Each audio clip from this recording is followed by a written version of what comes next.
And the emergencies are out in race number 9 as well. 15 Miami Joy, 16 Benzema, 17 Fall of Rome, and the 18 Magnificent McCool. And Addicted to Chaos makes its way into the field here in the 8th event. Gabriel Maloon will do the steering this evening in the penultimate event. And having a look at the going here for this evening, good to firm the entire way around and down the straights.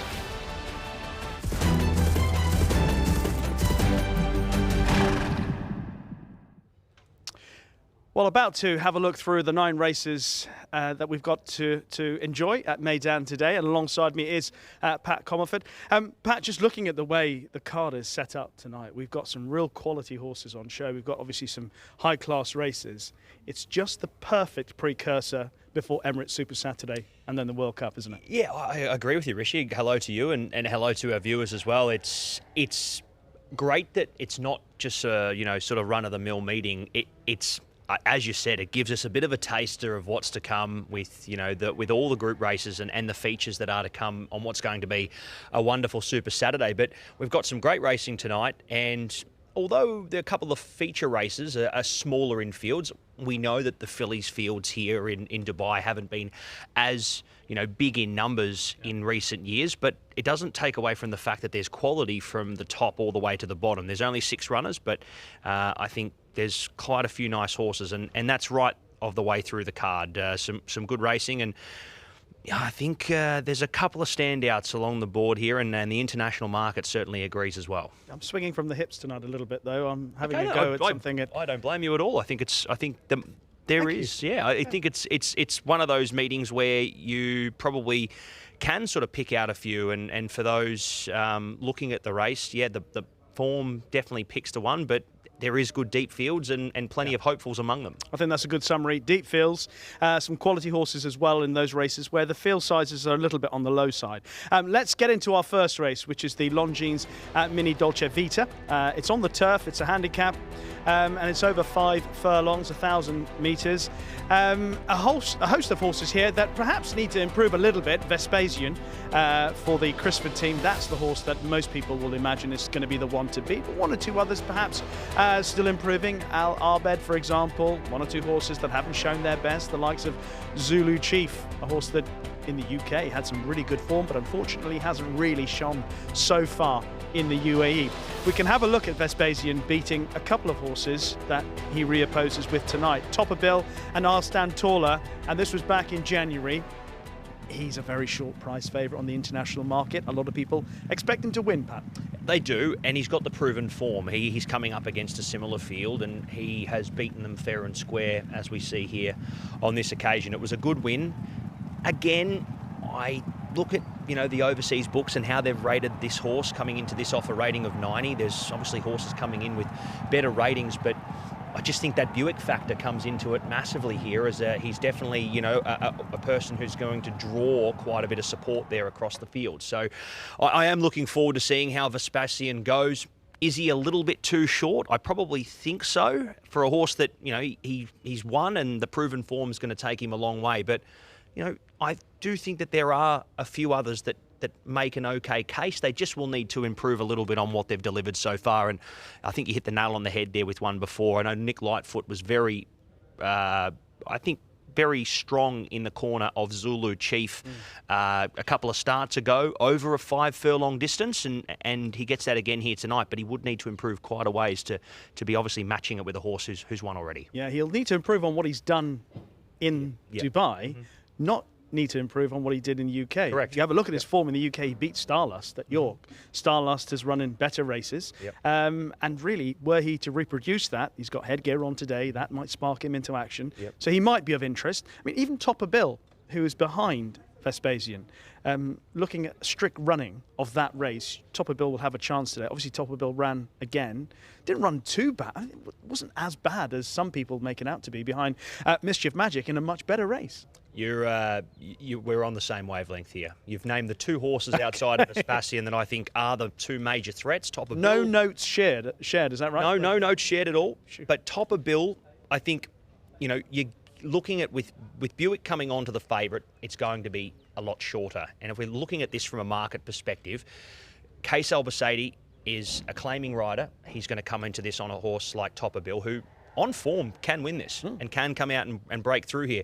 But there are a couple of things. Zulu Chief not proving himself so far here in the UAE, and Topper Bill with the apprentice engaged and coming out of, I guess, like a midfield draw. He's obviously looking to improve again as well. There are a couple of little things, but yeah, I think both make logical claims at being able to give Vespasian a race here in the first. So basically, we're deciding that we're going to take on one of the short price favourites today. I'm going with Zulu Chief. You're going with Topper Bill. No, I've gone with Vespasian on top. I've sided with him, but when I saw how short he opened up in the international market, I was like, absolutely not. It is a lot more open than that suggests, and I think Topper Bill and Zulu Chief make good cases, but I'll stick in the side of Vespasian. Okay.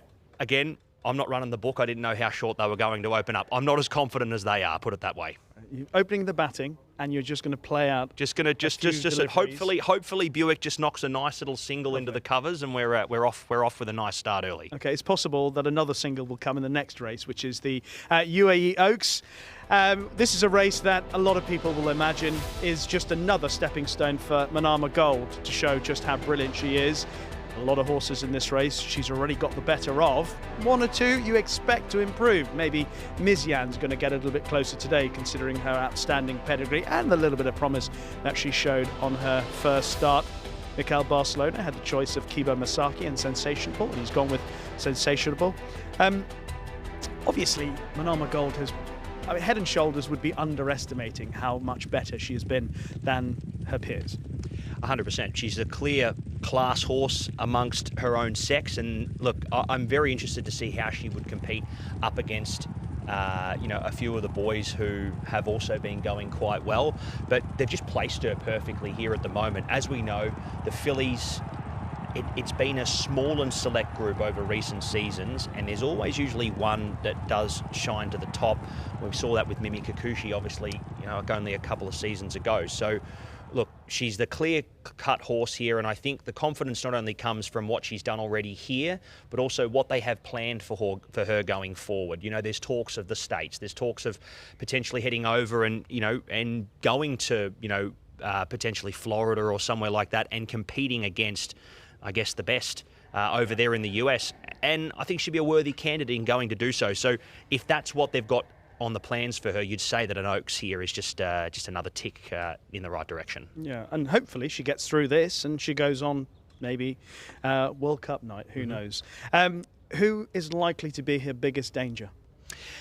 Look, I would probably say, going off what we've seen so far, it's not the run over 1,400 metres that enticed me the most.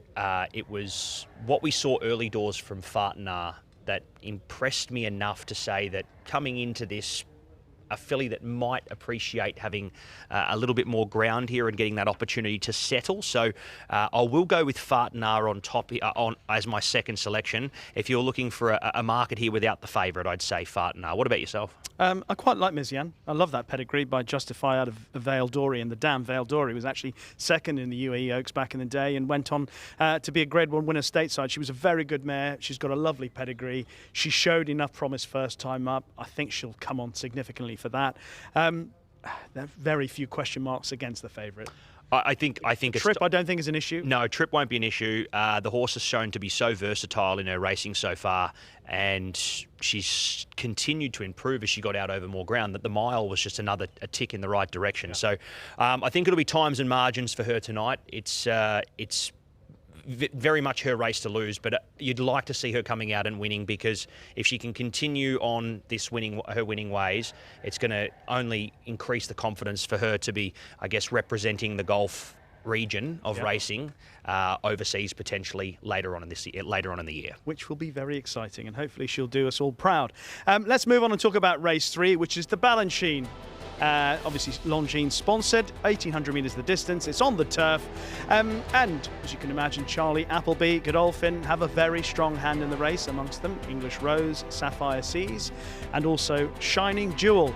3 runners for the Appleby team in this race. There are 1 or 2 interesting opponents, but really it does appear to be a race that a lot of people will expect Charlie to win with one of the horses. Whether it's going to be English Rose, I'm not entirely certain.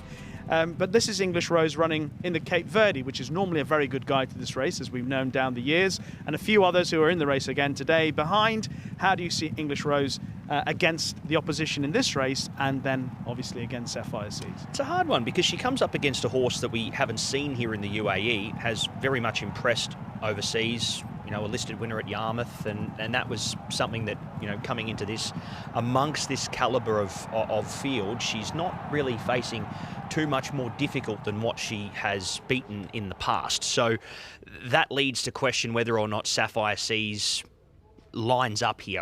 The big question mark is, will she handle the track here? Has she handled the travel?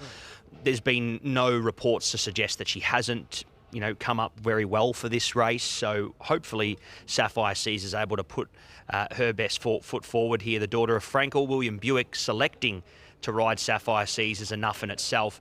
English Rose, very impressive in that sort of first run. I think did everything that we wanted to see from her, apart from win the race. My only query is that she was beaten by Silver Lady, who I don't think is as good as Sapphire Seas. I don't think she's even in the same realm as Sapphire Seas. English Rose had every opportunity to come past and just couldn't get that final length off Silver Lady, who was able to keep her at bay. So that's my only query with English Rose. Just in that final stage, didn't put it away like I would have hoped to have seen, and like a lot of people would have hoped to have seen, because on the international market, a very, very short price elect, and couldn't get the job done. So I think Sapphire Seas brings enough X factor in here to be potentially the horse to beat, and I think English Rose will be up against it, but capable enough to run a decent race and provide some competition. Well, I hope you're right, because I'm worried about how the pace of the race might develop. And if that's the case, Sapphire Seas has shown that she's a strong stayer over further already. You know, she's won a race over 1 mile and 3 furlongs, 2,200 metres. She's shown that she stays pretty well. This race is over 1,800 metres. And so that's a slight question mark if they don't go fast enough. And if they don't, I'm hoping that English Rose might have a little bit of speed to threaten the favourite. She'll have to settle in the early part of the race, which will be key to her, but she's drawn and won. I'm expecting Shining Jewel perhaps maybe to go forward. How hard she goes, I'm not entirely certain, but I thought that was an angle to play. If you're looking to oppose Sapphire Seas, that might be one of them. It's an interesting one with Mystic Pearl as well, because last start, before her performance last start, you would have considered her heading into a race like this as a logical hope, but it just didn't seem to pan out for her last start, and it does make me question as to whether or not that performance, was a true representation of where she's at. I'd like to think that she's a much better horse than that, and she certainly is, but has that performance shown us that maybe she's not where they really want her at this point in time? That's a very fair point, because obviously she'd beaten Stenton Glider. Stenton Glider was behind Sapphire Seas' main rival, English Rose, and of course Silver Lady last time. So you would think that there's not that much between a bang-on form Mystic Pearl and some of the better Godolphin fillies in this race. So it's not that much to choose between them if she was at her best. And it's just that run last time wasn't of her best. Yeah. Charlie Appleby, I think, wins the race. I'm going 5 to beat the 1. So Wow. Sapphire Seas on top for me. Okay, I'm going with the 1. Wow, there we go. I'm going with the 1. Just because I'm not sure how the pace will go. Yep. It'll be a common theme. I'm going against the grain for the rest of the evening. mind it. I don't mind it at all. Race 4, we move to the dirt. It's a listed race. It's the Albasta Kia, 1,900 metres. And a lot of good horses on show here. This is a really competitive, probably one of my favourite races of the evening. Autobahn showed promise last time. Quartier has also shown a lot of promise. Falcon of Arabia. That was a smart debut effort. Killer Collector's got strong form in the book. Tappett's Taylor Verve showed promise on his own. He starts a very good-looking horse. Tokyo Tower, if you go back 2 starts, ran really well behind Military Artist. So why don't we take a look at a couple of bits of form. Falcon of Arabia beating Autobahn. Autobahn is a horse that I'm really interested. I think he'll come forward a fair amount from this race. And also Falcon of Arabia's got a tougher task from where he is drawn in stall 6. Compared to today, or what we're seeing on this VT. Yeah, look, I think Autobahn, as you said, this was, I guess, a bit of a base level performance for him. He showed room to improve, and I think that's what we're going to see from him tonight. He looks among the hopes. Again, you've got to give Falcon of Arabia credit there to be up on speed the way that we saw there. The colt continued to fight there all the way to the end and was able to stave off Autobahn, who was very much doing everything he possibly could to reel him in, and had Falcon of Arabia showed a slight bit of weakness there late, would have swallowed him up whole. So a great performance by Falcon of Arabia, and you'd say, you know, that win is going to, they're going to take plenty of confidence from that, not only the camp but also the horse. The interesting part I find though is that Tig O'Shea has maintained his booking and association with Killer Collect. Last start obviously didn't go to plan, and it was no fault of Tig. It was the fact that Killer Collect unfortunately missed the start, and you know, for him to get as close as he did in that performance here against Mendelssohn Bay, who had everything go right for him in the run, and I'm not taking it away from Mendelssohn Bay and his performance here as well, he was no better than 3 or 4 deep the entire way. So I think there's a part that leads me to believe that I think if Killer Collect gets a bit more luck and favours go his way, and he also jumps on terms with them, we may see him running a decent race, and Tig siding with Killer Collect, I think, is a confidence in itself. What about Quartier, who's got the extra 300 metres to enjoy whilst running down Killer Collect last time? That's the thing. He's another element as well, and he just brings another aspect, I guess, to the race, in the fact that we know he's a horse that goes out, settles back cold, and we're going to always expect Courtier to be winding up late and making a run at them. A horse like Falcon of Arabia in the race certainly aids Courtier's chances, because something's going to go up and pressure Courtier up in pressure Falcon of Arabia up in front, which is only going to lead to, which the map suggests is a genuine enough tempo, and that's going to suit Courtier very much as well. But he is a, you know, hold your breath stuff kind of horse, because, you know, it's going to take the expert timing of Jose Da Silva to pull the trigger at the right time and make sure that he's getting to the lead not too early and not too late before the line comes up. So it's going to be an interesting one, Courtier. Sounds like you're on the side of Killer Collect, though. I am Killer Collect in this as well, and I want to give a little push towards one as well that I think can improve. The race didn't suit and was the only horse making ground off the pace as well. Much like Courtier, I'm expecting to see a good improvement here from Tappett's Tail of Verve as well. I think a horse that we could see as a top 3 contender in this race. And yeah, I think they learnt a lot from that run last time out, and I'm expecting an improved run from him. And that's the horse that I like. There we go. I expect there to be a lot of pace. He's drawn into, I hope that he'll start better. He was ponderous first time up, which is understandable. He's a big, strong horse. Watching him go around the paddock here when he made his debut, reading between the lines as well from his trainer, it's a big weekend for Doug Watson. He was pretty sure that the horse would come on significantly for the whole experience. And I expect a sharper horse. Whether it's going to be good enough to beat a decent standard set by those who have already run is another question. But given the fact that they're all pretty closely matched, there's a possibility that one could just go right past them. And he certainly has got something about him. He showed signs of a horse that, you know, has got that ability there. And I think, again, education-wise, he'll take plenty from it. But I think, look, he didn't want to travel that well under Pat Dobbs. He saw Dobbs, he really had to urge him along through those early stages to keep him intact. But I think they'll try and make an effort to probably use a little bit more petrol early and maybe get a little bit closer to the lead. Yeah, I think he's a big chance, you know, and the market's kind of against him with a few others in the race here as well. I remember looking at the international market, as much as sort of 18 or 19 to 1 was available there for people getting involved. So, look, he's been a little bit missed, and I think you're on the money there as one that could be a little bit of a shock result here in the Albastacare. Not to me. Not to me, if he wins. So let's hope that he goes well. Moving on and talking about another of our feature races of the evening at Meydan, and it is the Singspiel Stakes, named after the former Dubai World Cup winner. It is a Group 2 race over 800 metres on the turf, and a good field lining up, including the last winner of the Jebel Hatta. Indeed, the last 2 wins in the Jebel Hatta came courtesy of Al Farid. But there's some good horses lining up. Marban was a little bit disappointing last time out, but in his first run of the season, you probably include him in your calculations. Naval Power is back in action after what has been a long layoff. The last time we saw him in action was here, beating One Nation back in January. Of course, down there is Jamie Osborne's Sean, who just carried a little bit too much weight for his own good last time. But hopefully, he might be able to continue the excellent run of the Osborne team.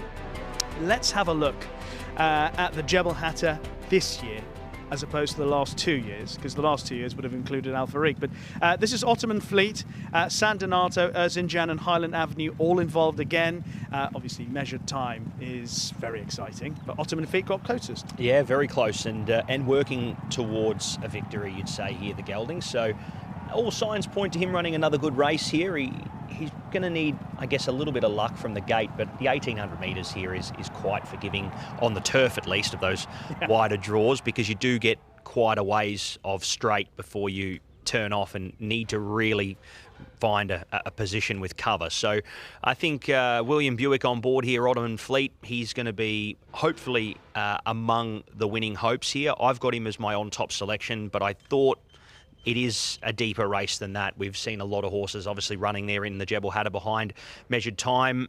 As you said, San Donato's been racing incredibly well. He's just a horse that requires a little bit of luck. I don't like getting off horses that I've tipped to win at a price the next start, and I've done that with Royal Dubai, but I've got him in the mix as a potential top 3 or top 4, even though this is a much tougher event than what he faced last time out. All right. Worth having a look at Sean in action. Quite a good couple of performances so far, and this was a really good effort. I thought he was coming to beat Warren Point. In the end, he gets run out of it just. Erzincan, who of course was ahead of Ottoman Fleet earlier in the season, is in behind here. What are the chances for Sean today? Yeah, he's among the winning hopes, isn't he? Again, another horse that just requires a little bit of luck here. A great ride by Ardrey to, I guess, go back and cut the corner and not come around a horse. And when they did fan, he was awfully close there. Look, again, he's much like San Donato, where he just requires a little bit of luck late in the piece. The only thing I had against Sean was the fact that he doesn't find a small field like he did last time out, where when they fanned out around the turn, there was the floodgates opened on the inside. It was like, come right through. I don't think in a capacity-sized field that we get here that he's probably going to have as much room. The rail's out a little bit here as well tonight, so I will expect that potentially there's going to be a few more horses that he's going to have to navigate through. But I'll tell you what, if there's one thing that the Osborne stable have been very good at doing over the last week or so, it's navigating through the inside. We saw Uzo do it last week, and Sean is very much a contender to be doing that as well. That was a nice moment, calling history at Meydan. Massive moment. You know, it was a great performance, and you know, a massive moment for Safi, and not only that, not massive moment for racing here. We're seeing, you know, I wouldn't say it's a new era. We've been seeing female riders at the top of the world stage for a very, very long time, but you know, we're seeing, you know, these massive milestones happening, and I'll tell you what, it's only the first of many winners that we're going to see, you know, great female riders visiting this part of the world take out, and hopefully it's the start of many more in the not too distant future as well. I suspect it's not the first, last, and there'll be many more for Safi Osborne herself. Sean has definitely shown an appetite for racing here at Meydan, and look forward to seeing how he'll get on today. I've got to tell you that one horse that really, I can't believe some of the prices that have been quoted for him is Alfariq, just based on perhaps, I imagine, that run at Abu Dhabi last time, where he wasn't beaten that far, giving weight all round, and a horse who blossoms at this juncture of the season. In the last 2 years, historically, he's won the Jebel Hatter on Super Saturday. This is his time. And his first run behind measured time wasn't too bad. He's got a good position installed too. If they go apace, he'll have a lovely toe in the race. We saw it happen with San Donato. San Donato came out, flashed home in behind Lasso Dude to run a good race at Abu Dhabi, comes onto a bigger surface, has a lot more room to work with. Electric. Comes out and does it. Alfariq definitely fits that bill. I agree with you there. All right. So, in summary, Ottoman Fleet for me. Ottoman Fleet for you. I'm going to take a chance on Alfariq. As I said, this is his point in the season that he blossoms. So, although he's not winning the Jebel Hatter, he didn't win the Jebel Hatter this year, but around this time of the year, he can make it successful for the third successive year. Let's move on and talk about race 6, where we go back to the dirt. This is a handicap over 1,600 metres, and some familiar names that we've been seeing quite a bit this season, including the likes of Al Jadaf, who's got a decent draw this week in stall 1 as opposed to 9 last week. Home spin, quite well fancied for Miguel Barcelona and Salim bin Gadaya. I've got a verdict over Tollmount earlier on this season. So when we look through the quality of this race, I think it's there for the taking, personally. Dionysian is a horse that I think a lot of people believe might be the one to beat, but I certainly wasn't as confident as the market suggested. No, the trip is a big doubt for me, but let's have a look at this effort. Obviously on dirt here, which is not something that he was particularly familiar with, considering that he did his best racing in the UK on the all-weather. Yeah, it was quite a shock to see him open up favourite, I guess. Again, there's just so many elements to come into play here. It's not the biggest of fields. He's also drawn out in gate number 8 in a decent enough sized field. We've got 11 runners, so it's not going to be all sunshine and rainbows early here. It's going to require absolute expertise here from Tygo Shea to get this horse into a winning position, because if he finds himself either wide or finds himself in an awkward spot where he just can't get a run when he needs to keep that momentum going, it's going to be curtains very, very quickly. And that's what gravitated me towards horses who have got a bit more, I guess, not only form on the surface, but also form at the distance as well. And as a result, I was very much here in the corner of Home Spin. I thought it's a I wouldn't say it's a foolproof method, but it's something that we've seen happen quite a bit so far this season in regards to runners going to Jebel Ali for a couple of, decent enough hit-outs and bouncing back here and coming up with, a really nice run at peak fitness. Home Spin had to do it a little bit tougher here, going on to win and beating home El Introvertido, who was very strong the start before, so that form line itself was good. 2 starts ago in behind Cartib was absolutely cruising at the 300-metre mark and was unfortunately just run down late. But those 2 runs up the hill, I think we're going to see Home Spin coming here as a much fitter horse at the peak of his powers, and I think gets a nice enough weight here with Miguel Barcelona going off that rating of 83 to make his impression felt here. I thought he was one of the players in this race. More so, I felt, than Dionysian. He got home by a beak when he won at Jebel Ali. I thought Al Jadaf, I know he was very disappointing last time, but it's not the first time that he's disappointed this season, and he has bounced back. 3 starts back, he disappointed in a better race. A listed race that was won by Atletico El Colano, who you remember came from way, way back. Then he came back after that run and finished 3rd back here at Meydan, over 1,600 metres. He went up to 2,000 metres. I don't think that would have suited him anyway. He had an awkward draw, better draw, more suitable distance.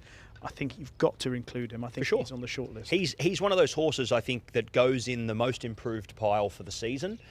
Just a local horse that has just continued to be able to raise the bar since the season started. He's been up and racing since late October, so for him to go as well as he has been, he's always got to be included. And again, Gate 1's going to see him get into a really nice position. We know he likes to race maybe not in front, but closer to the speed, and he might be one back the fence here, and he'll be popping out and making his presence felt at some stage at least. Okay, but we're both taking on Dionysian. Taking on Dionysian, I thought completely ridiculous price that opened up there. I can understand he's a winning hope, but there's too much confidence there for a horse where there's a lot on paper that could go wrong. So Home Spin for me. Okay, and I'm going to take him on as well with Al Jadaf. Let's talk about race 7, which is the Nad Al Sheba Trophy. Back to the turf, a Group 3 race, 2,810 metres. For those of you who may not be aware, the back straight here at Meydan is the old finishing straight at Nad Al Sheba when they repositioned the race course. For those of us who used to come here when we were wearing shorts and tracky bottoms or tracky tops when we were jogging around the racecourse. That's what we learnt about wandering around the new Meydan racecourse when it was built over a decade ago. Couple of really interesting races to look back on, particularly that of Siskani winning here in the Al Khail Trophy. He's the standout horse, particularly as the weights favour him even more. Yeah, and it's just another stepping stone for him after his listed victory last time out to, I guess, continue on his run towards what you'd say is going to be a Dubai Gold Cup. Yeah. You'd say that's the logical target for him potentially next. We might not see him again until that start, but this looks a great race for him to come through and again just build up a little bit of confidence, that even more confidence, I should say, on what we saw last time out. How did you see this from a speed perspective? Because as we saw him, I guess, having to really lift in that final 200 metres and mow down these leaders. From a map perspective, saw him probably sitting a little bit closer this time around. And I think with that fitness that he's had that from last start, we might see him get a little bit of an extra advantage here compared to what he did, because he really had to pull out all the stops last start to get and reel in the leaders there in Al Naya. If I were part of the Godolphin camp in this race, my way of looking at it would be, I'd say to whoever was going to ride New London, would be that he's blessed with stamina, as is Siscani, but I think New London's probably got even more stamina. You have a look at his best ever run came over 1 mile and 6, which obviously is the distance of today's Ned Al Shiba Trophy, when he was second in the St. Ledger.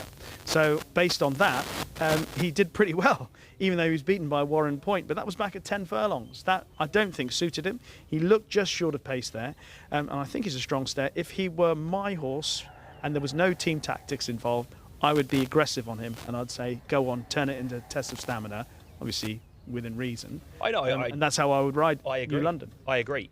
He's the horse that you can put out in front, because it's not using him in any way that's going to take away his chances. He's a natural front running and free rolling horse, and he's got, as you said, he's got the stamina on his side. So, I agree, and I think we've seen a couple of races like that so far this season where they haven't gone into the race with the intentions of using it, I guess, as a pacemaker, so to speak, but allowed a front-running and free-rolling horse to go up in front, and it actually has benefited the stablemate in some ways by basically saying, look, I'm going to be rolling out in front here, and if you're good enough, you can chase me down and catch me, but this is the best position for my horse, and I'm going to run and run at a genuine tempo, or as genuine of a tempo as I see fit. So, yeah, I'd expect New London to be rolling along and leading here. I think there's a couple that might go up there and, apply for some pressure at some stage, but you can see horses like Scottish Anthem and Siscani potentially with that speed in there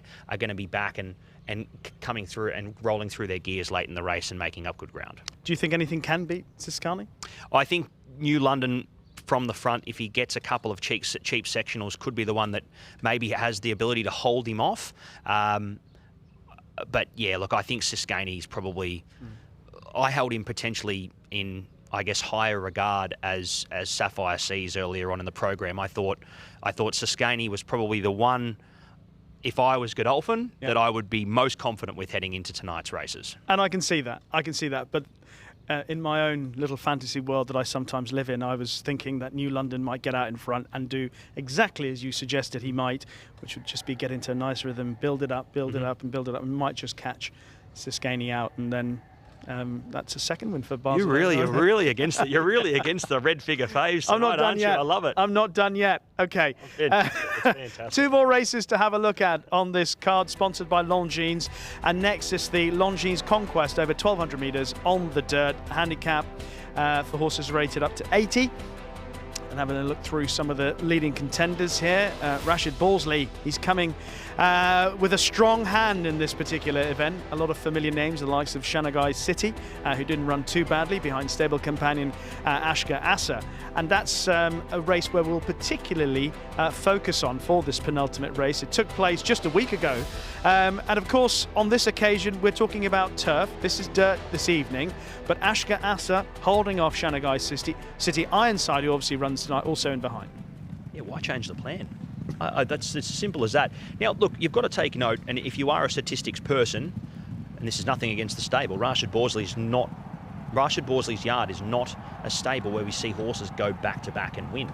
They don't back up victories all too often, and the statistics show that. But they rode these two horses like it was a 1,000-metre or 1,200-metre sprint on dirt, and it paid off. So I think the horses have got the fitness in the legs, they're ready to go, and especially for the winner in Ashka Asa, who has drawn the ace, and having drawn pole, he can go straight to the front, roll forward, find himself a nice position on the rail, and just basically do the exact same thing he did again.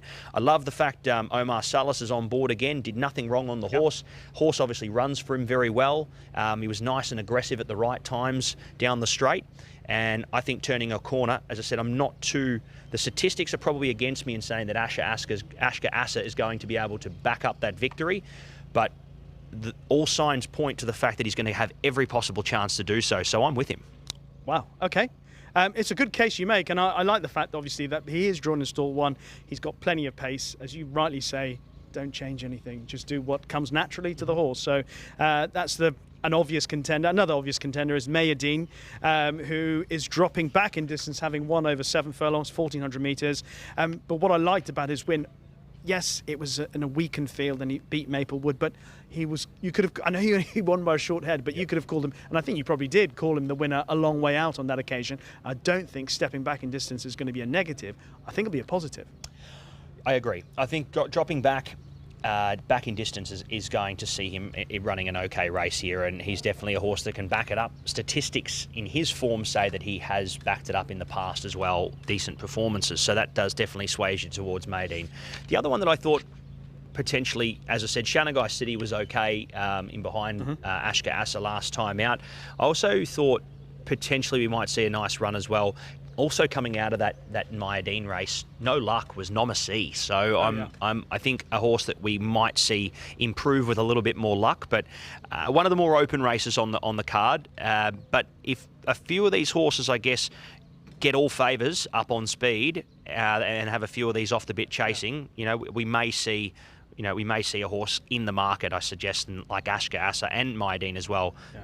Potentially coming out and running well. So, 2 for me, though, Ashka Asa. They're likely to go a pretty good clip in this race. I'd say so. They'll go like last week's pay. Very quickly.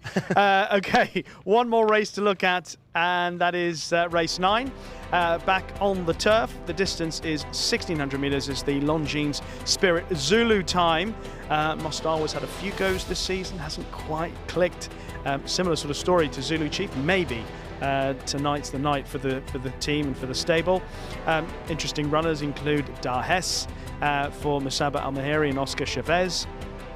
I'm particularly interested in Silver Jubilee for Doug Watson and Pat Dobbs. He's got a pedigree that suggests he's better than he is, and his best run probably came last time. But we're going to talk about Iron the Prize first of all, if we can, Pat. Obviously today's race is over 1,600 metres. Iron the Prize last time out over 2,000 metres. Jess got run out of it. Yeah, look, and the form suggests that back to the mile is going to be a more suitable trip for him, being a horse that has, I guess, enough pace to be on speed in a middle distance event. And as we saw here, he was very brave to stick on the way that he did. Now, my query was to the fact that run was on the 9th of February. Not the easiest of runs, and my worry with Iron the Prize was that how much of a gut buster was that performance, and is he going to be able to, I guess, back up that performance coming into this only sort of a fortnight after that run? We'll have to wait and see whether or not he does or not. But look, back to 1,600 metres looks a much more suitable trip. I found this a very tough race, Rishi. I found this a very tough race to decipher. I went a number of ways on how this race was going to pan out. And with a runner like Iron the Prize in the race, and Mostawa and a few of these horses that are going to be free rolling and up on speed, a genuine tempo looks likely. And in a big field with, I want to say, a bit more initiative than last start, a horse like Cahill could get an opportunity to be rolling into this at the right time off a pretty genuine tempo. Now, would need to improve on what we saw last time out, but that Mountbatten race has held up. There's been a few winners that have come out of that since, even though we only saw that race a couple of weeks ago. There was I'm trying to remember who it was who backed up and was able to win from memory, but anyway. Button beat Wild Tiger. Yeah. I know, it's going to stump me. And I know we can't really sit back. We're only a good team behind us. Yeah, how they getting exactly on? Right.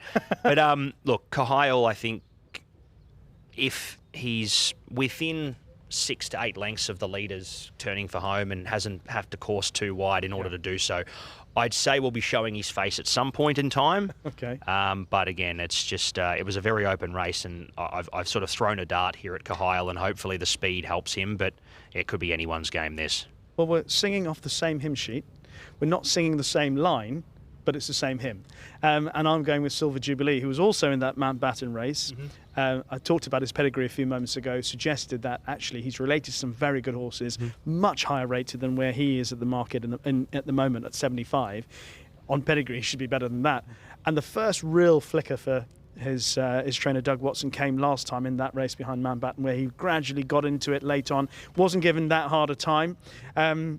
Drawn in stall 6, so hopefully Pat Dobbs on the turf course here. We know how brilliant he is at holding up horses and delivering them late. And exactly what you say, I think there'll be plenty of pace, and I think this should suit the finishers. And I think Silver Jubilee is a finisher like Cahill. So hopefully those two might be an interesting play against some of the more obvious ones in the finale. Let's talk about Pat's selections first of all, and away you go. Well, I'll tell you what, I think mine are a little bit more straightforward compared to yours. I think you've gone a bit zero or hero here tonight. Generally how I live my life, Pat. I'll tell you what, I'm loving it. But I'm going to go a little bit more straightforward. Vespasian in the first. Manama Gold is an absolute lock in the second. She'll be winning the Oaks. Sapphire Seas in the third event. Killer Collect, provided he jumps and gets the run and gets the luck, I guess, in the running, he should be atoning for last start. Ottoman Fleet, I'll go there in the fifth event. Home Spin off those two really nice gutsy runs at Jebel Ali back here to Meydan. Siskany in the seventh. Ashka Asa to go back-to-back in the Dirt 6 furlong race this evening. And I've thrown a dart at Cahill in the last, but a low confidence race there in the last event. Most of mine are darts. Here we go. Obviously, I'm not going to oppose Manama Gold in the UAE Oaks, but Zulu Chief with the headgear on probably has got the best single piece of form in the race. That defeat of Starlust at York last year, and were he to be anywhere near his best, he's better than he's shown. He's obviously better. Things haven't clearly worked out for him yet.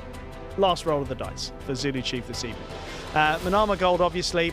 English Rose, because I'm worried about the pace in the Balanchine. Tappett's Tail of Verve, one of the best looking horses that you'll see. I love that pick. I love it. I think he's one of the best horses you'll see, best looking horses you'll see tonight. I'm hoping that he's got the ability to match his looks, and if he does, then he must go close. Al Farik, I've said it before and I'll say it again, this is his time of the year. I'll ignore the run last time in Abu Dhabi. I think it was just a pipe opener to get him ready for today anyway, just to clear the lungs, so to speak, before he sings tonight. Al Jannah from stall 1, New London. Out in front under Miguel Barcelona. I'll be having a little chat with Miguel when he comes out into the paddock. I'll ask Charlie Appleby to stay away. Let me talk to Miguel Barcelona. Let me tell him how to ride New London. I'm not sure that will happen. And then Meydan to pick up the pieces as they go fast in the penultimate race, like last week's pay. And then in the finale, another bit of a dart. Silver Jubilee to win the finale for Pat Dobbs and Doug Watson. I've got a new nickname for you. I said that's not. I said I've got the a dart. You've got darts, plural. So I think we're gonna have to start calling you Rishi Marlborough Prasad. The pack of darts. Just well, hang on. Whenever it pays off, I'll tell you what. You're gonna be earning legend status a week before Super Saturday here. So yeah, and then after that, you're on a hiding to nothing. However, it's always good to have contrast. It is. On it's very any good. show. It's very good. And whilst my picks are a bit crazy, yours are pretty strong, and I can understand some of those selections.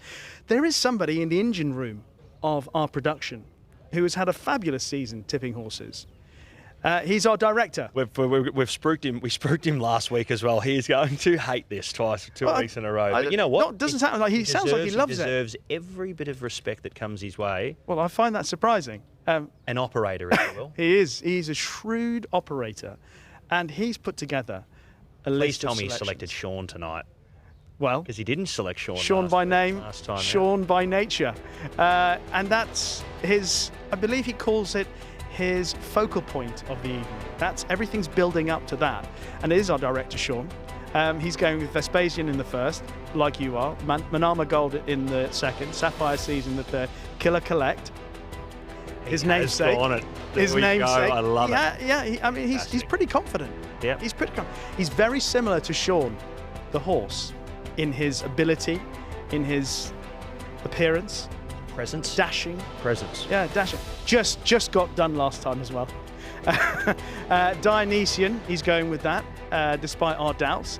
Siskani in the Nadal Sheba Trophy, Border Edge, and Ranchero in the finale for Bat Seemar and Tiger Shea. I think he thinks that Tiger Shea's going to have a good night. But it's also the same premise as us. Ranchero's much like Cahill and Silver Jubilee. Wide draw, gets back, he knows the pace is there, and we're all seeing it eye to eye. We're all got the same idea. As he said, we're just singing a different tune.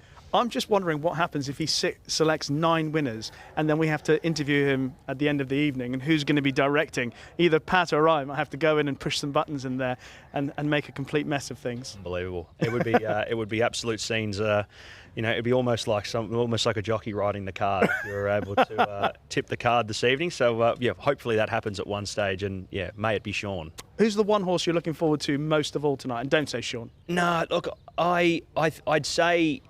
It's going to be the most straightforward race of the night, you'd say, and I think the extra distance is only going to do it more. But I would love to see Manama Gold just come out and absolutely pants the rest of the field again. 9 1/4 lengths last time out, and up to 1900 metres if the sectionals come her way, which they kind of don't in many ways because she's so versatile. But I think she'll be going away from them even further. I'm expecting a 10 lengths plus victory. So, very exciting. And it's nice and early as well, race 2. So we've got a nice bit of excitement, a bit of an adrenaline charger at the start of the card. I love the way the card's scheduled for tonight. Interest all the way through, Pat. Thank you very much. Enjoy your evening calling the horses. Thank you, Marlborough.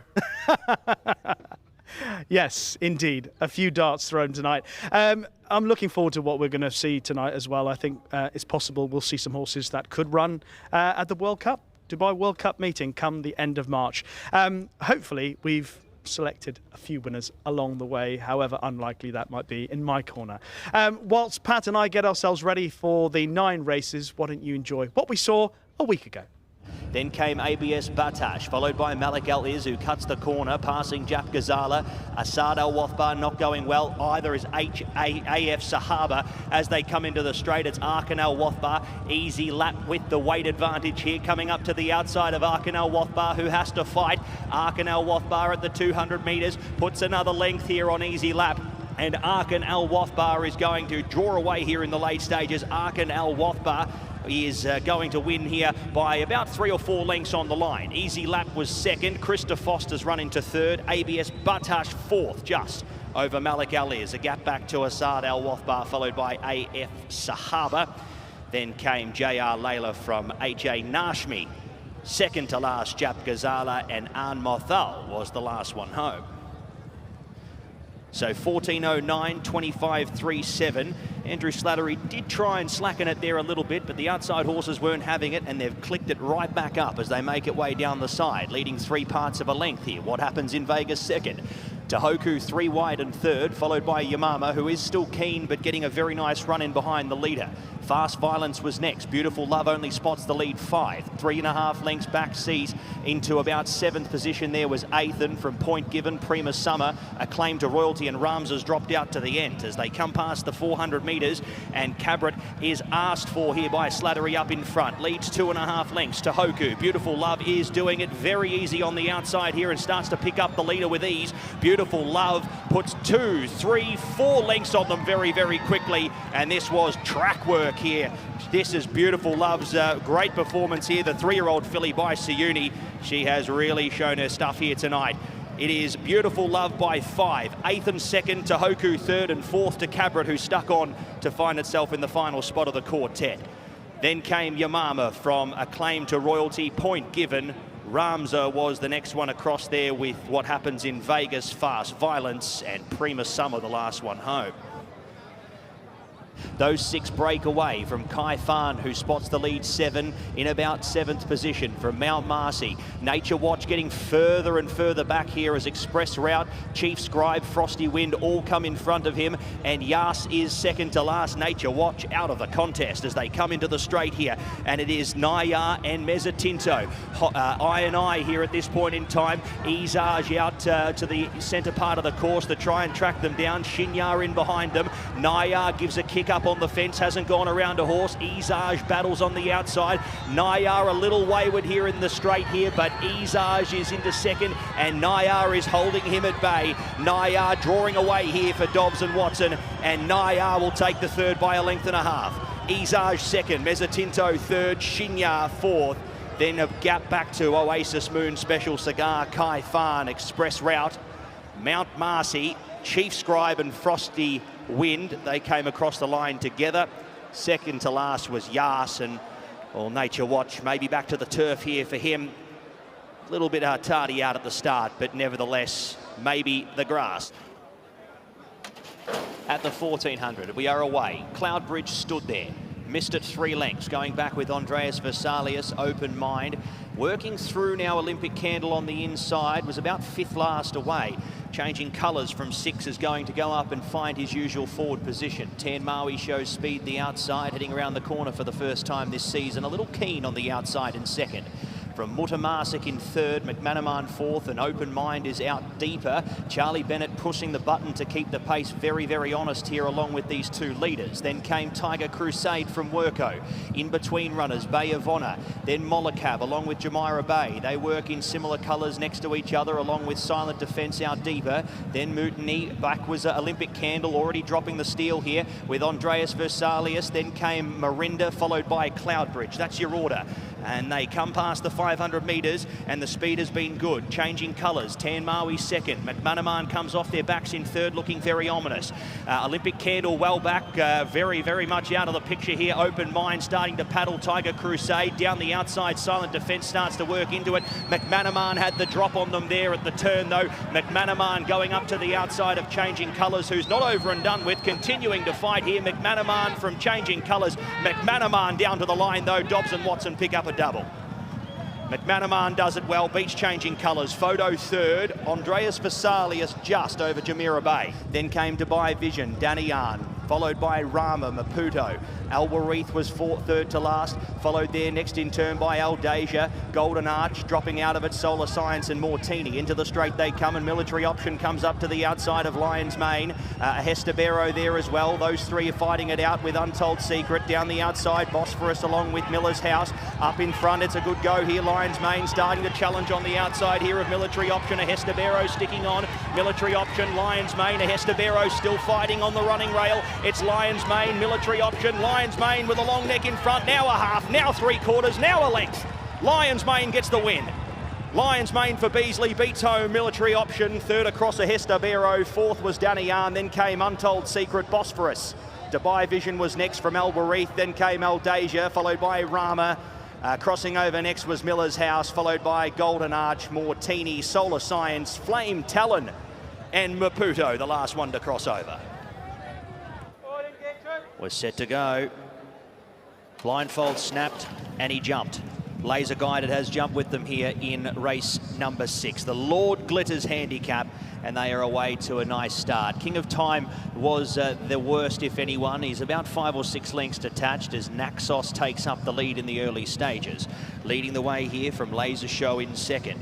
Working up to the outside was Imperial Emperor, followed by Laser Guided, and also up in the first 5 there was First Sight. He's working along with Ursa Minor. Then came High Bank the inside from All the King's Men. Silent Film was next, followed there by Zaman, who's back up on the running rail, a gap to Uzo, who has 3 behind him. That is a King of Time, who's been able to reattach to the rest of the field. Good Fortune and Mount Tambora are the last 2. So 1,000 metres left to travel, and it's Naxos the leader. The outside in second, Imperial Empire doing a double time in the cheap seats, followed there on his inside by Laser Show. Laser Guided is on the leaders back in fourth in a nice position, followed there next in turn by First Sight. Then came Ursa Minor, High Bank 3 back the inside. All the King's Men, Silent Film 4 deep and punching the breeze here with Zaman on the inside. King of Time works through. Mount Tambora now to third to last, followed by Good Fortune, and Uzo, the last start winner, has to come around them all or potentially inside them all. As they come through past the 450, it's Naxos well held together. Laser Guided looks for an out here, deeper out on the course. Laser show. Imperial Empire working into it. First Sight deeper out on the course. Up on the inside, Highbank just trying to suck the guts in to get through here and does so now. It's up on the outside, First Sight, but on the inside, Highbank starting to present with laser guided Ursa Minor. Look at Uzo coming through. Uzo when it's all too Luke. Uzo, it's history at Meydan. Well done, Safi Osborne. Uzo goes back to back. Highbank second. Crossing over third was First Sight. Then came Ursa Minor. Then came crossing over next was Naxos, followed by Zaman, King of Time, laser guided. Then came Good Fortune from Mount Tambora, silent film. Next over was Imperial Empire, and the last one, All the King's Men. What a moment.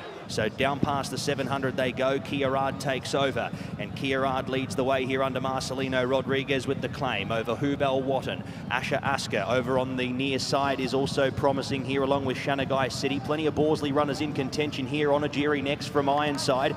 Then came Raz Al Had. Hasim over to the stand side, trying to get warm here as Ashka Asa takes over here inside the 200 metres. Leading the way now by about 2 lengths. Shanagai City runs on along with Kiarad. Hubel Watton, Raz Al Hard, Ironside, Hasim still coming. It's Ashka Asa. His threat here is Shanagai City. Ashka Asa a little bit wayward here in the late stages, but in the final 100 metres, Ashka Asa is going to just hold on over Shanagai City. Borsley takes the forecast. Hasim was motoring late into third. He's crossed over there along with Aram. Then came crossing over next there was Raz Al Hard, followed by Ironside, Julgini Lamp.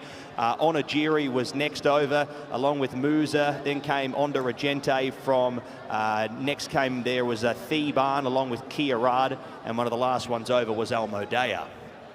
Triple Venture second. Maidabawi's been 3 deep the trip. Probably not the most conservative of runs, but a small field nevertheless. Next in turn there was Irregular Warfare. He's dropping back through the field on the running rail. Passed now by Assad Zabil, Island Rule, and Imperial Empire is currently detached. Kanjar past the 500 metres, shows them a clean pair of heels. Sooled along now is Triple Venture. Coming up in behind them as well, running very well as Assad Zabil. Maidabawi's had a very, very horrid run, and unfortunately dropping back through there with Irregular Warfare, Island Rule. Imperial Empire getting going late. Assad Zabil up in front here from Kanjar. Triple Venture, Assad Zabil, Shadwell 1-2. Assad Zabil the outside here of Kanjar. Assad Zabil continuing to fight here under Oscar Chavez, and Assad Zabil will get the job done. A long neck on Kanjar. Triple Venture has run very well there, but been passed on the line there by Imperial Empire, who's run into third. Next across there, across the line there, working into it was Maidabawi. He dropped away there along with Island Rule, and Irregular Warfare was one of the last ones home. So down the side they go. 650 metres left to go, and Poster Paint tries to click it up a notch. Now leads a length and a half. Mactal second. Arabian Tail poised to pounce in third. Then came Law of Nature, extricating off the fence with plenty of clear running room. Next came Al Meydan, all dressed up, nowhere to go. Karib, perfect balance. Mostawa, Desert Snake, One Vision trying to get through on the inside there with Aoni, and it's Poster Paint. Law of Nature starting to present here on the outside with Karib. Karib looking very ominous as well. It's Poster Paint who gives a kick though. Law of Nature trying to be very brave along with Karib. Poster Paint trying to hold on here down the outside. Karib really tries to pounce here in the late stages. Karib, Poster Paint, the line comes outside. Karib will get it. Karib about a half length on the line, beats Poster Paint, who was very brave. Law of Nature third. Fourth across in the running there was Arabian Tail, followed there next in turn by Aoni, and then came Miami Joy, Desert Snake, Man, back to Majestic 1, Al Meydan, Legend of Khan, Never Got Warm. Then came Sakara King, Mostawa, and Mactau was one of the last ones to cross over with perfect balance and One Vision. Well, it's great to be joined near the weighing room by Tom Marquand, who has 5 booked rides tonight, Tom. But before we get into that, it's your last evening in Dubai before you head off to Australia for your stint down under. Aussie Tom, as they call you there. Yeah, it's been a trip that's been pretty kind to me the last few years, and look, it was probably a logical step to go straight from Dubai to Oz, and yeah, looking forward to seeing what it can bring once again. Has the boss, William Haggis, got anything heading down there? He has. He's got 2.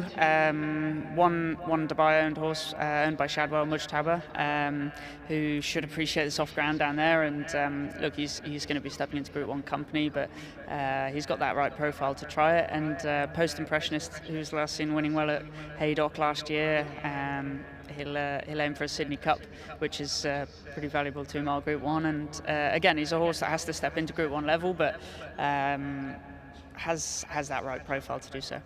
Well, I won't keep you too long, because you're riding in our first race tonight here at Meydan. You're on Myconian for Amy Murphy. Those are the Silks. Tough race?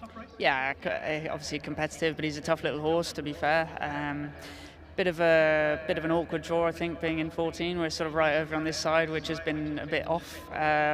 So we're trying to work our way over that sort of middle to far side a little bit, and getting on that golden highway and seeing what we can do. Really interested to see how Mystic Pearl gets on this evening, primarily because I can't believe the run first time up was her. Yeah, look, we're very much in that same line of thought. So look, hopefully that run just blew the cobwebs away. Obviously, it was a bit of a muddly race with the sort of eventual leader missing the break and then rushing up and things like that. It probably wasn't the ideal trip round for her. So look, hopefully things can go better tonight. And there's definitely more in the tank than what she showed last time. Yeah, the form with Stenton Glider in particular, who obviously ran above or higher up the rankings that night than you, would give her a chance of at least getting in the money. Yeah, you'd like to think so. You know, William sent her over for good reason, thinking that she'd make the step into sort of a Group 2 filly, and obviously she's a listed winner and Group 3 placed, and you know, we didn't really feel like she was done yet. So I hope tonight can be her true showing, and yeah, she should be able to run well. Destructive runs in the Albastakir. Now, that looks one of the most competitive races of the night. What are you connections expecting? Yeah, to be honest, obviously it's pretty unexposed still. As you say, it looks extremely hot renewal. So look, I'm sure they'll be just looking forward to hopefully running a nice race. And look, obviously you'd be delighted if you went and finished over the top. But I think a good showing, and everyone would be pretty happy. Make Me King runs in the Singspiel. He's had 2 runs in the UAE. They've both been with promise, although this is a tough task tonight. Yeah, like I say, both runs have been okay, but certainly needs probably a good bit more to be going and troubling them tonight. But look, if he were to take a step forward, I guess he's probably learning his way around here a little bit, as local horses do. And yeah, hopefully he can progress on from those first 2 runs. Finally, you're aboard Gallerist in the Nadal Sheba Trophy. Now, everyone thinks Siskani's the one to beat. Gallerist was on the tail of Siskani in the Al Kale Trophy here. Yeah, look, I thought probably the pick of them tonight, hopefully anyway.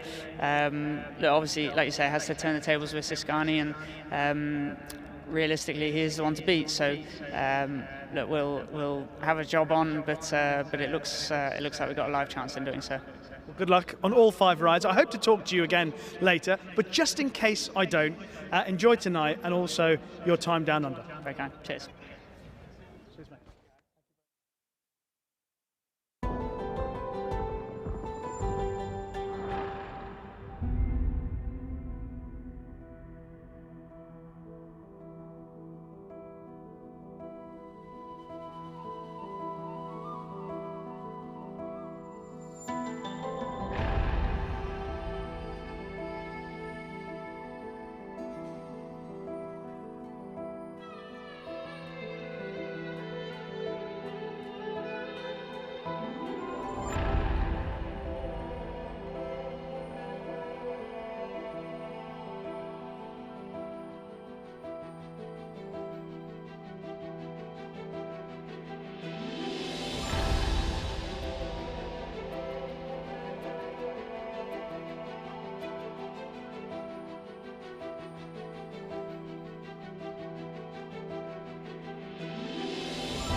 Well, hello, ladies and gentlemen, and welcome along to Meydan Racecourse for this evening's event, meeting number 12 here from Meydan this season, and a wonderful night of racing in store for all of you joining us on course or from wherever you are tuning in from. 2 Group 2s on the program, along with 2 Group 3s and enlisted as we get 1 week closer to the almighty Super Saturday program coming up next week. The runners making their way to the mounting yard here for the Longines Mini Dolce Vita, the first of all of our races, brought to you by Longines. Runners are heading to the yard.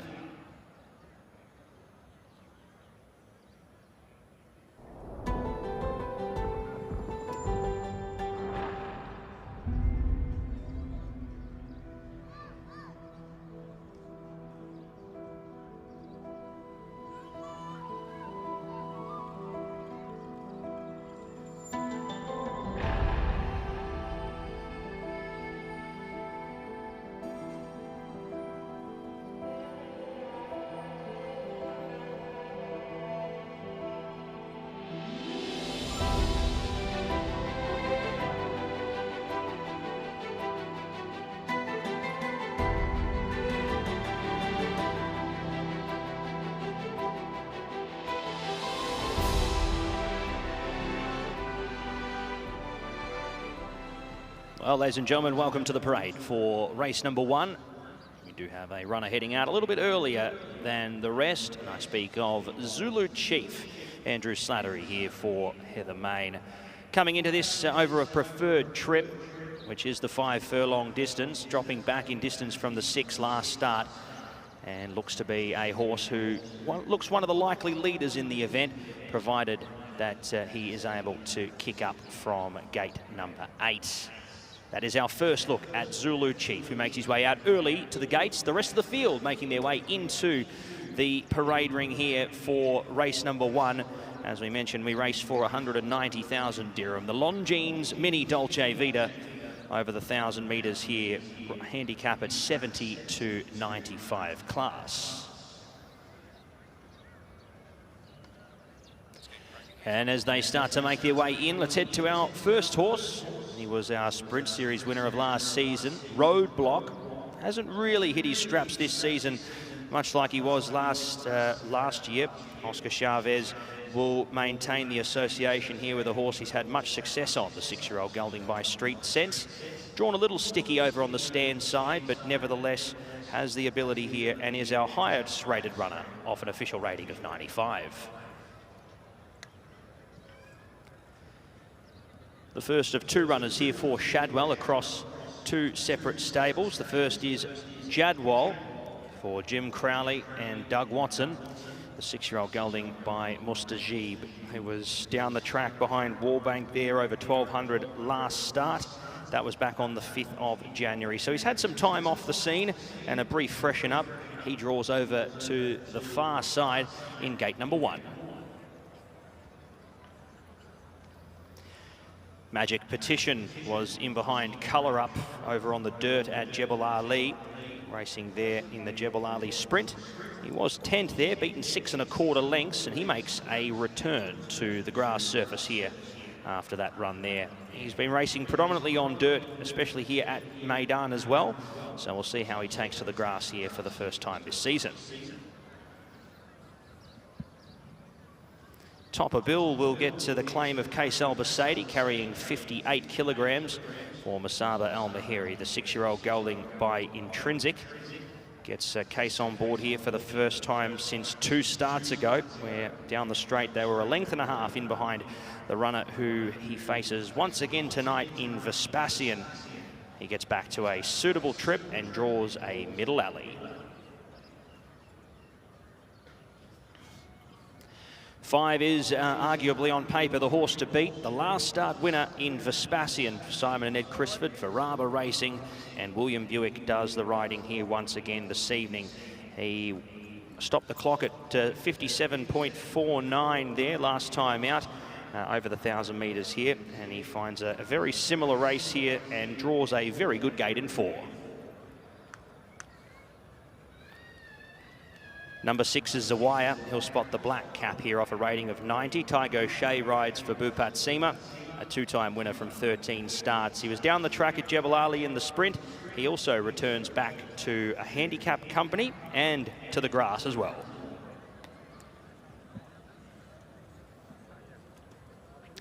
Number 7 is Al Abed. He's another horse who could certainly pop up here. He was in behind Meshakal on the dirt last time out. He was beaten 3 lengths on that occasion, running third. He comes back here to the turf at Meydan. Last time he was on the turf, he took out the 1200-metre Meydan and went on to pick up a victory, not only on the track here, but down the straight as well. Hopefully back to a suitable surface and also distance, we could see him running a race. Number 8, I'll Stand Taller for Richard Mullen and Mohammed Bardood. Would have to improve on recent runs. He was only beaten 5 1/4 last time out, which was an improvement on previous starts. But hopefully with another run here on the turf, that should see him improve even more as he steps out here for his 3rd up run for the season. Number 9, Myconian. Tom Marquardt rides for Amy Murphy, who hasn't really hit his straps at all since arriving here in the UAE. 3rd up here, hopefully can find some form as he heads back to the 1,000 metres. Last time over the distance, he was a winner over the 1,000 metres at listed level, back over in Europe.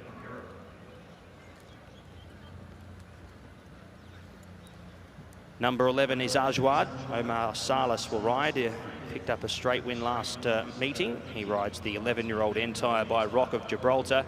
He was beaten 4 lengths last time out over 1,400 metres. He drops back sharply in distance and returns to Meydan. 12 is Erasmo, who wears the white cap. We welcome Luciano Emanuel Cabrera to racing here in the UAE. The 6-year-old gelding by Oasis Dream. He rides here, a 4-time winner from 17 starts. And he comes back after running behind Nibris Passion at Abu Dhabi on the 17th of February. That was his only run here for the new year after returning off a bit of a let-up. And we'll hopefully see him race well. He's drawn over to the preferred side of the course. Manitou comes through the same race in behind Nibris Passion at Abu Dhabi. Masaba El Mahiri trains and Bernardo Pinheiro rides for the MA Syndicate. He drops back sharply in trim.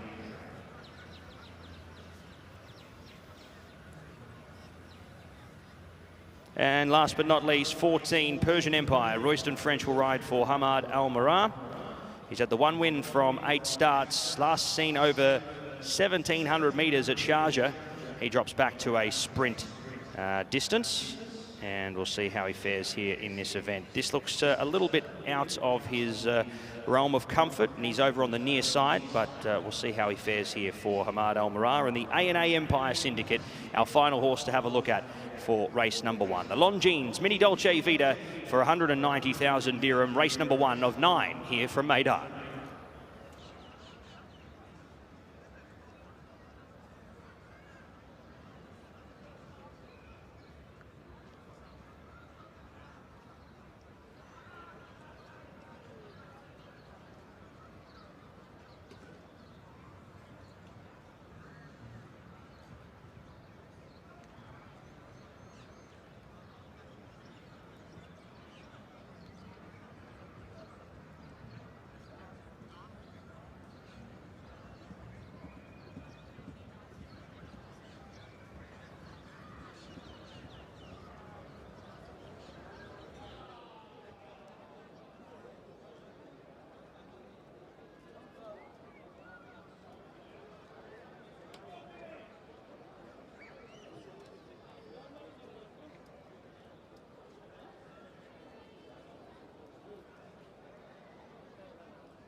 Well, it's time for our first Best Turned Out award of the evening, and tonight we welcome Phi Advertising to Meydan, courtesy of all the Best Turned Out awards tonight. And we welcome for the first time of 9, Mr. Ali Esser, the CEO of Phi Advertising. He's making the presentation to Burma Rama, who looks after horse number 6, Zawaya, and they are currently in the winner's enclosure right now. Congratulations to Burma Rama, who looks after Zawaya. We wish Zawaya the best of luck in our opening race. And our thanks, and once again, welcome to Phi Advertising, who are sponsoring the Best Turned Out award this evening at Meydan.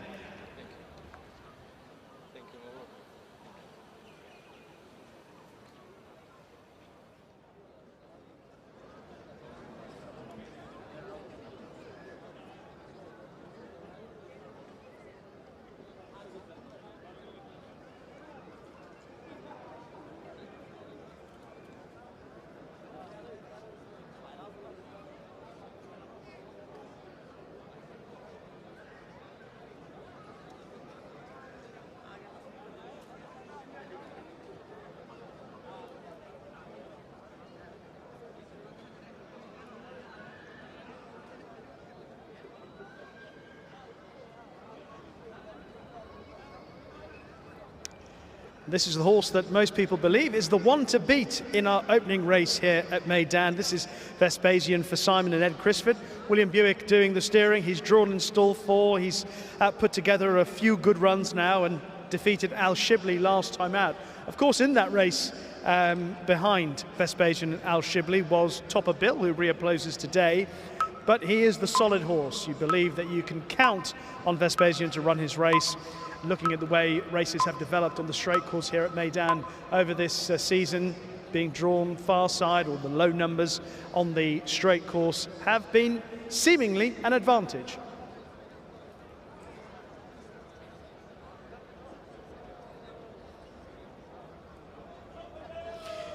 I mentioned Topper Bill, who of course has had 1 or 2 issues that's kept him off the course. He had a very long layoff. He ran February 2021 and then wasn't seen again till January of this year, when he finished a very good 3rd behind Vespasian here after such a long layoff. It was a fine effort. Next time out in a hotter race, a listed race, he was behind Mischief Magic.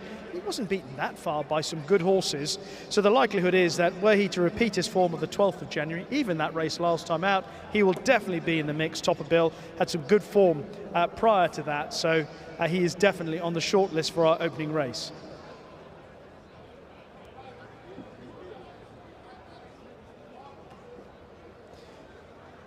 There is number 13, Manitou for Bernardo Pinheiro, one of the runners in the race trained by Musaba Al-Mahiri. He's drawn in stall 9, was last seen running at Abu Dhabi just a week ago when keeping much better company.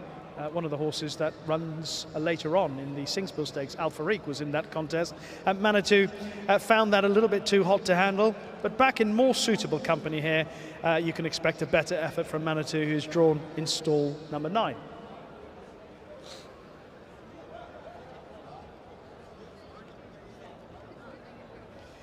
Now just keep note of the track configuration. Obviously, it's the straight 5 furlongs, 1,000 metres, but some fresh ground is being saved. Emirates Super Saturday, not that far away, so 12 metres being rested on the inside of the course. So the straight track has narrowed somewhat, but it should make for an interesting and perhaps a slightly more even contest on this occasion on the straight track here at Meydan. Mention 1 or 2 others. I think Al Arbed would be one that you'd also have in your calculations. A horse who perhaps is open to more improvement in comparison to a few others who are a little bit more exposed.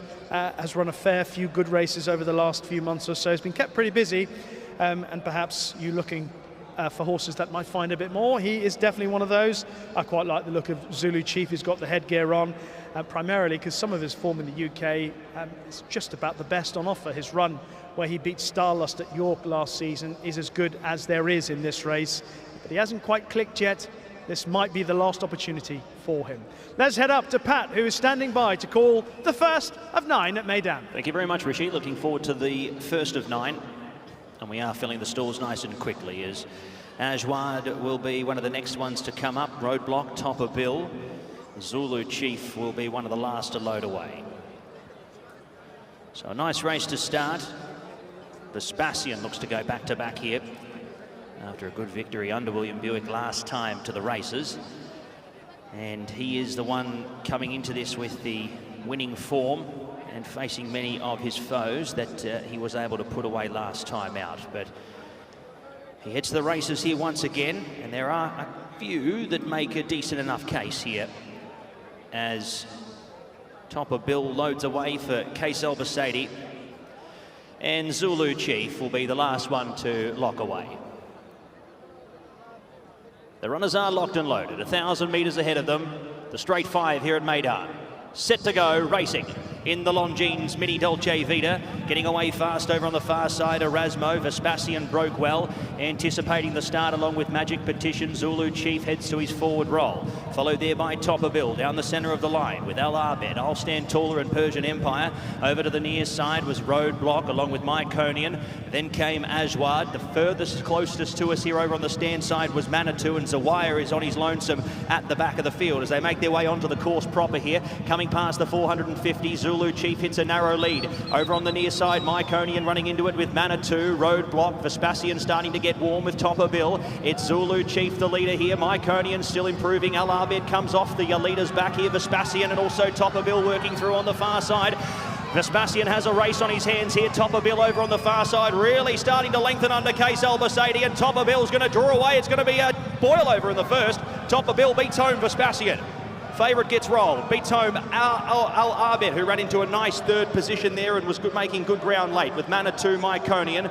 Then came Zawire, Erasmo, Zulu Chief knocked up with Magic Petition, I'll Stand Taller. Then came Persian Empire from Roadblock, and the last one home was Jadwal. Topper Bill. On paper looked one of the horses that could threaten this favourite. Back to a suitable trip here, and Case Albus has presented the horse at the right time, claiming the 1.5 here. He got the 1.5 kilo swing on Vespasian. We had the same official rating as going into this event of 90. And a big congratulations to Ali Al-Shafar and Abdullah Al-Shafar, the winning connections here with Topper Bill, who's been able to go on and pick up his 4th career win at only start number 9. He's been a lightly raced but well-placed 6-year-old gelding by Intrinsic, and Musaba Al-Mahiri on the board nice and early here for our 12th meeting at Meydan. Well, Topper Bill has turned over Vespasian. They were racing together up the straight. Zulu Chief took them along in the early part of the race, but he checked out a little bit tamely in the closing stages. At this point, Vespasian probably hit the front for a stride or two, but Topper Bill never let him have a moment's rest.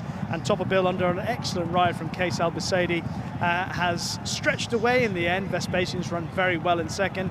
Al Arbed back in third. Roadblock has stayed on okay, but in the end, this has been a really good training performance overall from Musaba Al-Mahiri. As I said earlier on before the race, Topper Bill had a very long layoff, the best part of 2.5 years before he returned to finish third to Vespasian here in January. Followed that with a fair run behind Mischief Magic, and has turned up for his first win since February 2021. A terrific performance from the Musaba Al-Mahiri team, and a very good ride from Case Albus. Back in second, Vespasian has run with credit. Don't think there are any excuses for anything in behind. Just looking at, there is on the far side, 1 or 2 just checking out. Al Arbed just had to switch around Zulu Chief before he was able to get clear sailing, but I don't think it cost him anything, as he was able to fill one of the minor positions back in third. Well done to Connections. Terrific training performance from Musaba Al-Mahiri and his team. Topper Bill back in the winner's enclosure, first time since February 2021. The numbers in the Longines Mini Dolce Vita over the 1,000 metres, 4, 5, 7 and 13. Topper Bill victorious, 57.49 winners time. Margins 3/4 by a length and 3/4. 4, 5, 7 and 13 in numbers, race 1. سعيدة للصبح حليب تسوي صوت الحصان. أي دعويكم ها؟ أبو سعيد أقول الحمد لله للشباب. مبدأ عويك والدعوات. إن شاء الله إن شاء الله. ثانك يو. سوي كذي. أبو سعيد ما أعرف فيها السوالف ساكن في الهواء. ما أعرف فيها السوالف.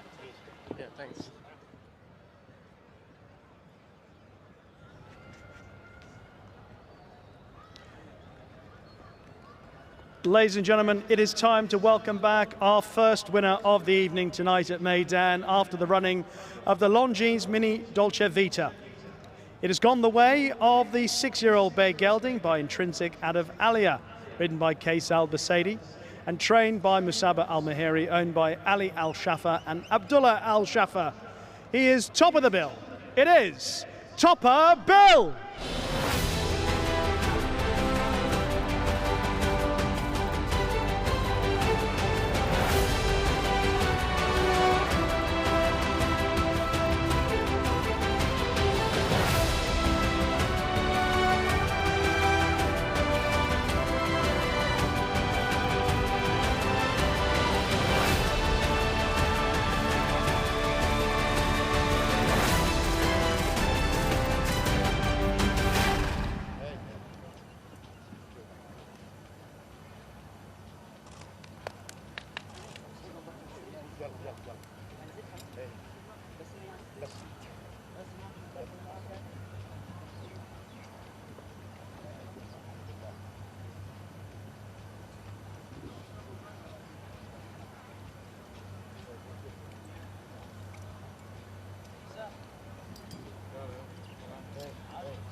Our first winning rider of the evening, Case Albus, is weighing in at the correct weight as the winner of our first race, Topper Bill, leaves the winner's enclosure. And we'll grab a quick word, and you can tell us about that victory and how the race worked out for you. Thank you. You know, I ride this horse before maybe 2 races. Here, same the track, same 5 furlong. He finished with me third, and today I ride this horse. And mashallah, nice run. I take good position. I win, and this first win for me in this track. I happy too much. Well, many congratulations. I was saying your first win. You say happy. Given the fact that obviously growing up you've been seeing these races, what does it mean to you overall? Has this been a dream for you? Yeah. Thank you. I have it. Congratulations. And correct weight has been given here for race number 1. Numbers 4, 5, 7, 13. Topper Bill, your winner. Time 57.49. Margins 3/4 by a length and 3/4. Correct weight, race 1.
Ladies and gentlemen, it's time for our first presentation of the evening at Meydan, the entire race card tonight, kindly supported by Longines, and we are delighted to welcome Mr. Patrick Ayoun, the regional brand manager, a very familiar, friendly face here at Meydan, and he'll be making the presentations for all the races this evening.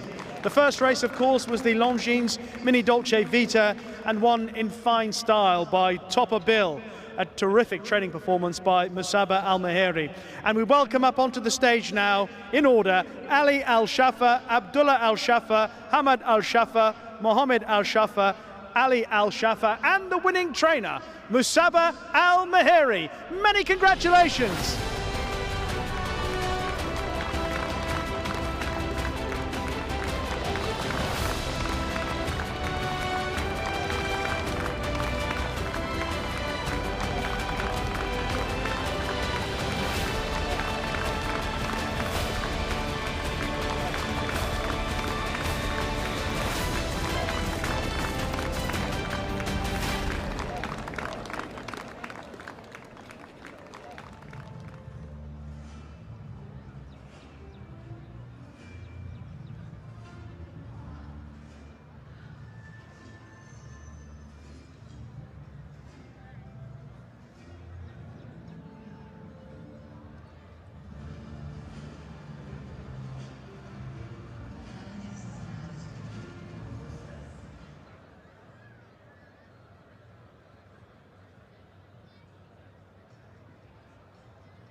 The fillies just getting ready to leave the pre-parade ring for the UE Oaks presented by Longines, and over to my left you'll see Kibo Masaki, who she's had a couple of starts so far. She showed a promise behind Manama Gold first time up. She's followed out by 3 Lightning Paradise, and then we'll ask the camera to focus on horse 4, who is Manama Gold, and she is the outstanding 3-year-old filly of the season.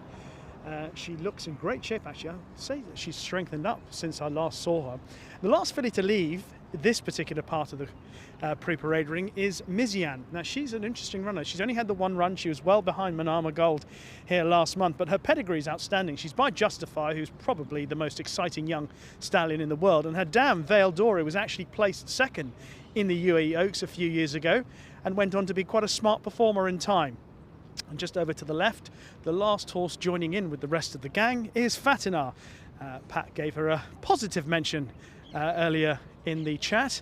Fatinar was behind Lafati first time up and then comfortably behind Manama Gold last time. But it's possible that she's better than that as we head up and join the man who believes in Fatinar being the biggest danger, or perhaps get closest to Manama Gold.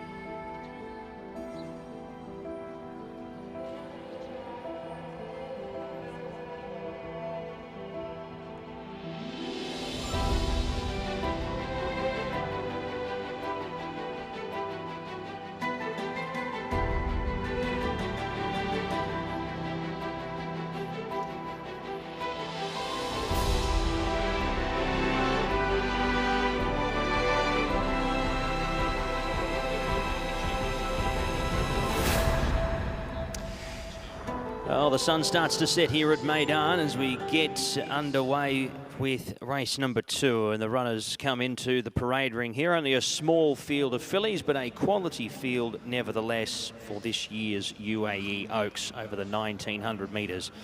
First horse we have a look at is the first of 2 runners here for Salam bin Gudaya in the race, and I speak of the 2 in Kibo Masaki. Coming into this off 2 starts, has had a race at the distance, was down the track by being 22 lengths there by Al Yabri. That was on the 2nd of February. So has had a run over the distance, which is something that can be said for only a select few in the race. My apologies, she is the only horse in the race that actually has raced over this distance before. And Royston French will do the riding from gate 3. Number 1 is Fatinar. Connor Beasley will ride for Ahmed bin Hamaj. He's had the 2 runs here, and he's had 1 ride on the filly here. That was last start. Miguel Barcelona on board there on debut over the 1200 metres. Both of those races were before the new year, so both of those in November and December of last year. So has been freshened up for this, the 3-year-old filly by Gervin, and comes into this with one of the highest ratings, off a rating of 81. Outside of our clear-cut horse to beat in Manama Gold, Fatinar holds the highest rating.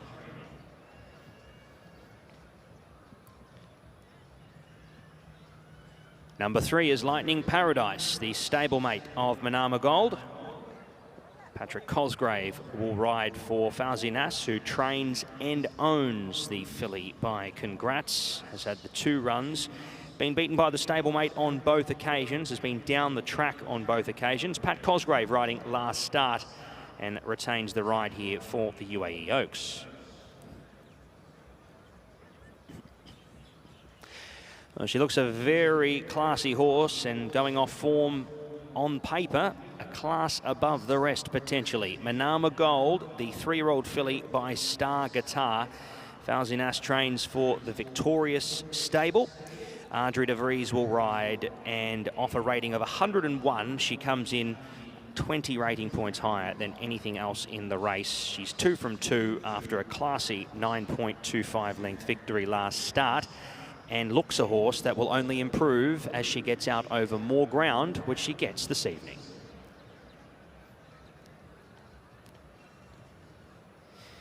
Meydan is the lightest raced runner in the field. Was down the track behind Manama Gold over the mile last time out.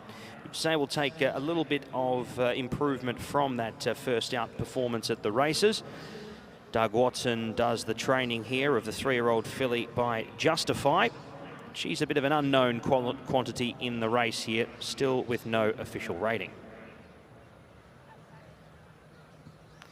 And number 6 is Sensational. Miguel Barcelona will ride this daughter of Audible for Salam bin Gudaya and His Highness Sheikh Hamdan. Off the rating of 73, has had the 2 runs. Last started Jebel Ali in behind My Honor, ran 3rd, beaten a half length. So maybe a bit of a fitness run there last time out up the hill, and returns here to Meydan, where she made her debut back on the 19th of January. So that's our 6 runners that will be contesting the UAE Oaks for 700,000 dirham, 420,000 dirham here for the winner. And they go over the 1900 metres. The bell rings and the riders are set to mount up here for our first of our group races for the evening.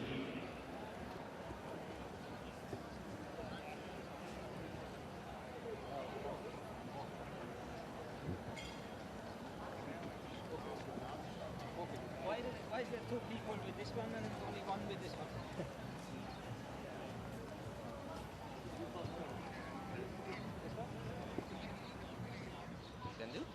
No, it's close. Stay close. Go, good luck.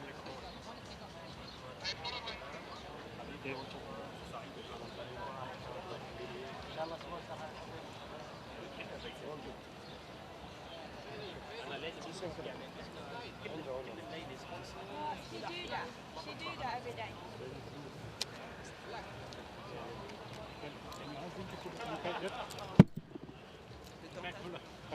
Miguel के पास देते हैं।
Well, ladies and gentlemen, it is time for our second Best Turned Out Award of the evening, kindly sponsored by Fi Advertising, and the CEO, Ali Essa, is in the winner's enclosure now, presenting the award to the person responsible for looking after horse number 1, Fatinar, and that is Komodo Sampat, who's in the winner's enclosure receiving his prize. Congratulations, Komodo, and our thanks to Fi Advertising and Ali Essa for their generous support of the Best Turned Out Award at Meydan this evening.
Well, we're looking at the leading 3-year-old filly of the season in the UAE, and that is Manama Gold. She has been outstanding in her 2 performances so far. She's got the red hood on the way down to the start, taking a little bit of a keen hold, but nothing too untoward, and it's not far from where she's released before she heads down. You can see why Connections would want her to have that red hood on, just to keep her settled. But thankfully, she hasn't had to go too far down to the start. She was a little bit keen to post, but nothing that you'd be too concerned about. She stands out on her 2 runs so far. Last time out, she ran, of course, in what was the perfect trial for this UAE Oaks. She trotted around, and actually, when you look at the ease of which she won on that occasion against horses that she reopposes today, you would imagine that Manama Gold will once again be as hard to beat, if not harder, because she looks head and shoulders above her rivals. We can have a look back at that run on the 19th of January, where she was comfortably clear of Lafati. That was in the Cocoa Beach Stakes here at Meydan just about a month ago. Lafati was back in second, but behind her on that occasion, Kiba Misaki, who reopposes today, Meydan, Sensationable, all comfortably held by Manama Gold. And in the end, you'll see she's won with a fair bit in hand. At no point did Adre de Vries have to get very serious, or at least you imagine go to the maximum of her ability. She's back under control and heading back to the starting stalls, and she is the leading contender for the UAE Oaks. A horse who I think is bound to improve for the run behind Manama Gold in that Cocoa Beach Stakes is Meydan. Outstanding pedigree by Justify out of Vale Dory. I mentioned earlier Vale Dory, runner-up in this race a few years back. Meydan is a good-looking filly, not quite perhaps as furnished or as filled out as Manama Gold, as tall as her and as strong a frame, but hasn't quite completed filling out that frame yet. But she looks like a filly of some ability. Her first run, she was very green, as you would expect. A lot of Doug Watson's horses will come on for the run, and she looks like she's going to do just that. Whether or not it's going to get her much closer to Manama Gold will only be seen when we see how the race develops. The best turned out horse that we mentioned earlier on was number 1, Fatinar. And of course, she has some pretty smart form already to her name. Yes, she's behind Manama Gold, 12 and a bit lengths behind Manama Gold. She showed a lot of promise first time up when she was second to Lafati. I think she has a little bit more to prove when it comes to the trip. She's obviously going up 2.5 furlongs in comparison to Manama Gold, whose last win came over a mile. Tonight's race is 9 furlongs and change, so not as far for Manama Gold to go up in trip as opposed to Fatinar, whose last run was over 7 furlongs. But she's clearly shown a fair bit of ability, and this is only her 3rd start.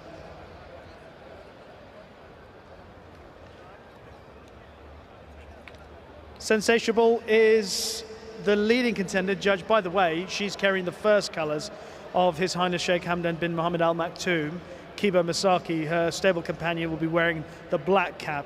But the horse we're looking at, Sensationable, she's only had the 2 runs, stepped forward from the first run where she was beaten a long way by Manama Gold in that Cocoa Beach Stakes. She was a little bit better when she was behind My Honour at Jebel Ali. Obviously not as good a race as today's, so a little bit for her to find. Her stable companion, Kiba Misaki, wearing the black cap. She's an attractive filly, Kiba Misaki, and she showed promise behind Manama Gold in that Cocoa Beach Stakes here on the 19th of January. But then after that race, she was sent up against the Colts over course and distance at the beginning of February, and she was comfortably beaten by El Yabri. Seemed as if it was a retrograde step. Seemed as if she went backwards from that, but again, it was her 2nd start. She may have just bounced from that first run, and it's possible that we might see a better effort from her today, but there'll be a lot of improvement required if she's to prove a threat to Manama Gold. And there is the favourite, Manama Gold, just about to go forward into the starting stalls. She'll take all the beating in this year's UAE Oaks, presented by Longines. I shall hand it over to Pat Comerford, who will have the pleasure of calling the classic. Thank you very much there, Rishi, and what a great race we have in store for us here. A small field, but an exciting horse who looks to continue on the winning run with hopefully much bigger and better things as well beyond this Oaks campaign this season, either here in this part of the world or beyond. But nevertheless, an exciting prospect to be representing this part of the world. So Fatna comes up into line. We are set to go here. 700,000 dirham for the 2024 UAE Oaks, and they are immediately sent on their way. Manama Gold got the best of it early and will career over to the rail here for an easy lead. And Lightning Paradise, the stablemate, is not going to fight her for that position. Meydan goes up to the outside of the favourite. Followed there by Lightning Paradise, who's going to track the leader in third. Followed by Fatna, who's now deeper as they make the running off the front of the course and onto the side. And then the Salam bin Gudaya pair of Kibo Masaki and Sensational sit second last and last. Sensational only spotting the lead the best part of 5 lengths. 8.84, 20.95 are the early clocks as they make their way onto the back section of the course in the UAE Oaks, and taking over the running. Manama Gold doing it at easy fractions up in front. Half a length on Meydan. A length back on the inside was Lightning Paradise, and he's keeping a few of these posted deeper out. Kibo Masaki's got the 1-1. Fatna doing it very tough here, despite a small field. 3 deep and without cover. And Sensational jumps onto the back there of that runner and peels out even deeper. There'd be about 4 or 5 lengths from top to tail. You could throw a blanket over them here with 750 metres left to go. And Manama Gold continues to do it very easy. A length now on Meydan. Followed there by Lightning Paradise, who hasn't left his stablemates back. Followed there next in turn by Sensational, who's now up to 4th. Fatna was next, and dropping away out of the contest was Kibo Masaki as they come into the straight in the UAE Oaks. And Manama Gold does it easy up in front. Meydan second, now goes up to present a challenge. Lightning Paradise opts for the inside run. Then came Sensational, followed there by Fatna, Kibo Masaki. Manama Gold now trying to extend under Audrey De Vries, and does so now. And she's going to draw away and career away here. Meydan into second, Lightning Paradise into third. But it is the golden girl of the Gulf careering away for another formidable win. It is Manama Gold, 3 from 3, and goes on to take the Oaks by a length and a half. Meydan second, third across Lightning Paradise, and 4th was Kibo Masaki, who got going late. A gap there back to Fatna into second to last, and the last one home was Sensational. Getting to the end of the 1900 metres. She's gone on to do enough to win. Was certainly feeling the pinch there in the last 100 metres, but looked after by Audrey De Vries there in the final stages to go on and take out the UAE Oaks here. And she continues her winning run. Manama Gold stopping the clock at 2 minutes 81 over the 1900 metres. Our winner of the 2024 UAE Oaks.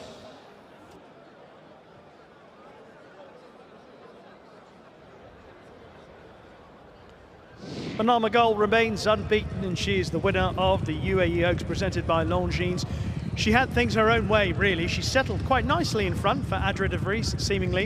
And as they turned for home, he asked her to stretch, and she did more than enough to see off her rivals. I guess 1 or 2 would probably have wanted to see her stretch even further away from her rivals in the closing stages, but it appeared that Meydan was closing her down. Look at it here.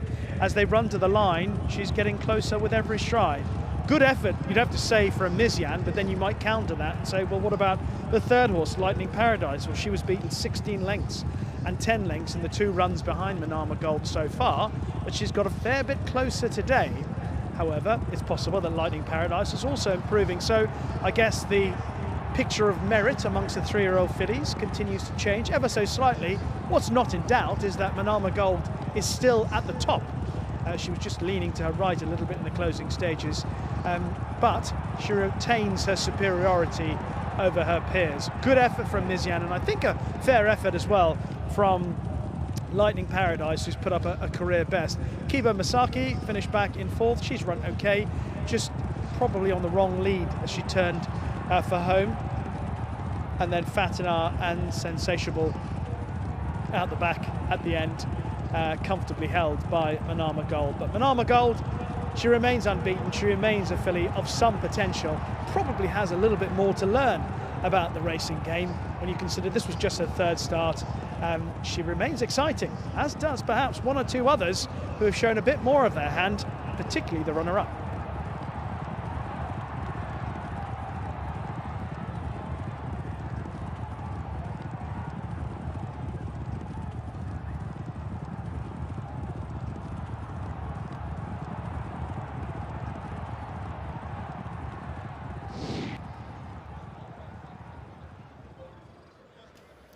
And in returning is our winner and winning filly of the UAE Oaks, Manama Gold. Number 4 in the frame, 4-5-3-2. Your numbers here in the second event.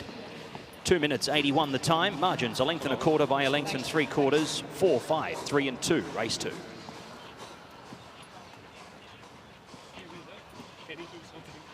Thank you.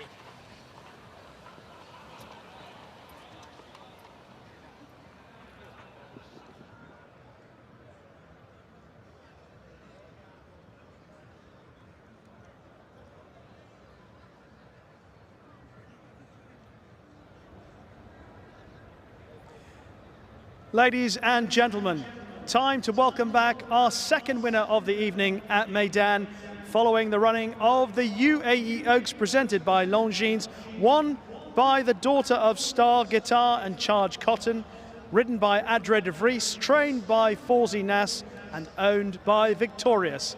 How about a generous round of applause for a classic winner, Manama Gold?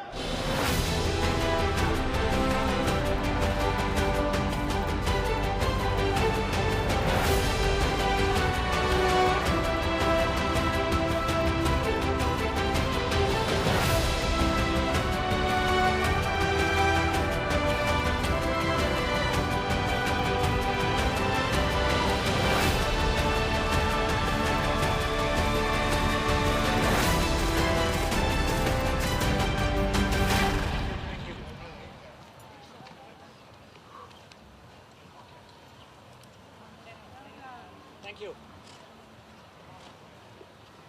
Hey, baby. It's over now. She was a bit fresh today, yeah? A bit fresh today. Good girl, good girl. I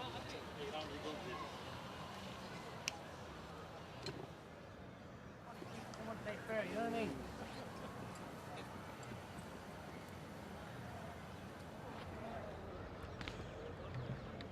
Well, I'm looking forward to the debrief from Adre de Vries about Manama Gold. Adre, congratulations. Every time I see you after she's won a race, you've got a big smile on your face. How pleased were you with what she did today? Oh, I'm very pleased. I mean, I have a lot to do with her in the morning, and she's a very, very special filly. She's, at the moment, probably not at her best. I think she's growing a lot, but she's all class. I didn't have a plan to make it, but she's got the natural speed and she jumped well.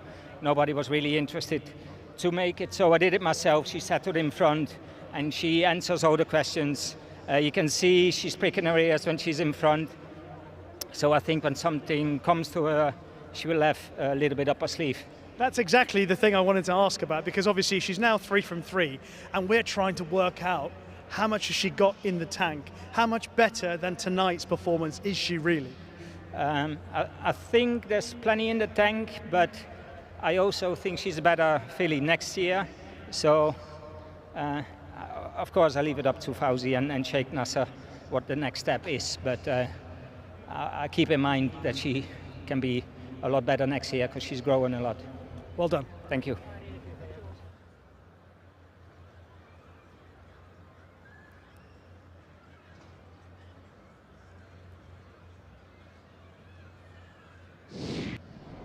And that's correct weights in the UAE Oaks presented by Longines over the 1900 metres. Manama Gold, our winner, stopping the clock at 2 minutes 81.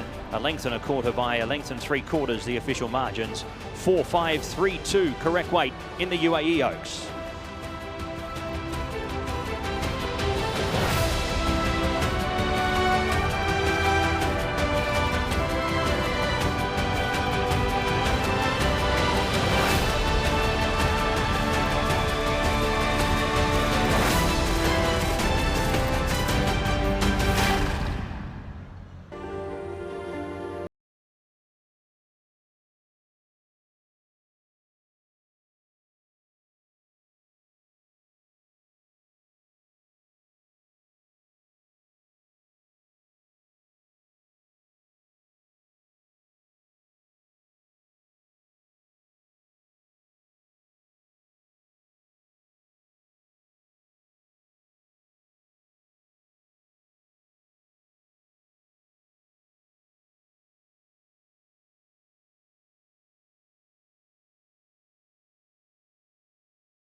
Well, ladies and gentlemen, we've just seen another terrific performance by the exciting Manama Gold in the UAE Oaks presented by Longines, and we welcome up onto the stage Patrick Ayoun, Regional Brand Manager for Longines. Longines kindly supporting the 9-race card here tonight at Meydan. Stepping forward to receive on behalf of the winning owners victorious, will you put your hands together for Sheikh Dej?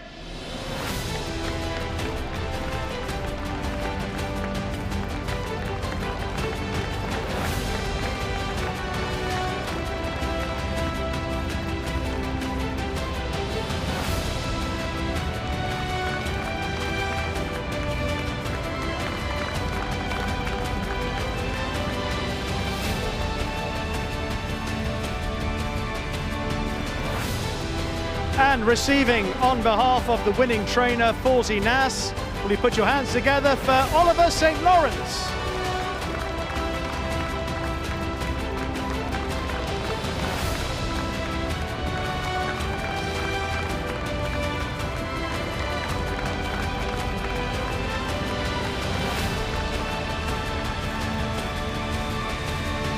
And the man aboard the filly who always puts a smile on his face. How about a big round of applause for Adre de Vries?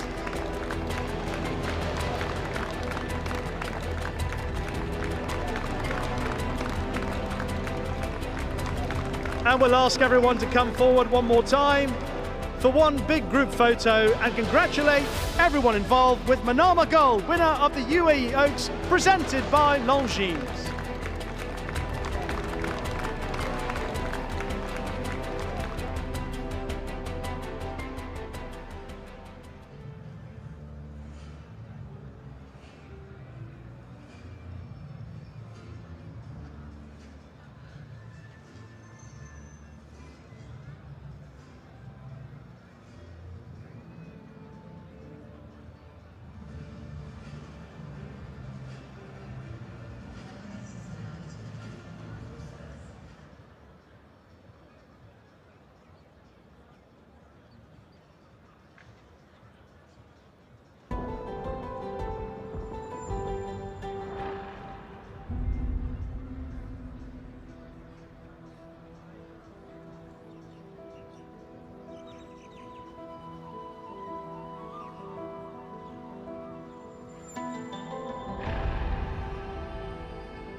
Now, have you got your best smile ready?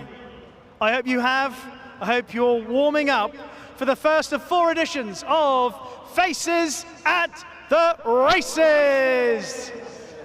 We want to see your best smile in order for you to win a chance to win 500 dirhams, and then you'll make your way to Concourse B in the grandstand to receive your prize. Here we go. Who is going to win the first edition of... We've got some beautiful smiles. They're prepped and ready to go.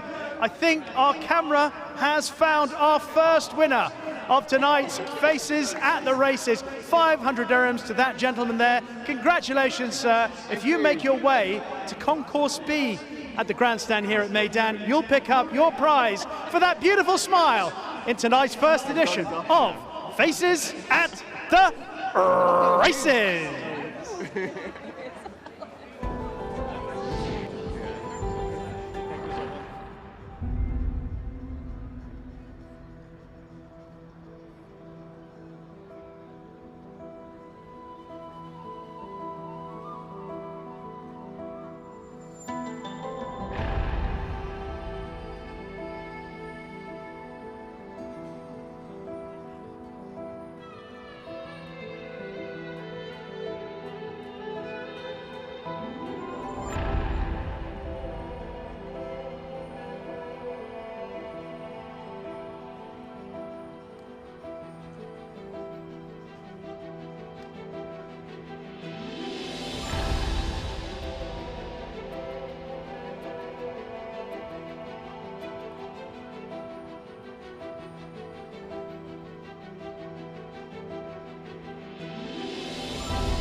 Well, ladies and gentlemen, welcome back to the parade ring for race number 3 on the program. Another field of 7 runners here, so a small field, but plenty of quality right through it, and one stable in particular with a very good hand in the race. Let's have a look at the first of their runners now. That is English Rose for the stable of Charlie Appleby, who has a 3-pronged attack in the race. Miguel Barcelona rides English Rose here, who was narrowly defeated last time to the races, and that was in behind Silver Lady, her stablemate. She is a 4-year-old daughter of Frankel, and she draws the ace this evening, heading up to the 1800 metres for the first time in her career. Well, we just had the running of the UAE Oaks. Let's have a look at a former winner who makes their bid tonight for the Balshaheen, and that is Mimi Kikuchi. She's now a 4-year-old filly by City of Light. Royston French will do the riding here for Salam bin Gudaya. Coming out of a 1900 metre event, the Group 1, and that was on the 26th of January, the Al Maktoum Challenge. In behind Kabir Khan, was beaten 19 lengths. Comes back to race against her own sex here tonight, and comes into this off an official rating of 100. Off a mark of 101 is the 4-year-old daughter of Invincible Spirit for William Haggis and Tom Marquand. It's Mystic Pearl, who comes out of the same race as quite a few of these in behind Silver Lady. The first run in the country probably wasn't as they would have expected or hoped for, and as a result, I'd say probably puts her a little bit on the back foot here tonight compared to a few of these other runners. But she has the class, and if you go off her form in Europe before arriving here in the UAE, she is certainly a worthy contender and should be up to her neck in this event here. Mystic Pearl, our 3rd runner of 7. Number 4, Nibris Angel, coming out of that race there behind Silver Lady, running 4th on that occasion there, beaten 4 1/4 lengths. Kevin Stott will take the riding and take the reins here from Marjorie de Vries, having the 7th career start here this evening, is hoping to pick up win number 3 of her career. Number 5 is our international market favourite, Sapphire Seas, who comes here with a picket fence and is hoping to continue that here, the daughter of Frankel, for Charlie Appleby and William Buick, the highest rated horse in the event, off a rating of 105. 4 from 5, and comes out of a 2,000 metre listed win at Yarmouth back on the 20th of September. Comes into this off a freshen up and has the first run here in the UAE, but looks the X-Factor horse in the event. The 3rd and final runner here for Charlie Appleby is Shining Jewel, the 4-year-old filly by Siuni. Richard Mullen will do the riding off a rating of 98. Was a winner at Newmarket 2 starts ago. Ran 5th here in behind Silver Lady, beaten 6 1/4 lengths in the UAE debut. So hopefully we'll take plenty from that and improve, but does strike a difficult field here once again, and draws a little bit out in 5, despite it only being a small field. And last but not least, Stenton Glider, the 4-year-old filly by Dandy Man for Hugo Palmer. Jim Crowley will do the riding of a rating of 102 here. Best of luck to Mrs. J. Mares and Mr. T.S. Mares for the one-time winner, who's also got 4 minor placings to her name, the daughter of Dandy Man, and was only beaten 4 1/4 lengths, running 3rd there behind Silver Lady and English Rose last time to the races. That is Stenton Glider, our 7th and final horse to be contesting the Balshaheen here over 1,800 metres. This one is for 850,000 dirham for the fillies and mares at Group 2. The winner takes home a cheque of 510,000 dirham, one of our bigger purses for the evening. And best of luck to our 7 contesting this feature event on the program.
Well, ladies and gentlemen, it is time for our third Best Turned Out award of the evening, kindly sponsored by Phi Advertising.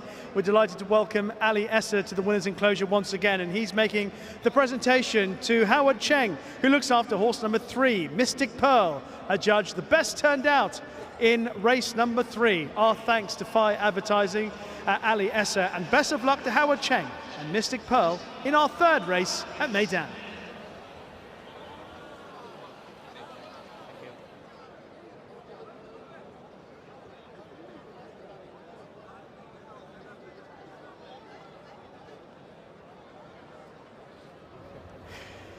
So the runners have arrived down at the start, and of course it is pretty obvious that Charlie Appleby's got a very strong hand in this Balanchine.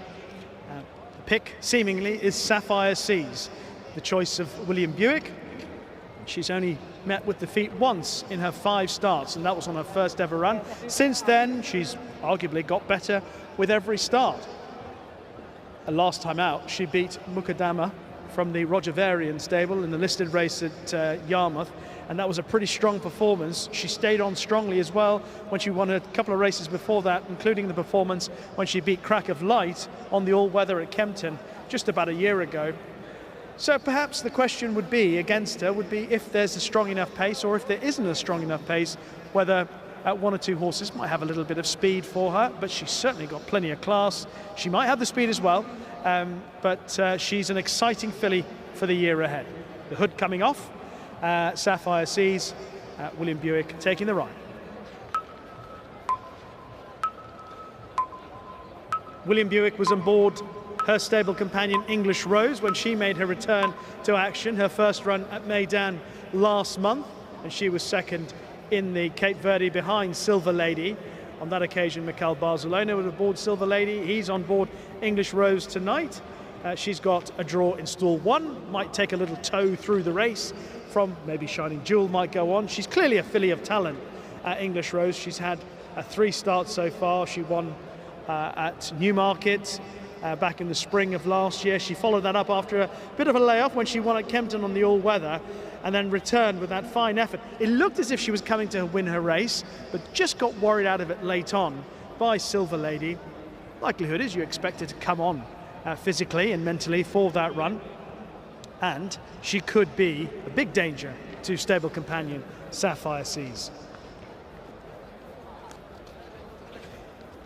Here's number 7, Stenton Glider, who looked really well in the paddock beforehand. A credit to the Hugo Palmer team, Jim Crowley in the saddle. And she was just behind English Rose in the Cape Verde when she was third to Silver Lady. She's a smart filly in her own right, but she was obviously beaten on that occasion by English Rose. She was behind Mystic Pearl as well, so on her very best form, she'll probably have to improve, but it appears that she's thriving for being out here in Dubai. One of the picks of the paddock, that is of no doubt.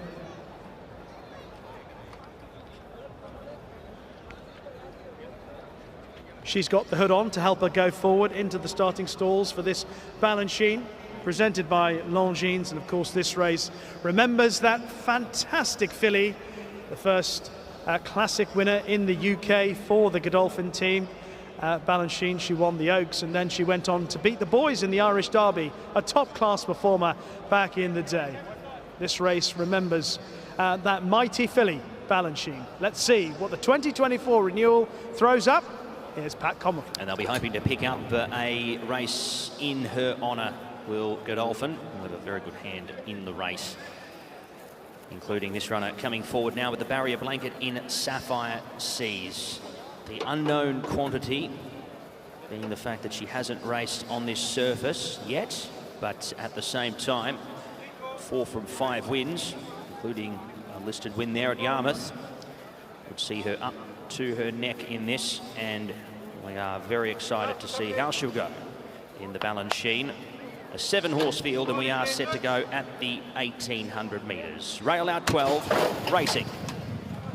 Now, it was a little slow out was Mimi Kikuchi, going back early there with Mystic Pearl. Stenton Glider was fast out onto the bunny, going forward with Shining Jewel, and they make the running nice and early and keep the pace pretty genuine here in the early stages. It was 4 lengths there to Sapphire Seas, racing in isolation in third.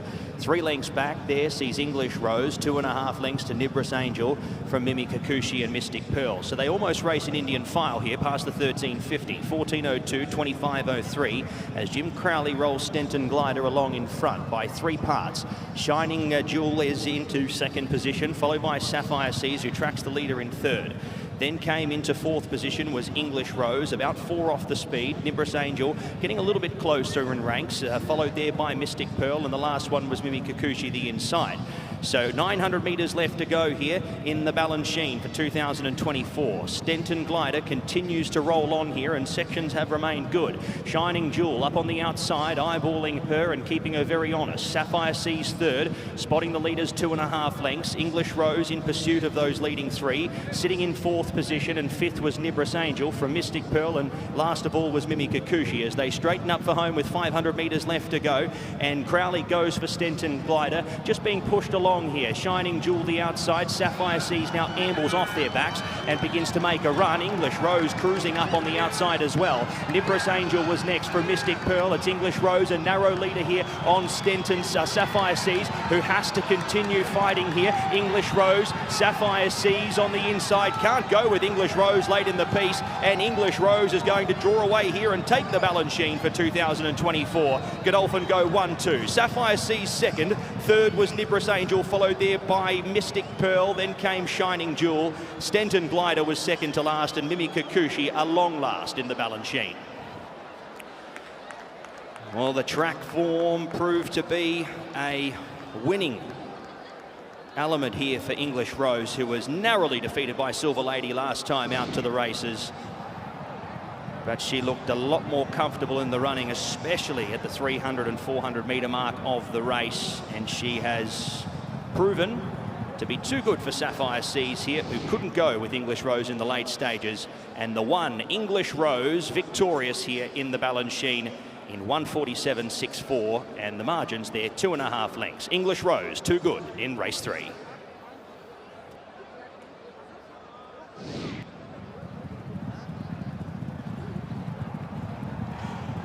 That was a smart performance from English Rose, stepping up on her run in the Cape Verde and defeating her better fancied stablemate tonight, Sapphire Seas. English Rose travelled really kindly. They went a good gallop. Have a look at where Stenton Glider and Shining Jewel are at this stage. They were comfortably beaten off, but they went a good pace. That suited the way English Rose was ridden by Miguel Barcelona. Indeed, it suited the way Sapphire Seas was ridden, but in the end, I think it's fair to say that English Rose was just a sharper filly on this occasion. We saw that Sapphire Seas, on her very first career start, came forward for that significantly, so likelihood is she'll do that again. William Buick wasn't hard on her in the closing stages. English Rose, though, she was sharp after that first run in the Cape Verde when she was behind Silver Lady, stable companion, and in the end, she has come home comfortably in front. She's put in a really good finishing kick. She's beaten Sapphire Seas, a 1-2 obviously for Godolphin and for Charlie Appleby. Godolphin and Charlie Appleby also responsible for Betsu, the dam of English Rose. Turning into the straight, William Buick just angling past Shining Jewel. Sapphire Seas goes past her, but the body language of Miguel Barcelona on English Rose is significantly calmer than William Buick at that point. And in the end, she has picked up much better than her stable companion, who will no doubt come on for that. English Rose, though, gets the verdict in the Balanchine. Another win for Charlie Appleby on the Meydan turf.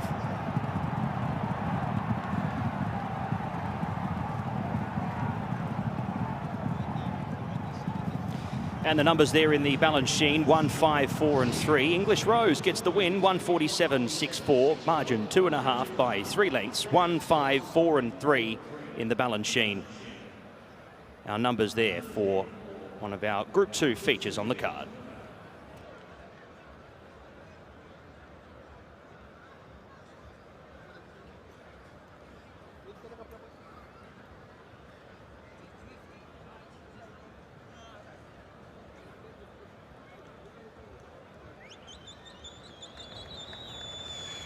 Well, it's time to welcome back our third winner of the evening after the running of the Balanchine presented by Longines, a daughter of Frankel out of Sebetsu, ridden by Miguel Barcelona, owned by Godolphin, trained by Charlie Appleby. It is English Rose.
Well, Miguel Barcelona won the Cape Verde on the seemingly second choice of the Charlie Appleby runners, and he's done it this time on English Rose. Miguel, congratulations. I'd like to ask you first of all about the pace of the race and how happy you were sitting on English Rose as they went along at what seemingly was a good pace. Yeah, exactly. We went a good gallop from straight away from the start, so my filly traveled very well from the beginning, and no, everything went pretty well for us. The horse to beat was just in front of me, and both have our chance, and I think my filly deserved to win today. She travelled well first time and didn't quite get it done. How impressed were you with what she did when you asked her to quicken up? Well, maybe she was as well fitter today, and the pace was even better. So no, everything went in our way tonight. Congratulations, well done. Thank you.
And we get correct weight in race number 3, the Balanchine presented by Longines. 1, 5, 4 and 3. English Rose victorious for Miguel Barcelona and Charlie Appleby. 1:47.64 the winner's time.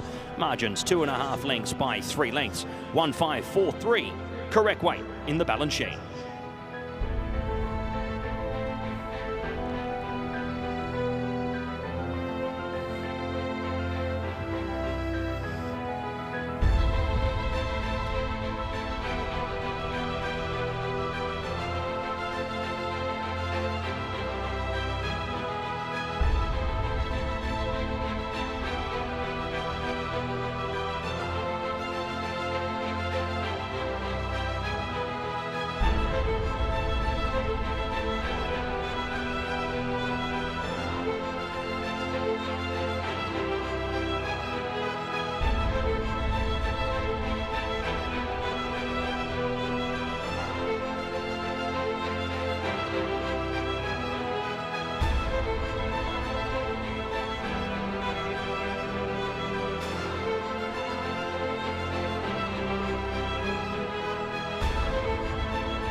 Ladies and gentlemen, it is time for the presentation for our third race of the evening, the Balanchine, presented by Longines. And we welcome up onto the stage Mr. Patrick Ayoun, the regional brand manager for Longines, and we thank them for their support of tonight's racing here at Meydan. The winner of the Balanchine, presented by Longines, was English Rose. Stepping forward to receive on behalf of Godolphin, will you put your hands together for the Appleby team of Emily, Erin, Edith and Sean. Congratulations.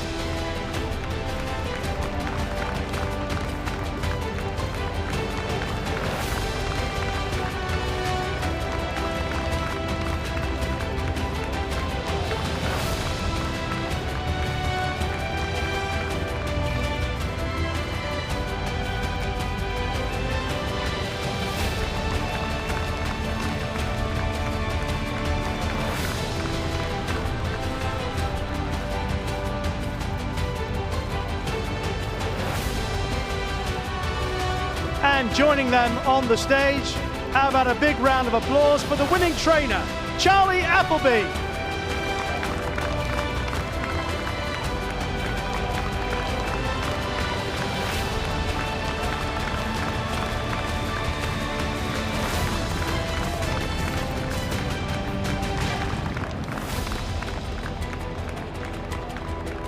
And congratulations to our winning rider. It is Miguel Barcelona.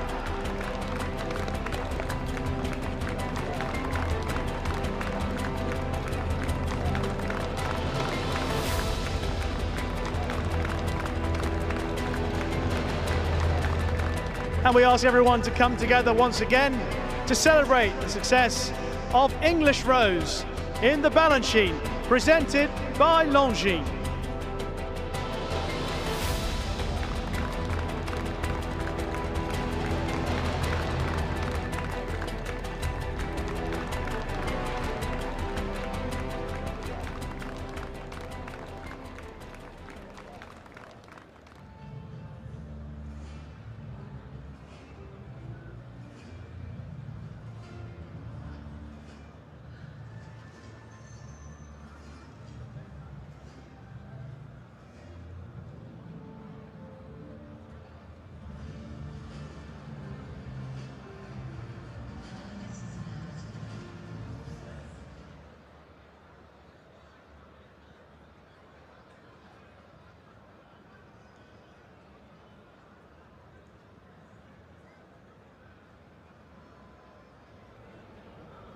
Well, his fabulous season with runners on the turf continues. Charlie Appleby has won the Balanchine, presented by Longines. Charlie, a fantastic performance from the front two horses, I think, because even Sapphire Seas in defeat, I think she's run well. But talk me through your opinion on what English Rose has done, particularly from start 1 to start 2 this season. She's done all the natural stuff of coming forward, but mentally she's come forward. She was a bit keen there first time out, and Mikael got her well settled. And I say, to be fair to the second filly, she's travelled into the race, probably got a bit tired, and to be fair, probably just wants stepping up in trip as well. Whereas this filly, like I say, the race under her belt, and this trip is probably, you know, her ideal trip, I'd say, going forward. Yeah. I think you train the dam, Sabetsu, you know the family really well. What sort of level do you think this filly could reach were she to head back to Europe? I would presume that's the plan. Yeah, we haven't quite firmed up a plan with these fillies. I mean, Sapphire Sea should go back because, like I say, stepping up to the mile and a half will probably be her next step now. As respects to Silver Lady, she's already back in the UK. Silver Lady, obviously, is the filly that beat English Rose there on her last start. She's back in the UK already, and we plan to ship her out to America early April there for the Keenan opening meet. And then we'll see what this filly does. You know, whether she will join her, we'll just, yeah, there's nothing set in stone with her as yet. Strong team of older horses this season, potentially for the rest of the year.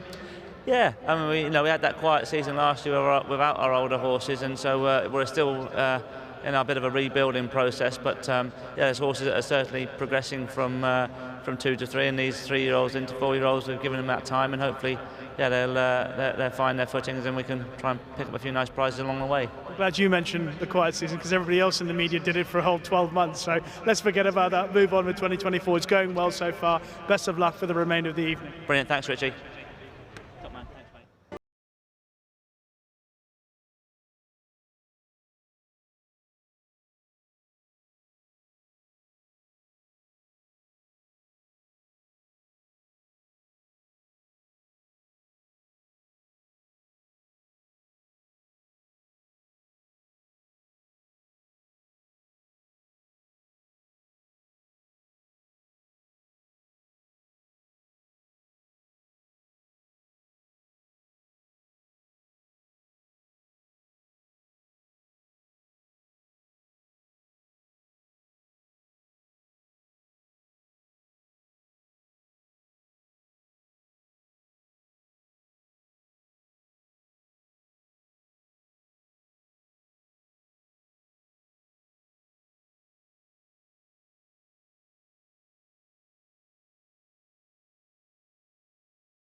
Ring here for another feature race on the program, this one at listed level for 800,000 dirham, the Albus presented by Longines over the 1900 metres. Let's head to our first horse as they make their way into the parade. Number 1 is Autobahn. He was narrowly second to Falcon of Arabia in his Meydan and UAE debut. He steps up in trip, which should certainly suit him. And he's a beautiful looking type here, the son of Asiatic boy. And Miguel Barcelona stays on board here for the third career start for Julio Olajuela. They also have the stablemate in Courtier heading around here as well, who's been narrowly defeated his last couple. He's a get back and run on horse and finds a race with a fair bit of on-pace speed, which could suit the 3-year-old colt by Matterhorn. And Jose Da Silva will do the riding here off the rating of 98. He's had 8 starts for 4 wins and 4 minor placings, never missing the top 3.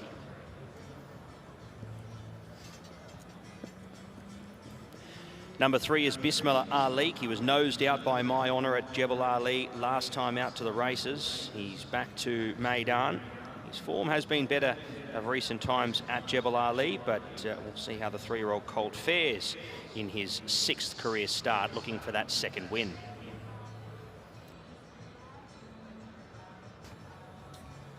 Number 4 for Michael Bell is Destructive. Tom Marquand will do the riding here, owned by Stuart Mizon. He's had the 1 start here, was beaten 5.5 lengths. He was nommed for a 1400 metre event, but was scratched before the start. So he does race his next race over the same distance of 1900 metres. He's got good gate speed, and hopefully we'll see some improvement on that first up performance with a race under his belt under the lights here. Number 5 is Al Yabri. He was a good last start winner as well at Meydan here to go on and win by 2.5 lengths there over Tactical Bound.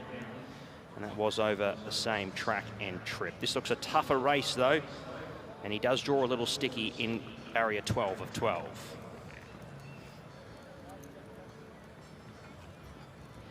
Andrew Slattery picks up the ride on Falcon of Arabia for Bat Seemar and the Falcon Racing Team LLC. He'll be an on-speed type here, drawn 6, so we'll have to burn across there in the early stages to find his usual position, but he will take plenty of fitness from that win and confidence as well. He's looking to keep his undefeated streak alive. Well, the Guineas wasn't to be for Killer Collect, and it wasn't a run where he got any favours whatsoever, but he was brave and he stuck on to be beaten 3.75 lengths there, running 2nd in behind his stablemate there, Mendelssohn Bay. On his day, he looks one of the clear horses to beat in this, and Tygo Shea has decided to side with Killer Collect here, with Bat Seemar having multiple runners in the race. So Killer Collect's certainly a winning hope here, and drawn well in 4.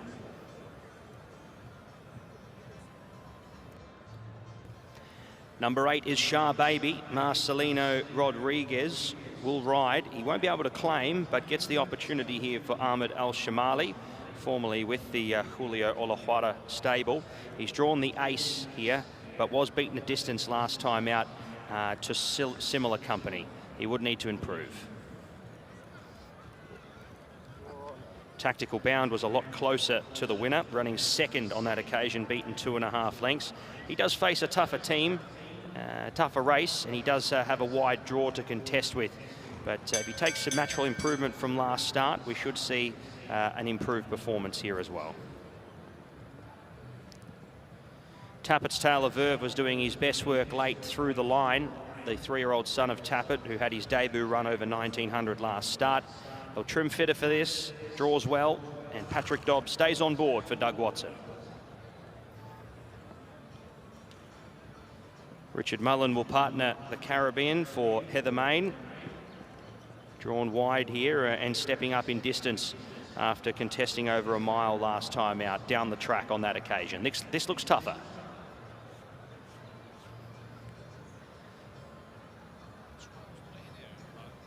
So just waiting on Tokyo Tower. He'll be, I think, late to the parade ring here, so we will hold fire and wait for Tokyo Tower to join us there. But that's 11 of your 12 runners for the Albus race 4 on the program this evening.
And we are joined in the parade late by Tokyo Tower, who is our final horse to look at. He will certainly appreciate the pace in the race here, and much like a couple, will be getting back and hopefully running on here.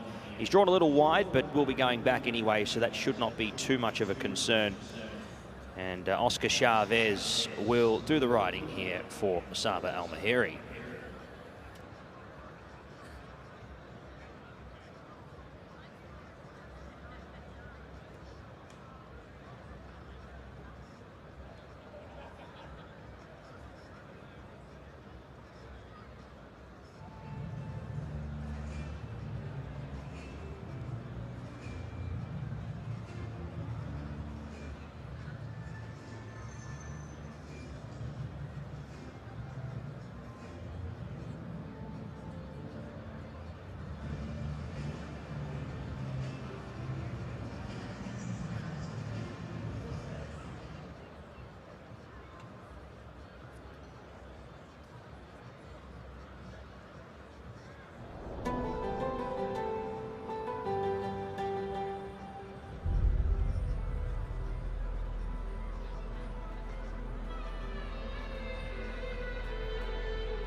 So the runners are making their way down to the start for the Albastic here, presented by Longines. And first up, we're seeing Autobahn for Julio Olazquaga and Miguel Barcelona, looking for his second win of the evening. And Autobahn showed plenty of promise first time up when he was second behind Falcon of Arabia here.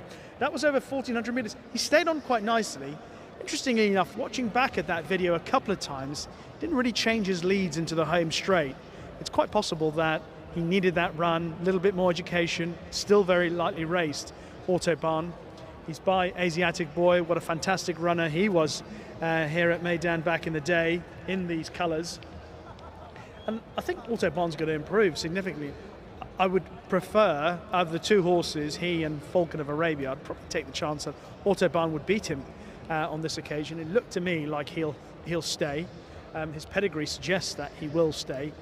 So I think he's got a chance. He's certainly on the shortlist, and it's a long shortlist in fairness for this race, because there are a number of horses you can make a positive case for. Both Autobahn and Courtier are both giving weight or conceding weight to all their rivals. Courtier, from obviously the same stable as Autobahn, has run with a great deal of promise on his two runs at Meydan. He was behind Maya Tal first time up. That was a good run over 1,400 meters, and he stepped up and finished well behind Melson Bay, and just narrowly behind Killer Collect. And I think the extra distance is in his favor, the way that he finished off that race. Take a chance that he might also, like I was with Autobahn and Falcon of Arabia, I think possibly Courtier might finish ahead of Killer Collect as well. Both those horses from the Olazquaga team look big players in our upcoming Albastic here. Well, here's the horse who was just ahead of Courtier last time. and that is Killer Collect. He was second to Mendelssohn Bay, and he has shown a great deal of promise as well in his 2 runs. He won second time in that conditions race after a fair first run in the maiden here back in November. He won very impressively, and then he ran a race, although like Courtier, things didn't exactly pan out perfectly for him on that occasion, and the likelihood is he's better than that. Obviously, Ty Gaucher's in the saddle. Ty was aboard Falcon of Arabia when he won on his debut. So sticking with Killer Collect, who's got a better draw this time in 4 for the way the race should pan out. And you get the impression that he's probably got more improvement to come in this short space of time since that run, as have so many in this race. So hard to be adamant that he will definitely beat Killer Collect, will definitely beat Courtier, or indeed the other way around. But it's a tightly knit contest, this, for the Albastakir. You think Ty Gaucher could have ridden this horse, Falcon of Arabia, who won first time up. He beat Autobahn.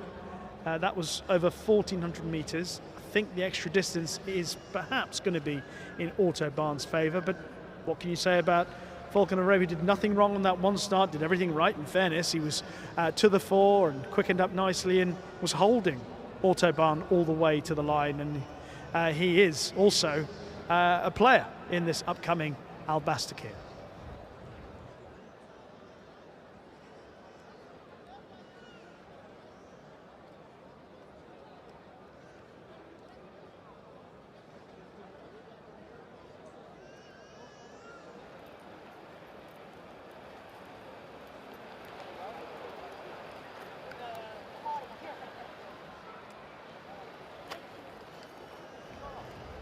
It is time for the Best Turned Out Award for race number 4, the Albastakir, presented by Longines. And it has gone to horse number 2, which is Courtier. He's looked after by Salim Kadar, and he is currently in the winner's enclosure now, along with Aliessa from Phi Advertising, who are sponsoring all the Best Turned Out Awards this evening. Congratulations to Salim, good luck to Courtier, and our thanks to Aliessa and Phi Advertising for sponsoring the Best Turned Out Award.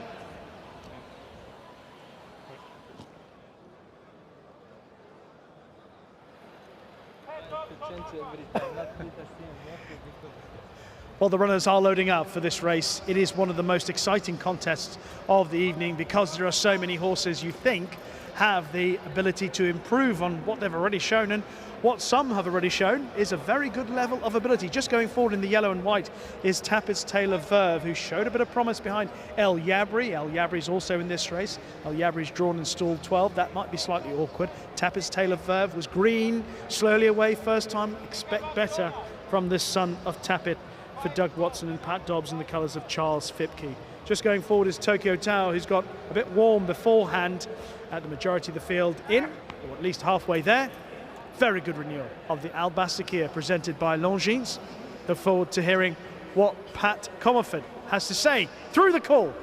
Thank you very much, Rishi. We've got only a couple more still to come forward here. Tokyo Tower was a little late to the party, coming out into the parade a little bit late, but he's made his way around there now. Oscar Chavez back to ride here this evening after a little quick hit-run mission to obviously do a bit of track work with Isolate, who we'll see at the in the Saudi Cup tomorrow. So a nice representative there for Doug Watson and Triple R Racing. But he's back here on Tokyo Tower, and we are set to go in the Albastakir, brought to you by Longines, and we are underway. Destructive, a little slower than usual. Tokyo Tower goes back as expected. Tapit's Taylor Verve hustled up on the inside to stay intact with the early group. Killer Collect's going to have plenty of speed to go up and potentially find the lead here. Will do so now, getting it there over Shah Baby, who's going to take a spot in behind. Autobahn goes up to second position as they leave the running. From Falcon of Arabia, Al Yabri 3 deep and posted. Then came the Caribbean, followed by Bismillah Ali, 3 lengths to Tapit's Taylor Verve, a length and a half Destructive, getting going around them now. Tactic the initial group, and detached is Tokyo Tower. 8.26, 19.39 as they make their way past the 1,200 metres. And up in front, it is Killer Collect who finds the running rail and rolls them along. Just slackening the tempo a shade here is O'Shea. The outside in second, Autobahn follows suit. Third, Falcon of Arabia. 3 deep at the moment and not happy to press the issue at the moment. Andrew Slattery riding very patient. Al Yabri even deeper. Shah Baby up on the rail in about 5th position, followed by Tappett's Tail of Verve.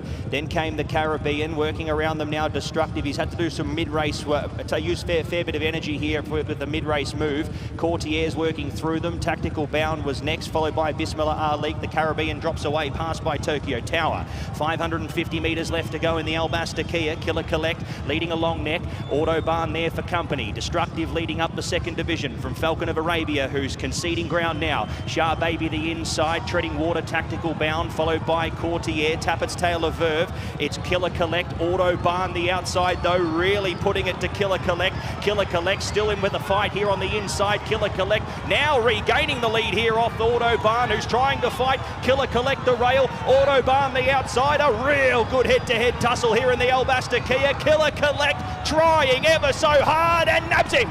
Killer Collect, tough as you like, beats home Autobahn.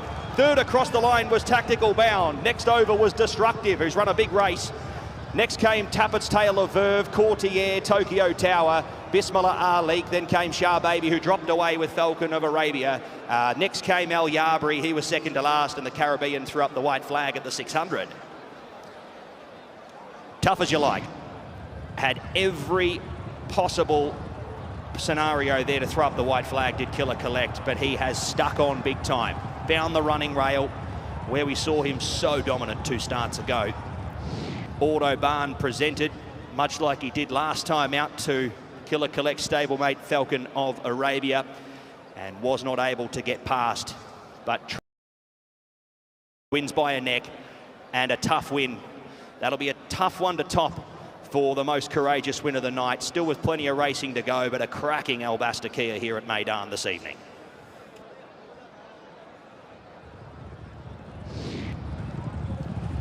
Truly terrific performance and a tremendous duel between Killer Collect and Autobahn. They had the race to themselves from some way out. It looked when they turned in as if maybe Autobahn was getting on top, but Killer Collect, what a brave effort from both the front two. They've stuck really hard, both horses, but Killer Collect has just edged out Autobahn, who has pestered him all the way to the line, and in the end the son of Collected has just got home in front from Autobahn. Good effort from Tactical Bound, who has run on well to take 3rd spot for Adra de Vries and Fawzi Nas. Turning into the straight, they had it to themselves. Destructive has run well in 4th. Tokyo Tower, who was somewhat detached early on, as he has done in the past, has run on nicely to take 5th from Courtier. But it was a really enjoyable stretch duel, watching those two very talented horses square up against each other, and neither flinched in the closing stages, both giving their absolute all. And these two horses are very talented right now, but they both have the potential to be even better with a bit of time.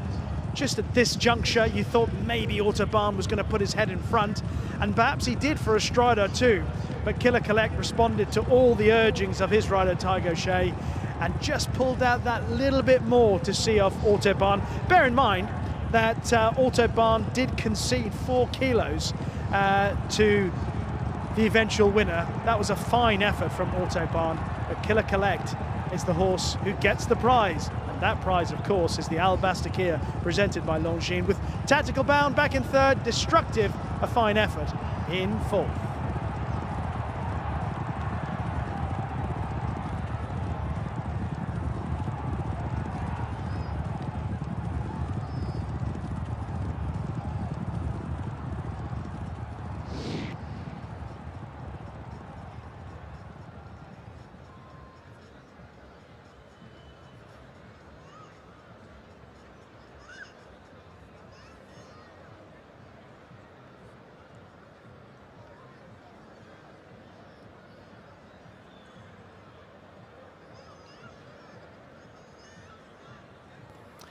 It's Courage with a capital C, our winner of the Albasta Kia, presented by Longines over the 1900 metres. Killer Collect, 7, 1, 9 and 4 are our unofficial numbers.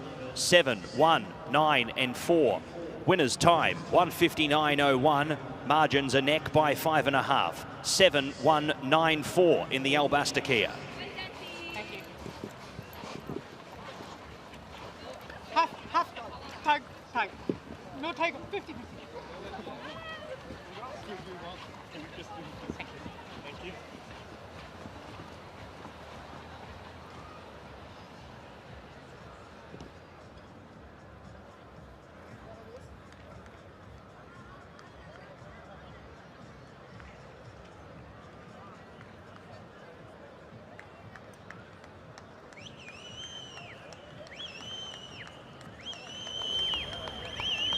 Ladies and gentlemen, it is time to welcome back the winner of the Albaster Kia presented by Longines. He is a 3-year-old bay colt by Collected Out of Comforter, ridden by Tygo Shea, owned by Mr. Michael Hilary Berg and Miguel Buick, trained by Bat Seemar. It is Killer Collect.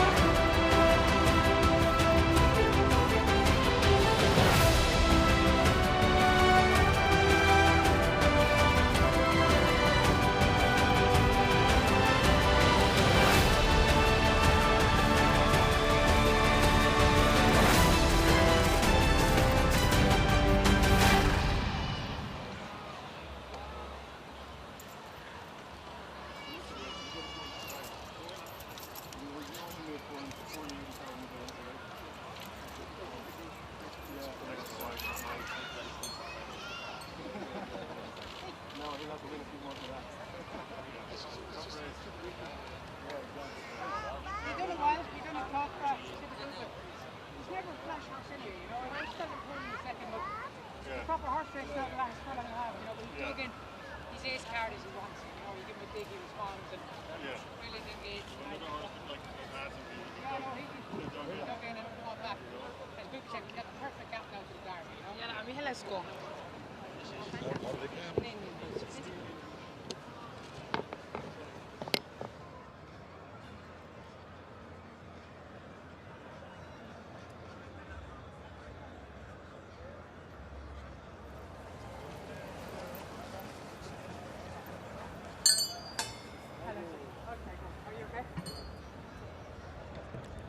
Very happy Tygo Shea weighing in after that tremendous stretch duel between Killer Collect and Autobahn. It's always nicer when you come out on top after a race like that. Talk me through it, Ty, because I thought maybe when you turned in, Autobahn might have headed you for a stride or two. Yeah, exactly, Richie, but look, I was devastated at the last day. Nothing went right for this horse, you know.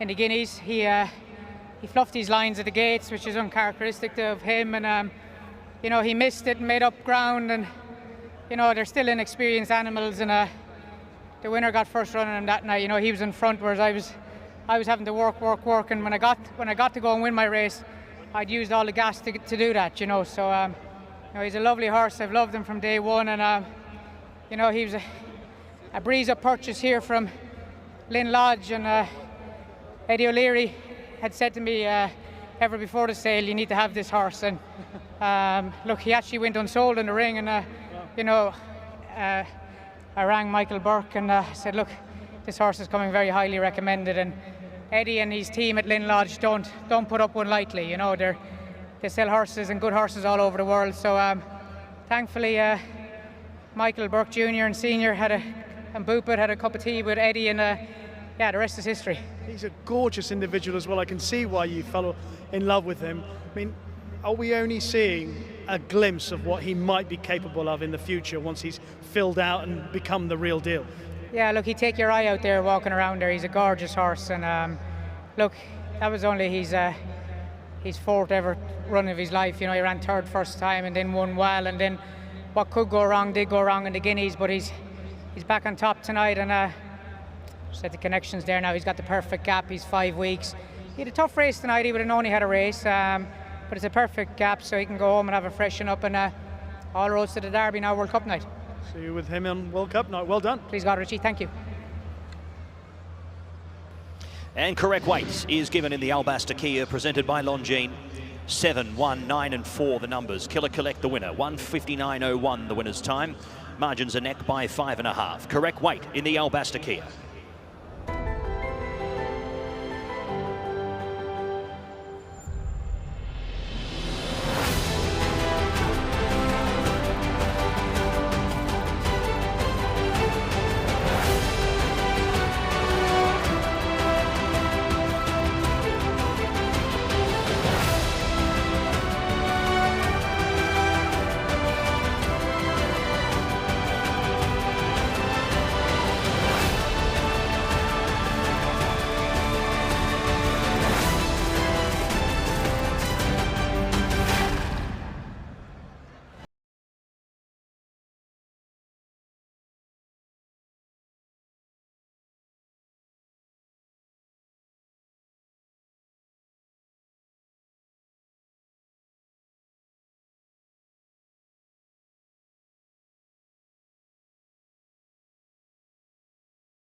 Ladies and gentlemen, it is time for the presentation for our fourth race of the evening, the Albasta Kia, presented by Longines. And we welcome to the stage Patrick Ayew, the regional brand manager for Longines, who are supporting tonight's excellent card here at Meydan. And what a fantastic race we have just witnessed for the Albasta Kia, presented by Longines. A tremendous duel between Killer Collect and Autobahn, and has gone the way of Killer Collect. Stepping forward to receive the trophy, put your hands together for the winning owner, Miguel Buick, and guests.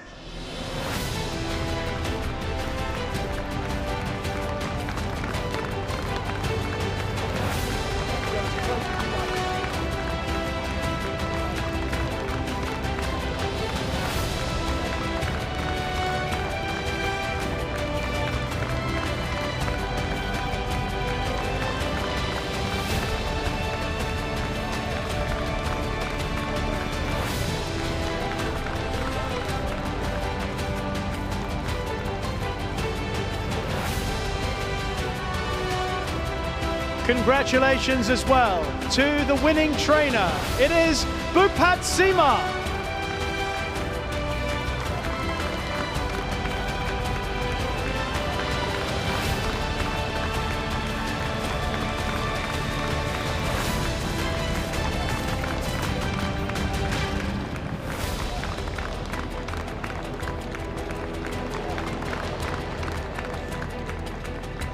And how about a big round of applause for the man on board. Terrific ride from Tiger O'Shea.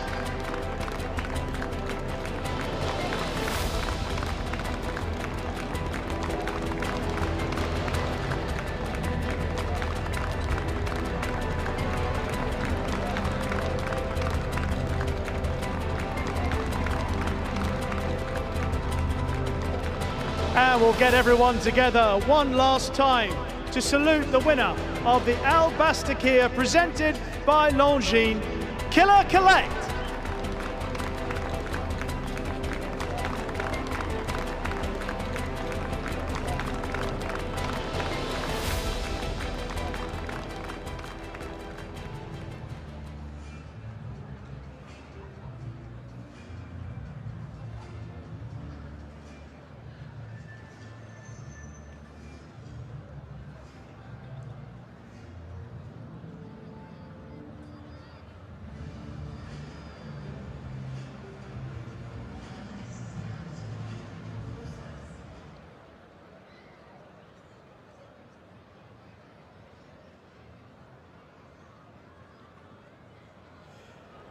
It's always a pleasure to catch up with Bat Seemar, but particularly so. And I said to you, Bat, after a race like that, where you come out on top, there's a little bit more satisfaction, I imagine, than even normal. Yeah, definitely. You don't want to come out on the other end of that battle. But yeah, no, look, both horses ran really well, and you know, they both put their heart in, and you know, it's one has to be a winner. So I'm glad it was us.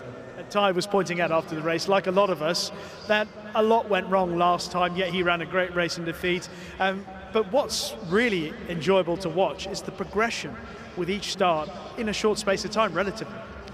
Yeah, he's, you know, Jennifer, who rides him every day, she does a wonderful job with him. He fluffed the start last time from the gate, and we have schooled him quite a lot, actually. And we had a handler today, but I was worried because there was a screen right behind him and the speaker right behind him. So I was worried, but you know, he did it professionally, he did it very well, and my team does a great job with him.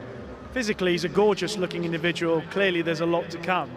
What's going to happen now between tonight, World Cup night, UAE Derby, and how much progression? I mean, Ty suggested he's had a proper race tonight.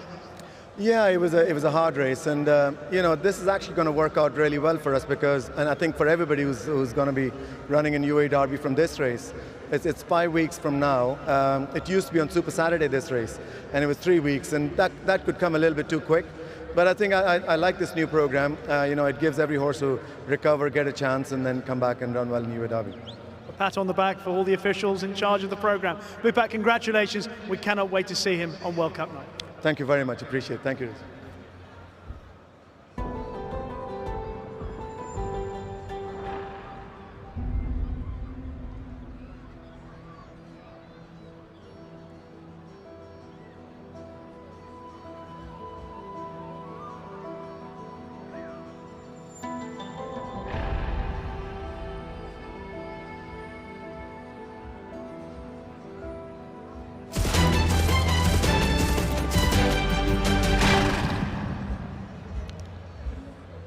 Where are those smiles? I hope you are prepped and ready to go. Teeth or no teeth, doesn't matter. Just give us your best smile, because it is time for the second edition tonight of Faces at the Races. Here we go. The camera is about to lock in to someone with the biggest, broadest, best smile at Meydan. And then he or she will have to make their way to Concourse B of the grandstand to collect their prize of 500 dirhams. And there he is! My goodness, what a beat. There he is, he's moving. I can't hear the music, but I think he does. I think it might be to his phone, or who knows. He can hear it in his head. He has got the smile, he has got the moves. He's also got 500 dirhams. That gentleman, bespectacled and beautiful. Congratulations, sir. 500 dirhams coming your way for that smile. He is our second winner of Faces at the Races.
Well, ladies and gentlemen, we welcome you back to the parade ring here for race number 5 on the program. It is the Singspiel Stakes, presented by Longines over the 1,800 metres.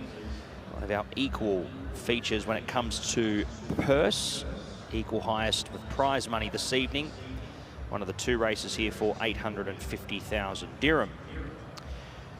Decent sized field here, 14 to take to the track. Let's have a look at our first runner, Al Farik. Now he's a classy horse, a former Jebel Hatta winner. We saw him last start at Abu Dhabi amongst listed company there. But returns to a track where he's done his best work in Meydan. So we'll hopefully see him improve off that run. Nevertheless, he was far from disgrace there in that event. He does come in here as one of the highest rated horses here. Carries the 59, the 7-year-old gelding by Dark Angel, having his 26th start. Number 2 is our international market favourite, Ottoman Fleet, who's been working his way towards a win, beaten by Measured Time his last 2 starts, including running second there to Measured Time last time out to the races. He's been knocking on the door, the 5-year-old gelding by See the Stars, and gets a great opportunity here under William Buick in the Singspiel Stakes. Number 3, San Donato. Very impressive here, taking out the Group 2 starts ago, and was 3rd in behind Measured Time and Ottoman Fleet last start. The 8-year-old gelding by Lope de Vega. Drops back here to Group 2 company. He stays at the 1,800 metres though. Pat Dobbs rides for Doug Watson and His Excellency Sheikh Abeid. 4 is Celtic Prince for Rashid Borsley and the Borsley Racing Syndicate. Bernardo Pinheiro will do the riding. He was down the track in behind Kabir Khan and the El Maktoum, and he returns here to Group 2 company and onto the turf here for the first time this season. 5 is Jan. Ahmed bin Hamash trains. Connor Beasley to do the riding here. 8.5 lengths off Warren Point at Group 3 company over 2,000 metres last start. He drops in distance here for his 26th start.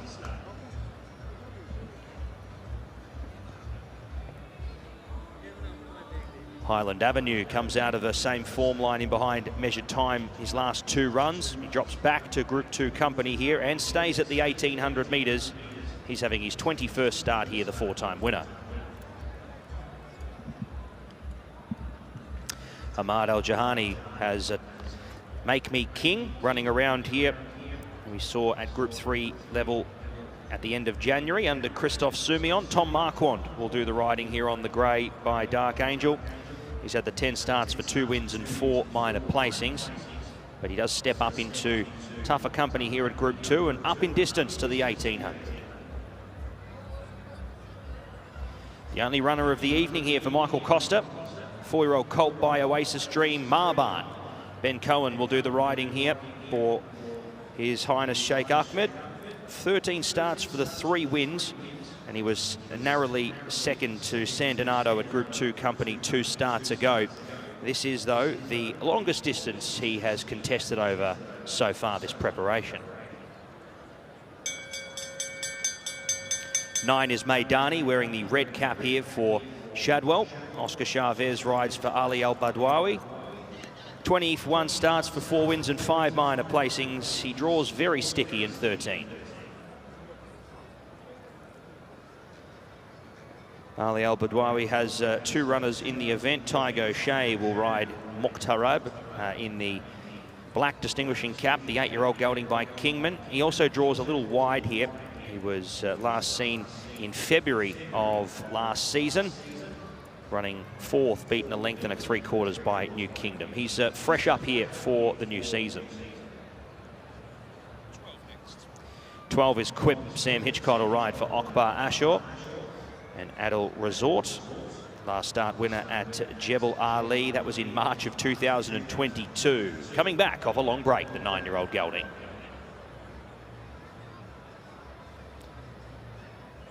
Last start winner Royal Dubai comes up into stronger company here. Patrick Cosgrave will ride for Lucia Body. Comes off a rating of 98 here, carrying the 57 kilos. Draws well to find a similar position to last start, but will need to improve up against classier opposition. And Sean faces a bigger field this time around here after running up the inside to almost steal it off Warren Point last time to the races. A great performance that can't go unnoticed, and certainly among the winning hopes if the runs come at the right time.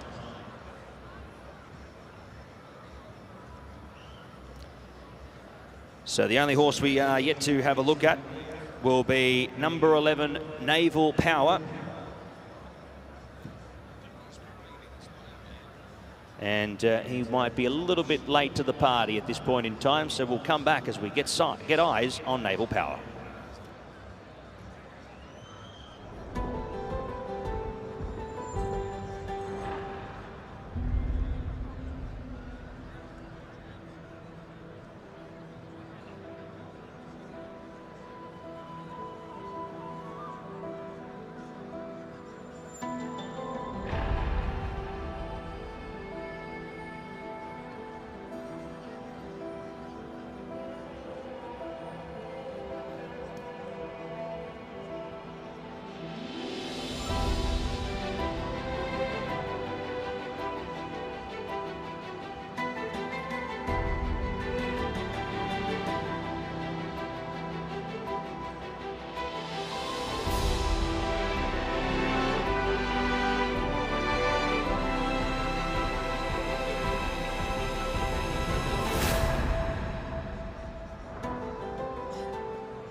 And our final horse to make its way out onto the course in very similar colours to English Rose that we saw before. Godolphin with the white cap and the same rider, Miguel Barcelona. It's Naval Power, who comes back here to the races after a listed win at the back end of last season. He is here off quite a break.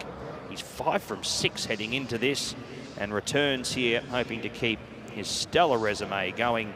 Naval Power, our final horse to head out onto the course for our Singspiel Stakes, presented by Longines at Group 2 for 850,000 dirham.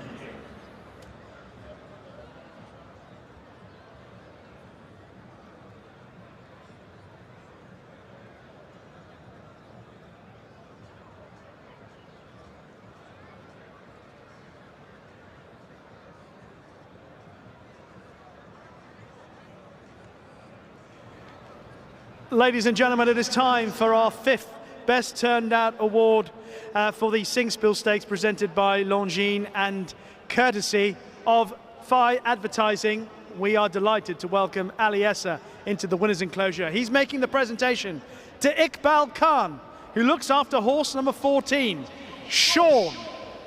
Best of luck to Sean in our 5th race, and our thanks to Phi Advertising for their generous sponsorship of the Best Turned Out Award.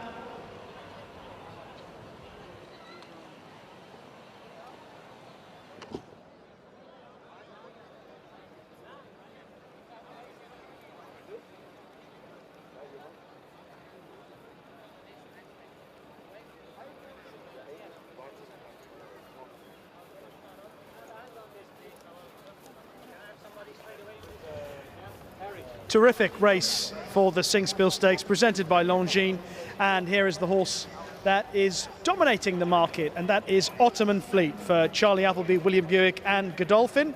He's run 2 very creditable races so far this season. First time up on Festive Friday when he was 2nd to measured time, and third to measured time, and then he was 2nd to the same horse when he was a very good 2nd on that occasion, where he finished off the race quite nicely. Ottoman Fleet, measured time, that was in the Jebel Hatta. You expect measured time is going to continue progressing. He's proved himself a really talented performer so far. And Charlie Appleby, of course, the trainer of measured time, hoping that Ottoman Fleet can get his head in front. He deserves it after those 2 fine efforts so far. Naval Power is very interesting for Miguel Barcelona. Obviously, he's also trained by Charlie Appleby. He's got the distinguishing white cap on. 6 career starts so far, only the 1 defeat, and that came in the Dewhurst Stakes as a 2-year-old back in October 2022. The Dewhurst Stakes is a race that normally identifies the champion 2-year-old in Britain and Ireland. Chaldean was the horse that came out on top that day. He went on to win the Guineas, but Naval Power had approached that race unbeaten, didn't live up to expectations on that run. And then, of course, we saw him at the beginning of the year at Meydan back in 2023 when he won his return to action, but we haven't seen him since. So a little bit to prove after a layoff, but what we do know about him is that he still retains a lot of potential, and he's already shown a significant amount of ability. San Donato has had a very good season so far. Got a cool ride from Pat Dobbs when he won here at the beginning of January. Meydan was behind him on that occasion. Meydan reopposes today. And then he was behind Measured Time in the Jebel Hatta.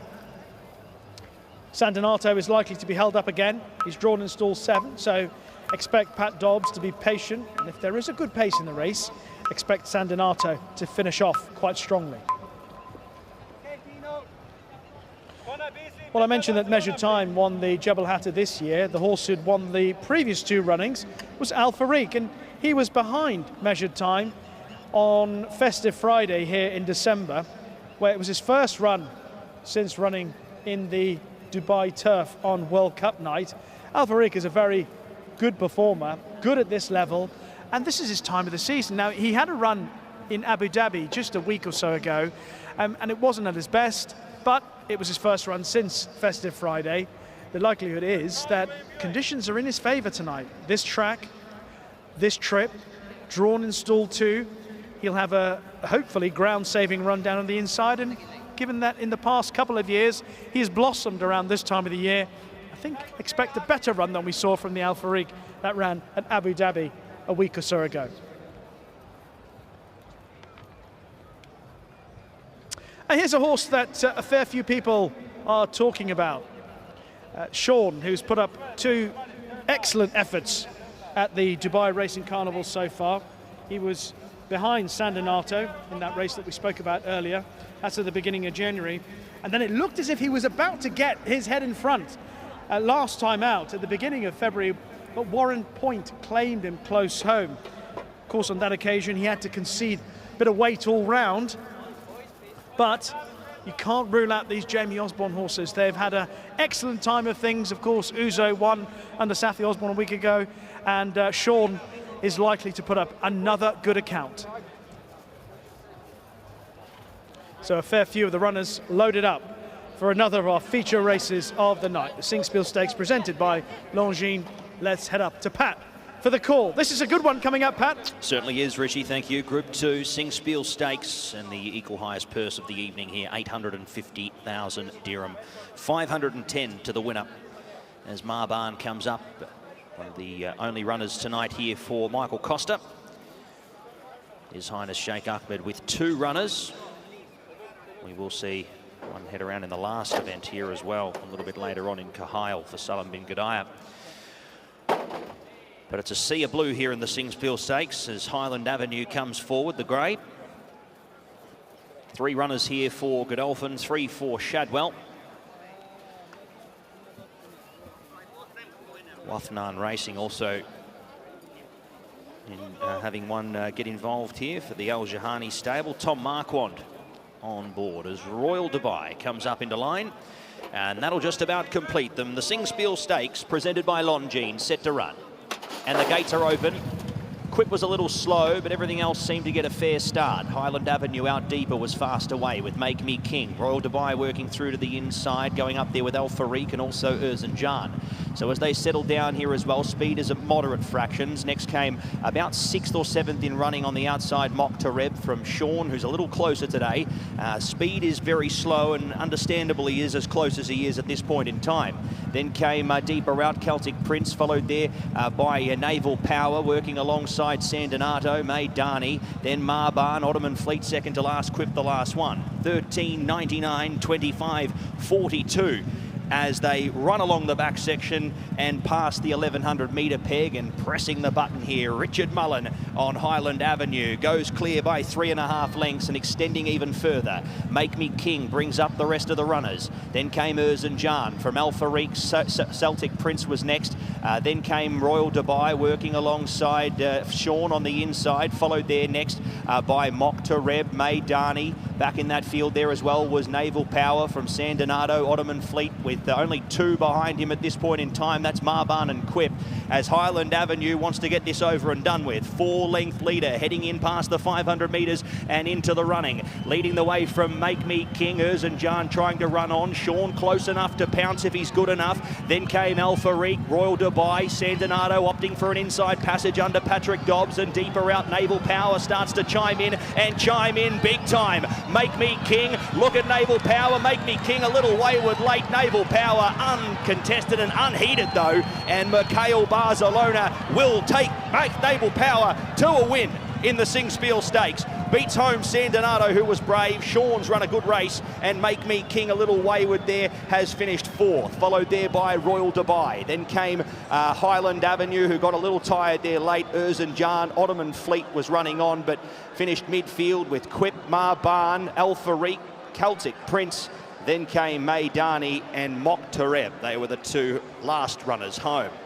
Naval Power back off a long break, 5 from 6. Not been seen at the races since Meydan, 27th of January last year.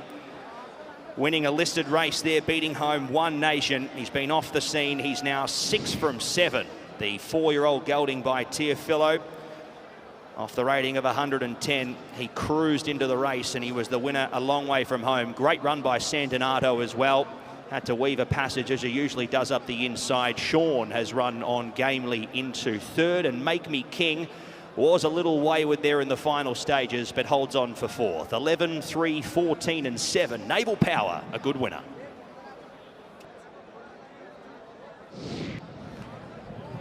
Fine effort from Naval Power on his first run since January 2023. Have a look at the closing stages once again. Make Me King about to go past Highland Avenue. Sean travelling strongly in behind. San Donato also in a pocket. But just at this moment, you'll see Make Me King just lean over, hampers Sean, and that was his chance gone. San Donato's running on, but in the end, swamped on the outside by Naval Power. Terrific comeback after such a long layoff. San Donato in second. How unlucky was Sean? Have a look at the closing stages once again, and you'll see that Make Me King, under Tom Mock, when he's got the red cap on, going past the similar grey and the red cap, that's Highland Avenue. San Donato was travelling strongly. Just as he receives a little tap with the whip, he hangs over to his right, our left as we look at it, and that was Sean's race over and done with. Very unlucky, but Naval Power, an uninterrupted passage, provides Miguel Barcelona with a 2nd win on the evening. Ottoman Fleet a bit disappointing in behind. Marban never able to land a blow. Al-Fariq had every chance but checked out rather tamely. Turning into the straight, look at the way Sean had travelled under Adre de Vries, as did San Donato, who's also looking for a little bit of daylight, but he's had to wait for Sean to go around in front of him, and then he's tried to make his effort, but he's had to hold on. Just as he was angling for that gap, he went one way, Sean went the other, Make Me King went one way. San Donato has actually got a better run by going that way, but in the end, they couldn't cope with Naval Power, who has made a tremendous return to action after a long layoff. And the numbers in the Singspiel Stakes presented by Longines: 11, 3, 14 and 7. Naval Power gets the win, 148.57, margins 2 by 1.5. 11, 3, 14 and 7, race 5.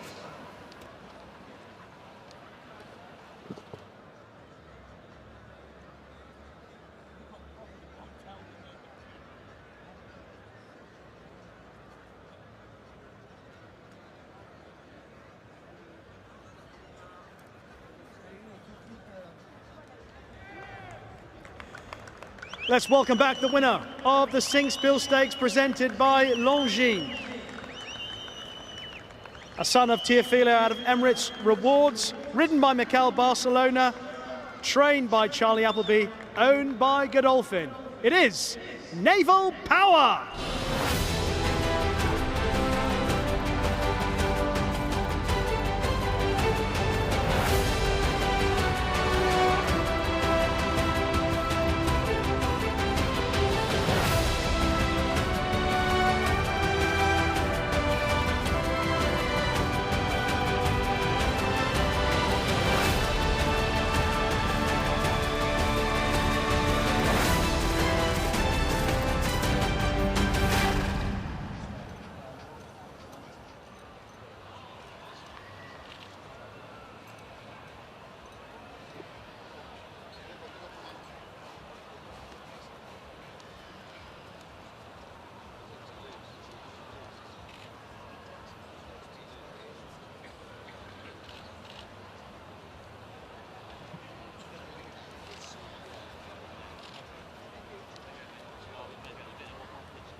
It's a second win of the night for Miguel Barcelona. Miguel, eventually a smooth run for you. 1 and 2 had a little bit of trouble in running. Talk me through how impressed you were with this performance. Yeah, the race went pretty well for me. I could find a good spot very easily, and then in the end, he showed plenty of quality to get into the line. We looked at this race beforehand and thinking about a few others who'd shown some good form. How good a training performance is it to bring this horse back after a year off in a race of this quality? Yeah, it's a huge performance. He's a horse with quality, and I'm sure if Charlie's and the team him straight away after a year break, straight away for this race, that means they expect something at least for him. Well done. 2 winners on the night so far.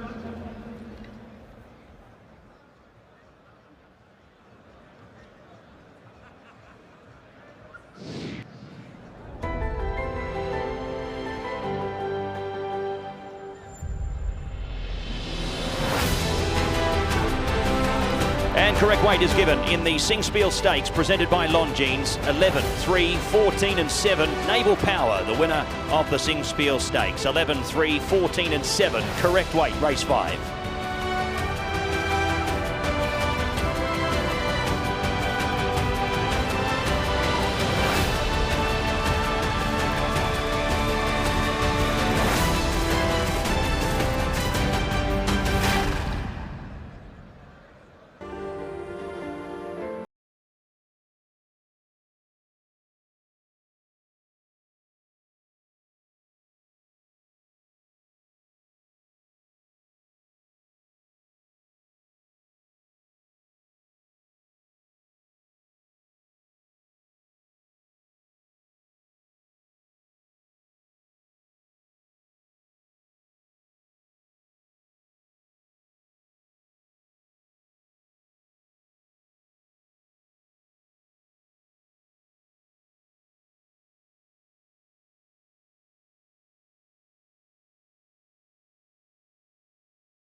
Ladies and gentlemen, it is time for the presentation for our 5th race of the evening. The Singspiel Stakes presented by Longines. This race, of course, remembers the former Dubai World Cup winner on the 2nd edition of the great race. We welcome to the stage Patrick Ayoun, the regional brand manager for Longines, and we thank them for their sponsorship of this excellent card tonight here at Meydan. Stepping forward to receive on behalf of the winning owners Godolphin, would you put your hands together for the Appleby team of Emily, Edith, Erin and Sean.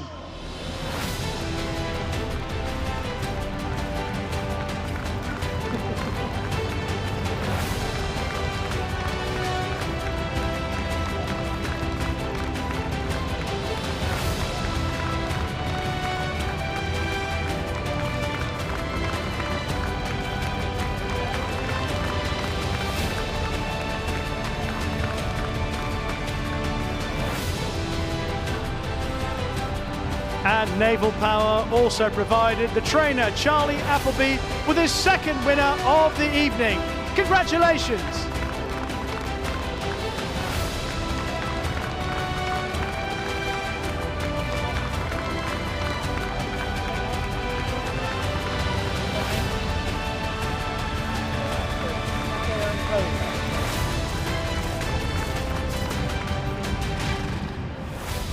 And a 2nd win tonight for the jockey Miguel Barcelona, who is accompanied by Matteo and Chloe.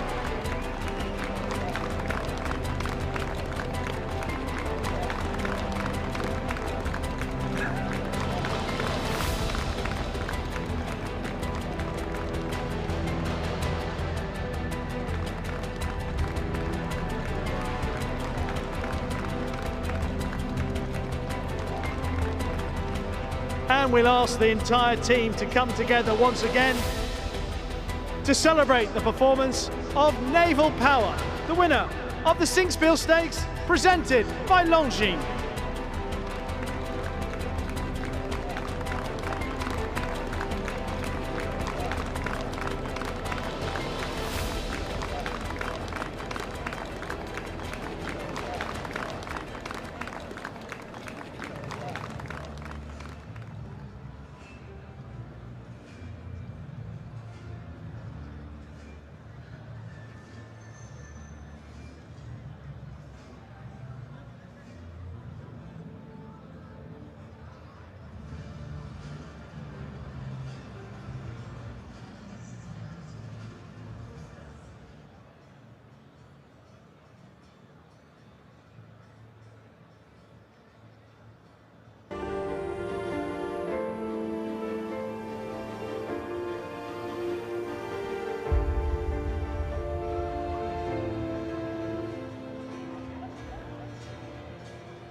So a 2nd win this evening for trainer Charlie Appleby, courtesy of Naval Power. Charlie, I'm going to ask you what you expected from this horse tonight after that layoff.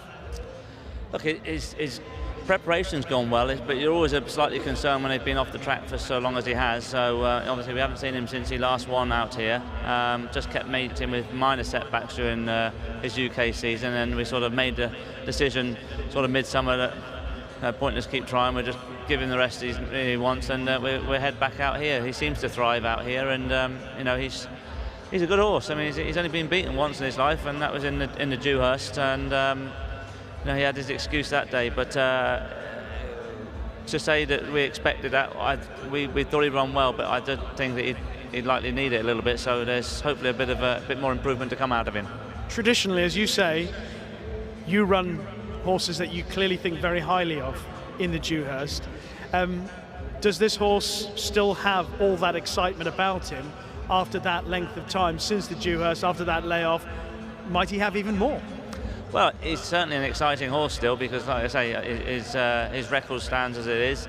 But the last 2 weeks he's really thrived at home, and his last bit of work he did make you think, well, there's an engine still there. So you know, like I say, we came here with confidence he'd run well, with expectations that, you know, hopefully there'll be a marked improvement. And what we've seen tonight and the improvement, I think we've got a nice horse on our hands still.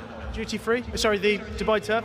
Yeah, obviously he hasn't been nominated for it because you know, we weren't really expecting to win tonight, and we thought, well, we get a run under his belt and then decide on what we're going to do going forward. But he's probably put himself in the picture there to be potentially supplemented for sure. And could he be the horse that you'll campaign international? I know you mentioned obviously already that he clearly thrives out here, but could he handle an international campaign? I'd say that's probably more likely on the cards. Yeah, he seems to enjoy these tracks. He's a gelding, and so he ticks all the boxes for the sort of horse that I would put on the plane and send him internationally, and most likely we'll see him in America. Well done so far, and already excellent night. Brilliant, thanks Richie. Cheers, well done Charlie.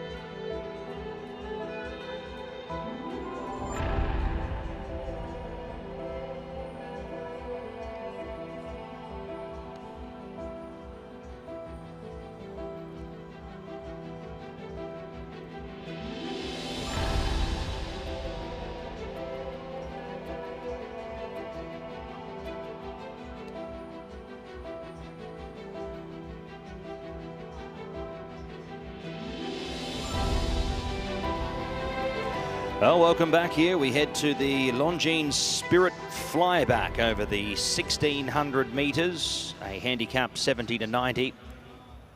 Race number 6 here on the program. Let's head into the mounting yard and have a look at our first runner. And that is number 1 in Desert Peace. Julio Olojuado trains, and Jose Da Silva does the riding here for HHK Racing. We'll see these colours frequent the back end of the program on multiple occasions. Last start 5th, beaten 7 3/4 behind Meydan in a tougher contest. Goes up in distance, should aid his chances, but would need to improve on previous performances so far this season.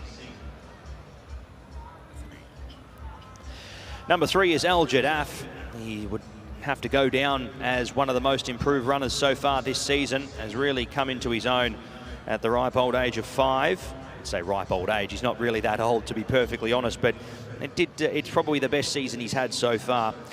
He's been able to really pick up quite a bit of prize money working his way up through the grades. He gets the ace draw here this evening, and Connor Beasley knows the horse very well, having been on him every start so far this season. A definite hope if he can put it all together. Number 4 is Dionysian. A few question marks surrounding him with the gate here. It's going to be a little sticky draw. And he hasn't really got too much proven form here on the dirt. But if you go to his form over in Europe, he has done some really nice stuff over the 1,400 and 1,600 metres. He is the international market favourite at this point in time, is Dionysian. But there are a couple of elements that could leave him to be a little bit vulnerable. But regardless, he still has class and has got to be considered one of the winning hopes in the race. Well, Ilzeth Els would have to improve on his last start performance at Meydan here to be figuring. He comes back onto the dirt after a race on the turf there, and that was in behind Made in Dubai. It is his first run here on the dirt, though, and that is a big question mark, the surface here for him this evening. Bit of an unknown here. Number 9, Shanti Star, the 8-year-old entire here for Rashid Borsley. Omar Salas will do the riding at the 54.5 kilograms. So a light ride here and a lightweight option in the race. He's drawn a little wide here, has the 4-time winner in gate number 10, but finished very similar to one of the horses that we were discussing a little bit earlier on in Desert Peace. He ran 4th here in the same race in behind Meydan. Maybe the extra distance might aid his chances a little bit, but he's up against it here. Number 7, Prompting, Andrew Slattery for Fauzi Nas, who trains and owns, the 4-time winner. Beaten a distance his last 2 starts. He would have to improve.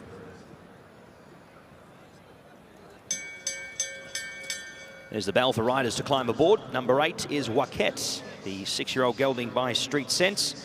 Bernardo Pinheiro on board here for Musaba Al Maheri and Mr. Nasser Asker. Down the track behind home spinner Jebel Ali. He was only beaten 4 1/4 despite running 10th 2 starts ago, but I'd say on recent form, he will appreciate a return here to the Meydan track. 10 is Tolmount. Royston French will ride for Salim bin Gudaya. Beaten 2.5 lengths by his stablemate Home Spin at Jebel Ali a couple of weeks ago. He has been doing lots of racing at Jebel Ali in recent times and makes the move here to Meydan under lights. Number 11, Sikorsky. Richard Mullen takes the lightest ride in the race, 53.5 kilograms here. Does draw quite sticky here for Bat Seemar and Mr. Syed Sultan Al Rahumi. The 9-start Meydan comes into this race, hoping to break the Meydan tag amongst proven company. We head back to number 2 here, O-Nights. Ben Cohen has had a good association with Mr. Rashid Al-Shahi, Mr. Tawfiq Muhammad, and Mr. Syed Muhammad Al-Shahi. He's had a couple of placings last week aboard Law of Nature and Harsim, and he rides in the colours once again here for Musaba Al Maheri on O-Night, who's a 3-time winner from 8 starts, but has been down the track in his runs so far this year.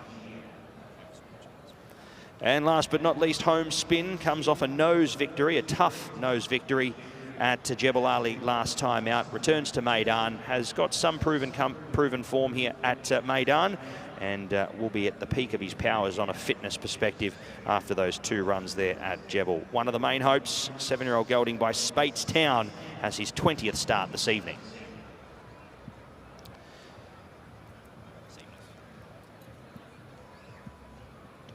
And that is our look at the runners as they make their way down the race out to the mile marker for race number 6.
It is time for our 6th Best Turned Out Horse Award of the evening, kindly sponsored by Phi Advertising.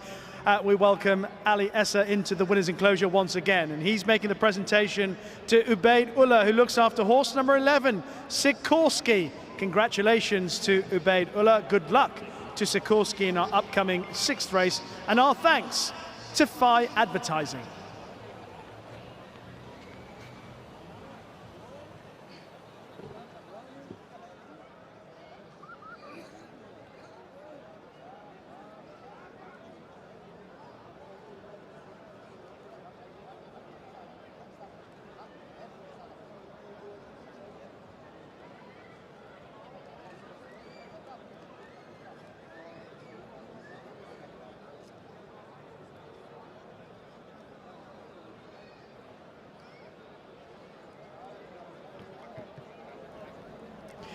Well, here is Dionysian on the way down to the start for the Longines Spirit flyback. This race, of course, over 1,600 metres on the dirt.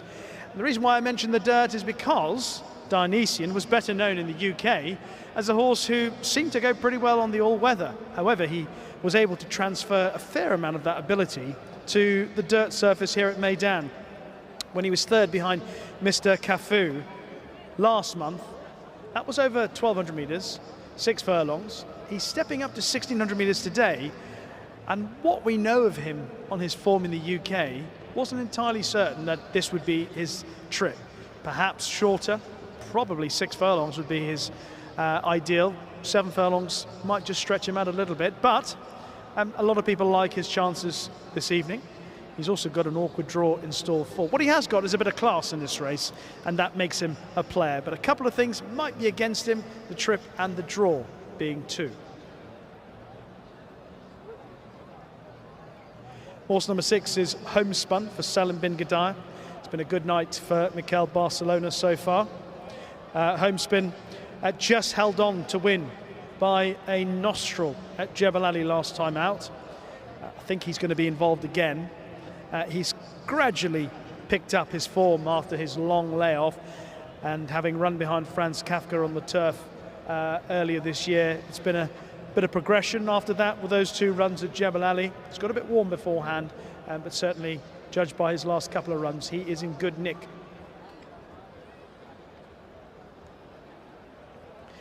Number 3 is Al Jadaf, who's got a good draw in stall 1. He disappointed last time out behind Never Show Weakness. A couple of things against him on that occasion. The draw, he was in stall 9, and also he was also up against better opposition over 2,000 metres. I think he's better over the distance of tonight's race, 1,600 metres. He's got a good draw. He produced a disappointing effort 3 starts back when he was behind Atletico El Colano, but he came back after that and ran really well behind Imperial Empire. Expect better tonight from the son of Shamadal. Number 1 is Desert Peace. Jose Da Silva in the saddle on the 7-year-old son of Curlin. Was behind My Dubawi last time out. That was over 1,400 metres. He's run over further this season, but he hasn't really clicked. I thought last time out we'd see a little bit better from him when he dropped down in class, and also back at 1,400 metres or 7 furlongs. I thought he'd run okay, but it's just a little bit below par. He'll need to spark up again to have a chance of winning. Number 5 is Iletel. I'm told by people who know much more than me, it means islands and wings. Iletel, Simon and Ed Crisford, Adre de Vries in the saddle. He disappointed on the turf over 1,600 metres last time out. He's having his first go on the dirt. There's a bit of potential in the pedigree, primarily because Shamadal has had a fair few winners over the years on the dirt surface here at Meydan. He's got a good draw in stall 2, and if he takes to the surface, could potentially be a player.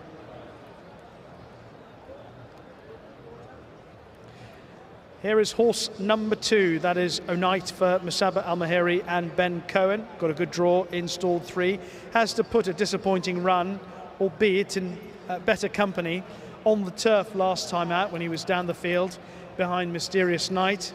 I think he's got a little bit to prove on this particular surface as well. He's just had the one go on the dirt. That was at Jebel Ali at the beginning of the year. Again, he was beaten a long way. Perhaps around this bend here at Meydan, he might be able to show a little bit more. His form in the UK was on an all-weather surface, So that was he managed to win at Lingfield. Obviously, Lingfield is left-handed, as is this track here at Meydan. Maybe that might help him somewhat. And here is Sikorsky, the best turned out horse in the race, but he is number 11, drawn in stall 11, and that's going to be tough for this son of Dubawi. He remains a maiden after 9 runs, so he's got a fair bit to improve. He has got a couple of good runs, but overall, in terms of the quality of opposition, 1 or 2 have shown a bit more.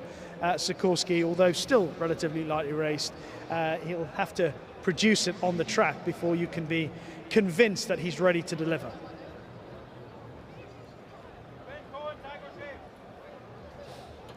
Rashid Borsley amongst the winners in recent weeks, and he's got Shanti Star in this race, who didn't run too badly behind My Dubawi last time out. He's got 1 or 2 bits of form that, of course, makes this a likeable looking 8-year-old grey a potential player in this race, but there are a few more obvious contenders for this, our 6th race. The runners loading up for the Longines Spirit Flyback. Let's head up to Pat for the call. Thank you, Rishi. Yeah, nice little race on our hands here as well as we continue on our evening. The Longines Spirit Flyback here for 190,000 dirham. And among them, quite a few deserving of a victory. I was with you, Rishi. I wasn't completely sold on Dionysian here. International market certainly flagged him up as the one to beat. But there are quite a few here who make a winning case. Al Jadaf has been wonderful so far this season. Even the likes of Home Spin. See how much confidence he gets from a tough win at Jebel Ali last start. As Sikorsky, the Maidener, comes up into line. We're set to go here at the 1600 metres, and we're immediately underway. Tolmount was best away. Stablemate Home Spin not too far away. Sikorsky working across here as they make their way out of the chute from Al Jadaf. Prompting working up also. Illet Ailes coming up the inside as they come onto the course proper. From O Night, Home Spin drops back to about 7th now, followed by Dionysian, who's in a deep line with cover at this point in time. Then came Waket, Shanti Star, and the last one was Desert Peace. So down the back they go in search of the 1100 metres, and taking over the running, Illes et Ailes uses the inside running to go up and saloon through to the lead. Leads the way from Tolmount, prompting in 3rd, about half a length back. Followed there next in turn by Al Jadaf, who's going to get up to the back of the leader. Then came O Night from Sikorsky deeper out. Dionysian 4 deep at the moment as they work their way off the back part of the course. And he's out there punching the breeze, followed by Home Spin. Then came Waket, Shanti Star. Desert Peace still sees them all with 600 metres left to go. Illes et Ailes at OK Fractions continues to roll on. Half a length on Al Jadaf, who's able to slide through with Tolmount rolling off from the running line. Sikorsky was next. Then came Dionysian, who's been 6 deep, 4 deep at least the trip. He's 6 deep coming into the turn from O Night. Then came Shanti Star, Desert Peace, Waket prompting pulled out of the contest. Al Jadaf heads to the lead. Home Spin, the one in pursuit with Tolmount. Here comes Desert Peace with a big run from the back here. Al Jadaf, Home Spin, Desert Peace doing 2 to their 1 in the final stages here. Al Jadaf looks to be all out. Look at Desert Peace coming from back in the field and nabs him on the line. Desert Peace, what a win. Beats home Al Jadaf. Next came Home Spin crossing over into 3rd, followed by Sikorsky. Then came next over Dionysian, got no luck in running. Tolmount followed from Shanti Star. Illes et Ailes knocked up at the 4 from O Night, Waket. And the last one home in the running was Prompting. I've seen that happen a few times this season. The Julio Olajuara and Jose Da Silva get back to last, out of the kickback and roll home. Press the button very late and get there in a nick of time. And if you look at Jose Da Silva, he certainly copped a fair bit of kickback as they did make their mid-race move. But yeah, great performance here by the Uruguayan jockey. He's been able to really perfect this so far this season with a number of their horses. We saw with Atletico Alcalano, this was certainly a tactic that was very successful. And Desert Peace has certainly reaped the rewards this evening from a get back and run on performance. 1, 3, 6 and 11, Desert Peace victorious in the Longines Spirit Flyback over the 1600. The golfing world has the miracle of Medina. Tonight we've seen the miracle of Meydan. Watch out for the horse at the back in the light blue. Desert Peace stumbles, dips down. Jose Da Silva just gets hampered on this horse.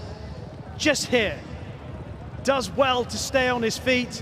The rider does well to stay aboard, but he loses ground, loses distance. Jose Da Silva doesn't panic. But at this point, you'd say he'd do well to finish placed. What certainly has helped him tonight is the fact that they've gone a really good pace. Al Jadaf has just sat 4 horses back at this stage on the inside rail. Dionysian has found it very difficult to get into the race from drawn out wide. He sat in about 7th position on the outside, the horse with the noseband. And at this point of the race, the eventual winner is miles behind Desert Peace.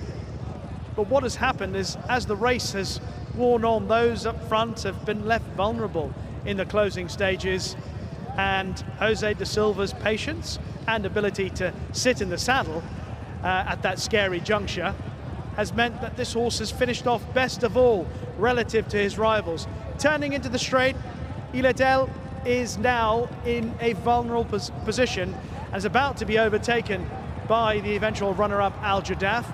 Poor Dionysian has had a run 6-7 horses wide roughly into the straight. Has actually run okay to be 5th, and all the while right on the outside comes Desert Peace, clawing his way back into the race. Al Jadaf takes control of the race now. Home Spin moves into 2nd, but here comes Desert Peace just as the horses in front begin to tire. Desert Peace begins to roll down on the outside under Jose Da Silva, and in the shadows of the post he puts his head in front. Fantastic race, fantastic ride from Jose Da Silva. Numbers in the Longines Spirit Flyback: 1, 3, 6 and 11. Desert Peace victorious, 1:39.33 the winner's time, a neck by 1.5. 1, 3, 6 and 11, race number 6. Well done, boss. Can you just do something? Thank you.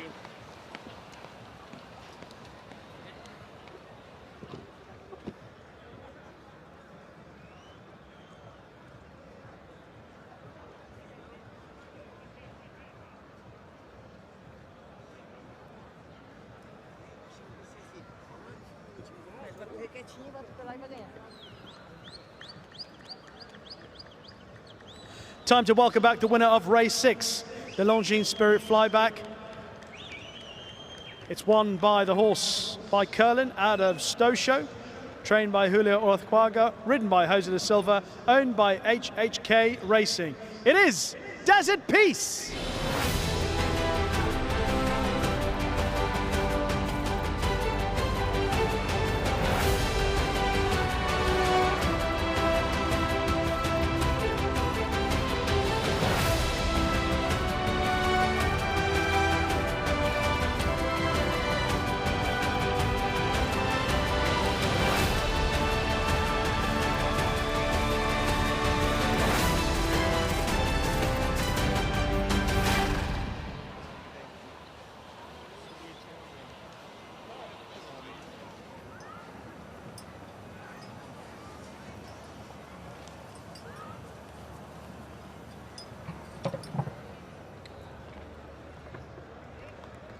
Well, we often say that we're keen to hear what the winning rider has to say, but especially so on this occasion, particularly given what happened at the start of the race. Jose Da Silva had to deal with not only Desert Peace being slightly slowly away, but then that very awkward moment where it appeared that he just stumbled for a stride or two. I say stumbled. It was a scary moment watching you during the race. He did well to stay on his feet. You did well to stay on his back. Talk me through it. Yeah, a stronger race, very strong horse, because he jumping very slow, and after the jump he touched in the other horse, and too much last. And okay, I think I don't have a chance because too much last. Easy for finish. At what point in the race did you think, I might win, I might get this horse's head in front? Sorry. I'm just wondering at what moment you thought he would win the race, because you were so far back down the back straight. Yeah, because he touched in the other horse, too much for the other horse in front, and the last my horse. Well, it was wonderful to watch. Great ride from you. Many congratulations. Thank you.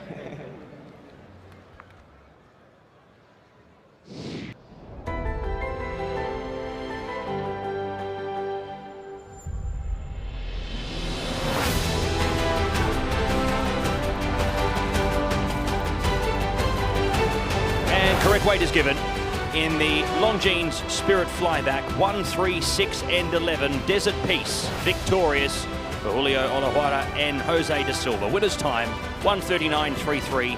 Margins a neck by 1.5. 1, 3, 6, 11. Correct weight, Meydan.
Well, ladies and gentlemen, it is time for the presentation for our 6th race of the evening, and what a dramatic race it was.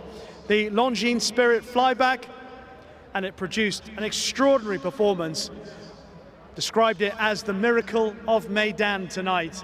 And stepping forward to make the presentation, we welcome up onto the stage once again Patrick Ayoun, the regional brand manager, and we thank Longines for their support of what has been a dramatic night of racing here at Meydan. And what an incredible performance from Desert Peace. Slowly away, stumbled at the start, but horse and rider remained intact. Well done to Jose Da Silva, the winning rider. And stepping forward to receive now, put your hands together for the winning trainer, Julio Olajuara and Ishtiaq Nurer. Congratulations.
How are we doing with those smiles, Meydan?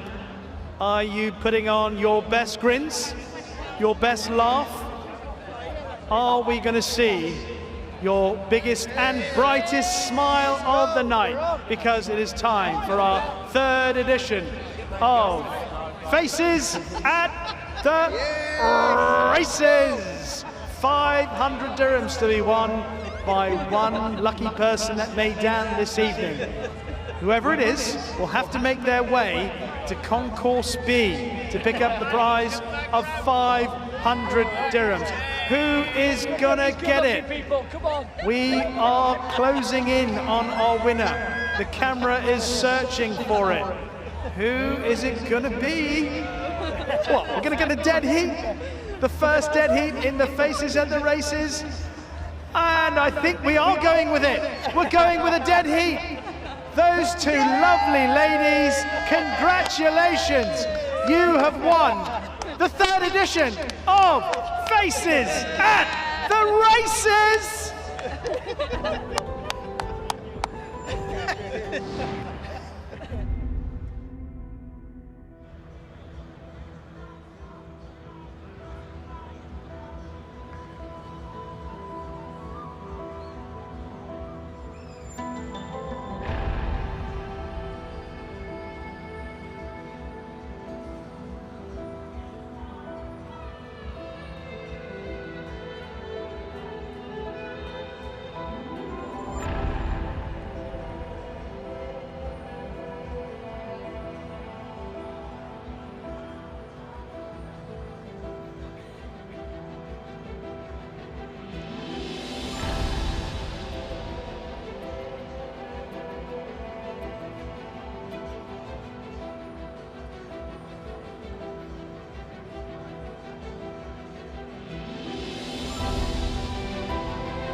The Group 3 Nad Al Sheba Trophy, presented by Longines, is our next race here at Meydan. It's a good one. We're looking at a classy individual. This is number 6, Siskani, for Charlie Appleby. William Buick is on board. He hasn't had a winner so far. This horse presents him with an excellent opportunity to do just that. Siskani won the Al Khail Trophy here on the 26th of January, just collaring Al Nair late in the day. He's a very smart horse, pretty consistent at his best. His only really disappointing effort came on the dirt at Santa Anita last year during the Breeders' Cup meeting, which didn't suit him. Back on his favoured surface, we saw what he was like when he won last time out. His biggest danger is likely to be his stable companion, who's still being saddled up. That's number 2, New London. He's just walking out, having had everything put into place now. He is a very talented horse. His best form came when he was second in the St. Leger back in 2022. Last year, things didn't really work out for him. He had quite a nice run here, though, on his first run of the year when he was behind Warren Point. Sean was also in that race. We saw how well the big lad ran earlier on the card, Sean, when he was a little bit unlucky. Just caught a bit of traffic. But New London, I think, will come forward for that. He looks in good shape, and I think he might potentially be one of the horses, if not the horse, to go on and lead in this race, which if he does, and he gets into a nice rhythm, allow his stamina to be brought into play late on, it'll prove, I think, quite a stiff target for his stable companion Siskani to try and pick up late on. He's just about to head out. There he comes. He might have a little suspicious look at the camera as he walks past us. Just ahead of him is horse number 1, New Comedy. Over to the left, he's got the headgear on for Ahmed El Shamali and Bernardo Pinheiro. New Comedy was behind Siskani last time out. Like a few of these, they've all got a little bit to find, most of Siskani's rivals tonight. Let's drop back and you'll find 2 horses back with a red hood on. Horse number 3, Rakiz for Bat Seemar and Tygo Shea. Again, another horse who was behind Siskani on his most recent run. He'd have to get a lot better. He'll have to find some improvement from somewhere. I'm not sure it's there. But he could fill one of the placed positions. Behind that, the grey, that's number 4, Scottish Anthem for Simon and Ed Crisford. He was behind Ruling Dynasty last time. Prior to that, his previous run came behind Siskani, just like a fair few in this race. So he will have to improve a significant amount. Behind that is Seastone. Just think this class stretches him. Horse number 5. I think even on his best form that he's shown, he's probably got a little bit of improvement in him. It's such a lovely pedigree. He's by Sea the Stars out of White Moonstone, but his best form has been really in handicaps, and we're talking about in Siskani and New London, 2 horses who have operated at pattern level, and that leaves him vulnerable. One more horse to have a look at, and that's number 7, Gallerist, who's got the plaited mane for Francis-Henri Graffard. Tom Marquand taking the ride. Speaking to Tom earlier on, he was saying that this is probably going to be his best ride of the evening, and of course Make Me Night ran pretty well earlier on. Gallerist was behind Siskani, didn't run too bad. He wasn't beaten far. As Siskani was finishing off the race, so was Gallerist, and they were obviously Al Nair was also in that, and both horses looked like they would come on for that. So I would include him in the calculations, and perhaps he might be the horse who might be the biggest challenger to Siskani. So we've had a look at all the runners in this race. I don't know, I like New London. They're just leaving the pre-parade ring. New London just about to head out. Horse number 2, we'll get a little look at his beautiful backside as he heads out towards the tunnel ahead of race number 7, the Nad Al Sheba Trophy.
Well, ladies and gentlemen, we head to race number 7. It's the Nad Al Sheba Trophy over the 2,810 metres, racing for 700,000 dirham.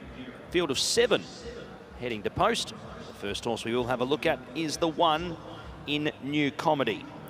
Comes out of a similar race here at listed level, in behind Siskani, who he faces here today, beaten 14.25 lengths there over that distance. Raced very well the start before, over 2,400. Did step up into listed company. Stays up in a higher class race here, being a Group 3. And at the 57 kilos, off a rating of 94, he may find this a little bit tough.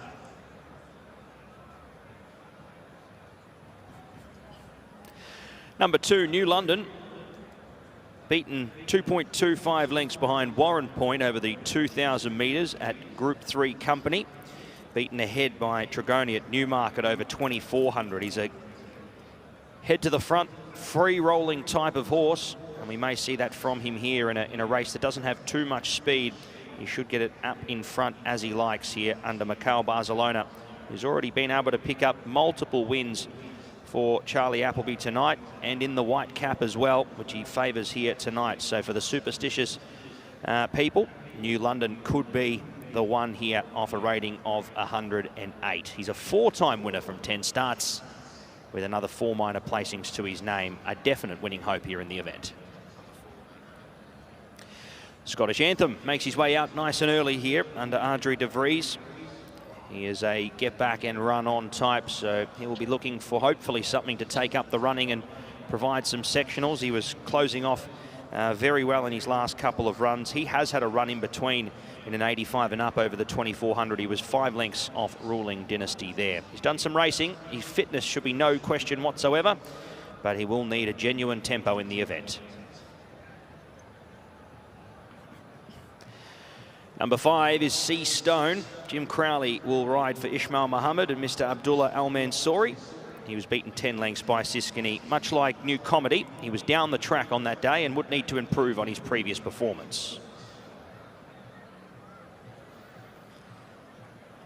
Number 6 is Siskiny, the son of Dabawi, who was able to pick up this win at listed level over the same track and trip, winning by a short head there over a very brave Al Naya. William Buick jumps on board here, comes in off a rating of 114, and at the conditions of the race, he certainly has a few rating points on a few of these.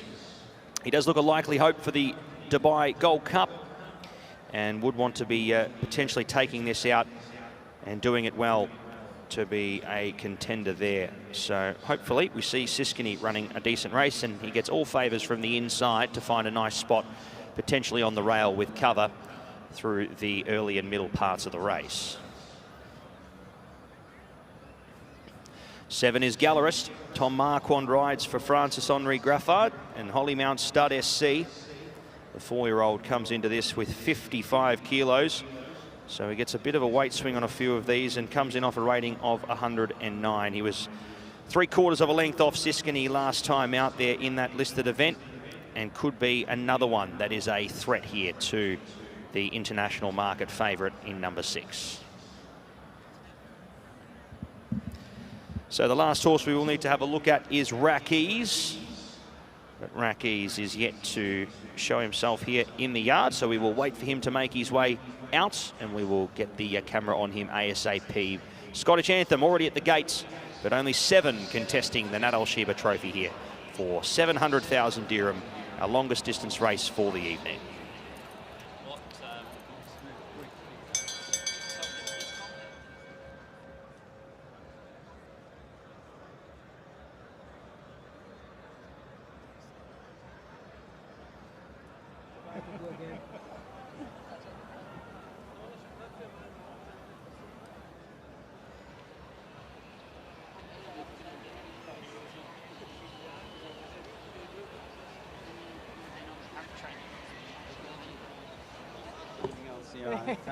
How are you?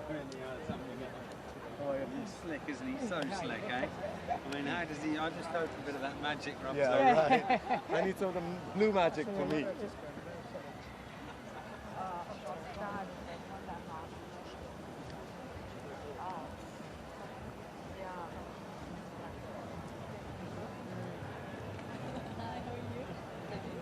Congratulations. Thank you.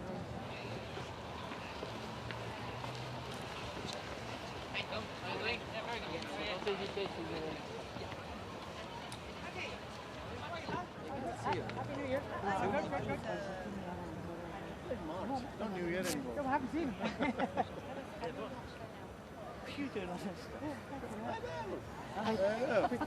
We mixed up the conditions, but we thought it was there. This is when you're going to pay school fees, right? Yeah. We could afford to be lovely. Hello, girls. How are you? All good?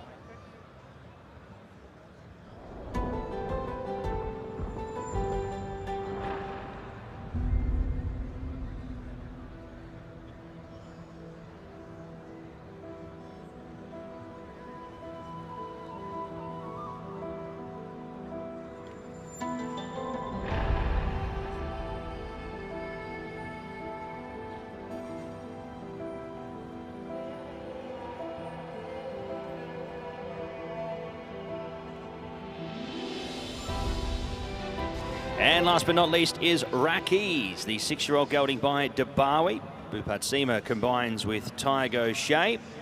Connection's already having a winner tonight with Killer Collect, and they'll be looking to add to the tally here with Rakiz, who comes into this here with an inside draw and comes out through the same form lines with Siskiny, being 4 1/4 lengths off them last time out to the races.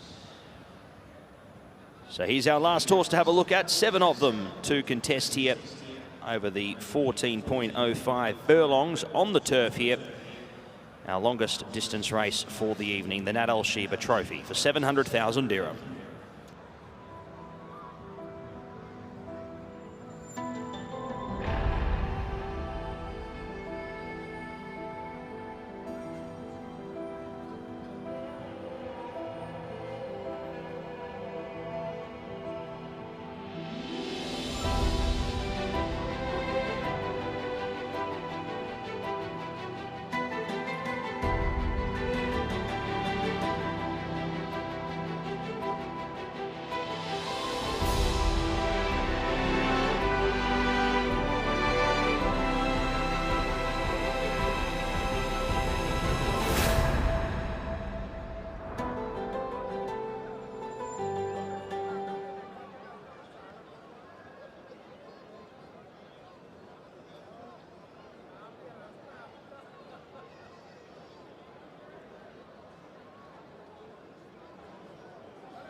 It is time for our best turned out winner of race 7.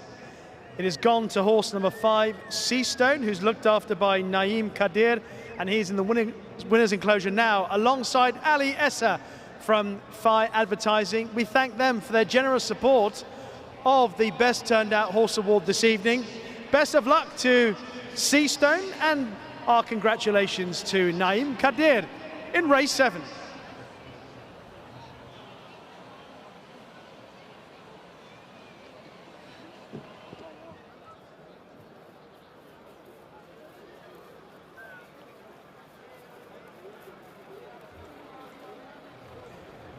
So those 3 horses are the 3 leading contenders for this year's renewal of the Nat Al Sheba Trophy, presented by Longines. The pick of the trio appears to be Siskiny for Charlie Appleby, William Buick. William looking for his first win this evening. And as we said earlier, Siskiny is generally a very consistent and reliable horse. His one disappointing effort came on the dirt at Santa Anita at the back end of last year at the Breeders' Cup meeting, where the surface, he appeared to be ill at ease on the dirt surface there. But back on his favoured turf surface here at Meydan, he picked up Al Nair in the closing stages of the Al Khail Trophy, and that was more like the real Siskiny. The weights as well are more in his favour on this occasion for the Nat Al Sheba Trophy, and he is the one to beat. But perhaps his stable companion, the horse with the white cap, New London, might be the biggest danger to Siskiny. I think he might possibly bowl along in the early part of the race, take them along and lead. He was behind Warren Point and Sean when he made his return to action, New London. Obviously we saw that Sean ran a really good race earlier on the card. Warren Point, of course, like New London, trained by Charlie Appleby. But that race was over 2,000 metres, 10 furlongs. New London's best performance in his career to date was when he was second in the St. Leger back in 2022. And on that form, which obviously came over tonight's distance of 1 mile and 6 furlongs, then he will be a big danger to Siskany. Miguel Barcelona's had a good night so far, 2 wins. Horse number 7 is Gallerist, who was behind Siskany, wasn't beaten that far behind Siskany and Al Nair in the Al Khail Trophy. That was Gallerist's first start at Meydan, a horse who was capable of some pretty smart form in France. It appeared that he might have improved actually over the course of his absence from September through to his return to action here at Meydan last month. And Gallerist is definitely a player, especially if that improvement continues. That was a really good effort.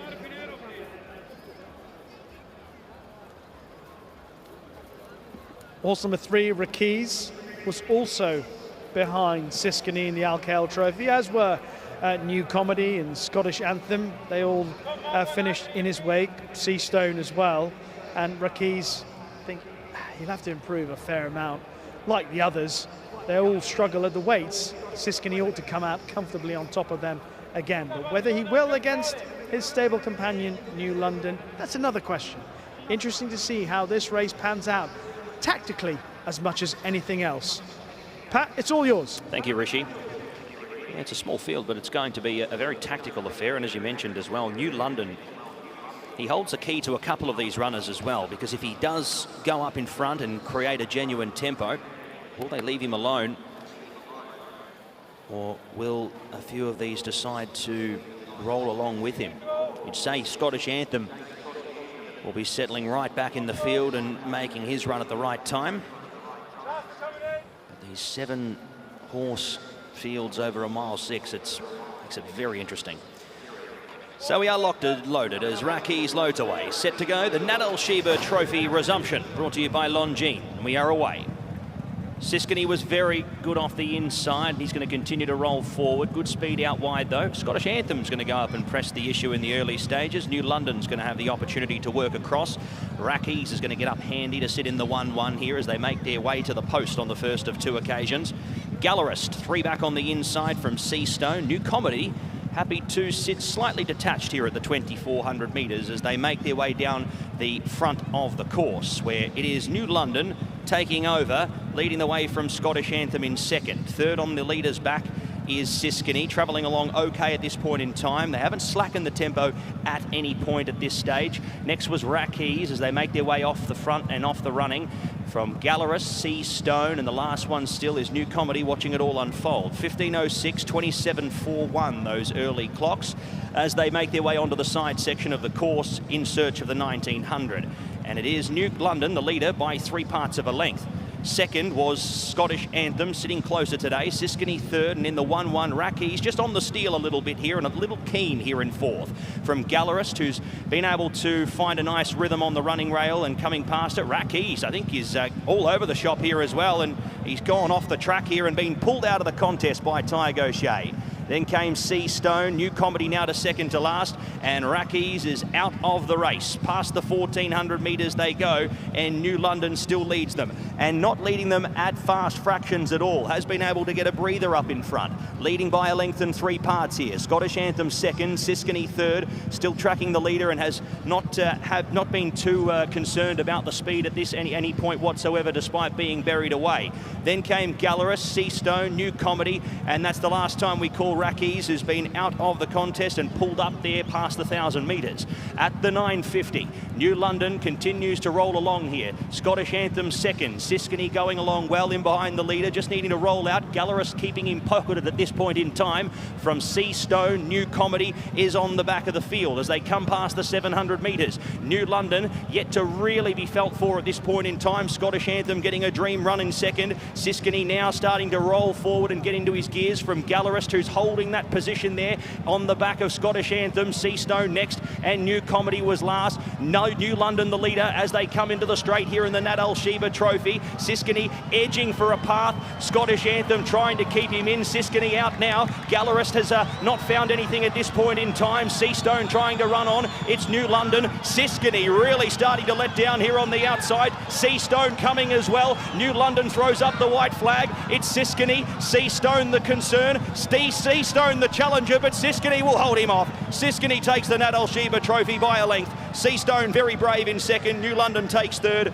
Fourth goes to Scottish Anthem from New Comedy. Gallerist, he found nil there in the final stages, and Rakes has been pulled up out of the contest at the 1,000 metres and has unfortunately gone amiss.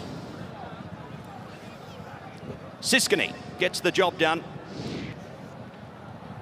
And you'd say one step closer to potentially a Dubai World Cup appearance in the Dubai Gold Cup. He would be certainly a horse, you'd say, that will appreciate the 2 mile. And he's done plenty there tonight to say that versatility is one thing that he has on his side. He was back in the field last start. He was running on off a very hot tempo. New London did not light it up in front and roll as we expected,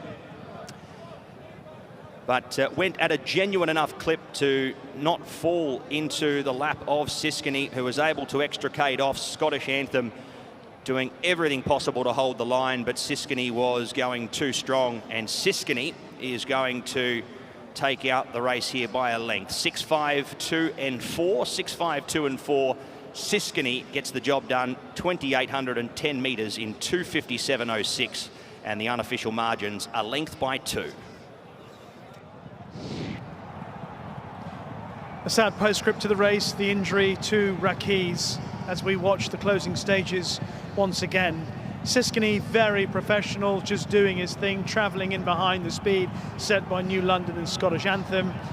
He took his stable companion in this particular moment of the race, and it looked as if he was going to win comfortably, but Seastone made him have to dig a little bit deeper, I think, than William Buick perhaps imagined when he went past New London. Good effort from Seastone, who's arguably put up a career best. This 5-year-old son of Sea the Stars, really good effort. But Siskany had a lovely position throughout the race. He was just behind Scottish Anthem and New London. They, as Pat said, didn't go that fast. It left New London vulnerable when they turned for home. Scottish Anthem just checked out tamely. Seastone has been pulled out to challenge, but Siskany was always in control, and William Buick was not that hard on him in the closing stages, just keeping him up to his work, and Siskany just doing what he always does, which is when he's got his conditions, apart from that run on the dirt, he's pretty reliable, Siskany, and he's a lovely stayer, and he will no doubt head to the World Cup for the Gold Cup and be a big player for the Godolphin team. A third win of the evening for Charlie Appleby. And the numbers there in the Nat Al Sheba Trophy, presented by Longines over the 2,810 metres. 6-5, 2 and 4, those numbers. 6-5, 2 and 4. Siskany, the winner, 2:57.06, a length by 2. 6-5, 2, 4, race 7.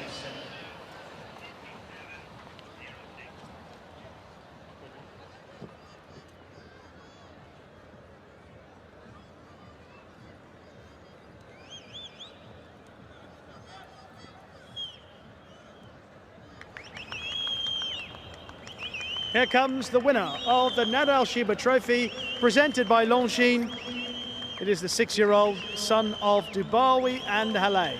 Ridden by William Buick, trained by Charlie Appleby. A third win for him this evening, owned by Godolphin. How about a big, generous round of applause for Siskany?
William Buick on the score sheet, courtesy of Siskany, a horse that I think, as we talked to William, he's a horse that you can rely on. He just seems to run his race here. He's just about to walk past us. He's just a lovely, straightforward individual, isn't he? Exactly. No, he's just a lovely horse, and you know he's been around for a while now, and he's very predictable. You know, he like you say, he always turns up, always does his best, and you know he seems to excel here at Meydan as well. So no, look, he's a pleasure to ride, and yeah, he's a favourite of a lot of people. I thought when Seastone came, after you took over from New London and Seastone came, I thought he responded again, and if you wanted him to, he would have kept going, perhaps found a little bit more. He would have done, yeah, he would have done. I mean, he's probably a horse that enjoys having targets till late on, but he can do it anyway, and look, he knows where the line is around here, so all I had to do was just point and shoot. Well done, Will. Thank you.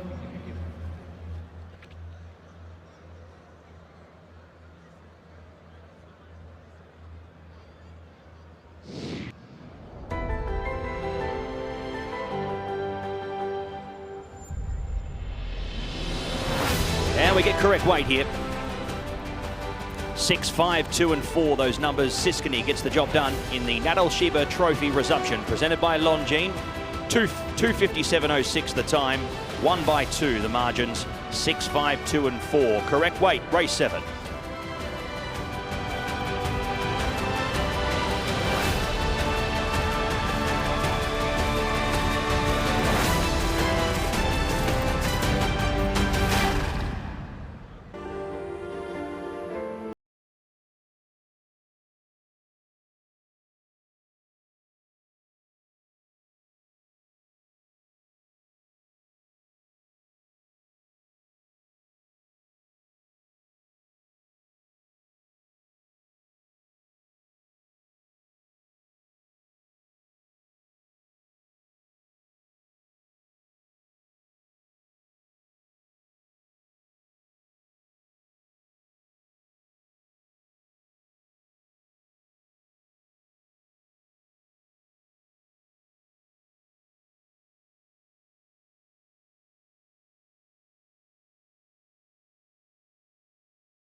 Ladies and gentlemen, it is time for the presentation for our 7th race of the evening, the Nadal Shiba Trophy, presented by Longines. Welcome to the stage, Patrick Aryoun, the regional brand manager for Longines, and we thank them for the support of the card tonight here at Meydan.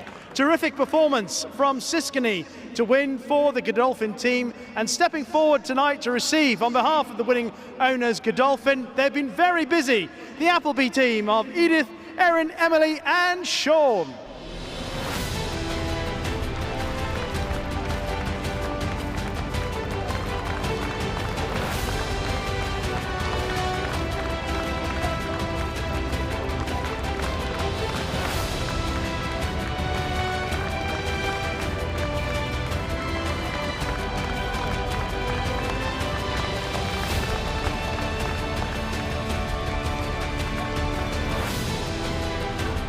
And celebrating a 3rd win tonight. He, of course, is following in the footsteps of the children. It is Charlie Appleby.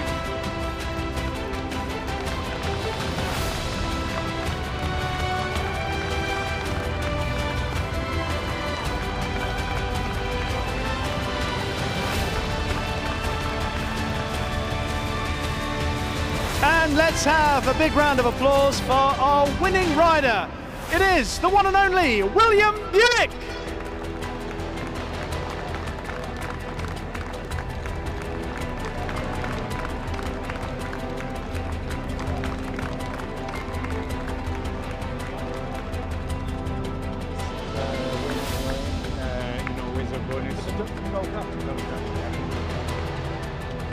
And we ask everyone to come forward once again to celebrate the success of Siskany in our 7th race, the Nadal Shiba Trophy, presented by Longines.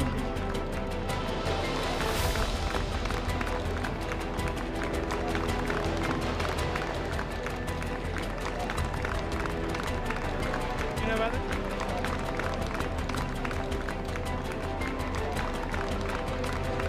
And as a special prize, congratulations to the connections of Siskany, because after that win in the Nadal Shiba Trophy presented by Longines, Siskany gets a place in the Dubai Gold Cup on World Cup night on the 30th of March, back here at Meydan. Congratulations to all concerned with the Godolphin-owned Siskany.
Well, ladies and gentlemen, we head on to the Longines Conquest over the 1,200 metres on dirt.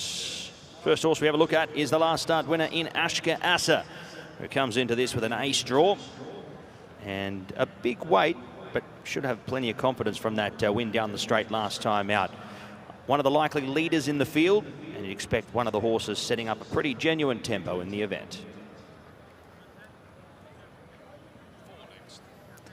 Number 4 is Sendeed, the stablemate there of Ashka Asa. He'll wear the white cap here, carrying the 61 kilos. And we will see Jules Meydan doing the riding here on board the 8-year-old gelding by Shamadal. Last start, he ran 5th, beaten 3 lengths there by Border Edge. So some form lines coming through with a few of his contenders in this race.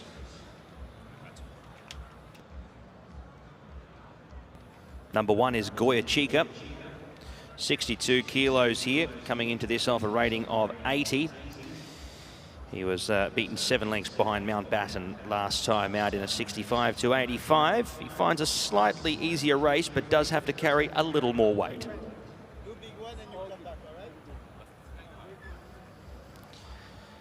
We move on to number 5, and that is Atlantic Sky. Patrick Dobbs will do the riding here for Doug Watson. Last start beaten 10 lengths there by Shanagai City. That was at Jebel Ali. The last 3 runs have been at Jebel Ali. We haven't seen Atlantic Sky at Meydan since the 10th of November, right back at the start of the season in early November. So we'll see if he returns here after a better horse after having 2 runner-up placings at Jebel Ali from his 3 runs.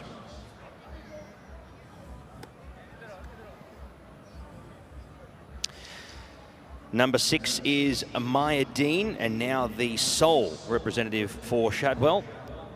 Doug Watson trains and Jim Crowley rides, coming into this race here off a mark of 77. Getting that last start win here on the dirt in a 56 to 75. He comes up slightly in class here and drops in distance, does Meydan. Number 7, Smart System for Akbar Asher. Case Albus does the riding here, claiming 1.5 kilograms. Drawn very sticky in 12, will need plenty of luck in the run. And off his last couple of starts, he would need to improve quite a few lengths.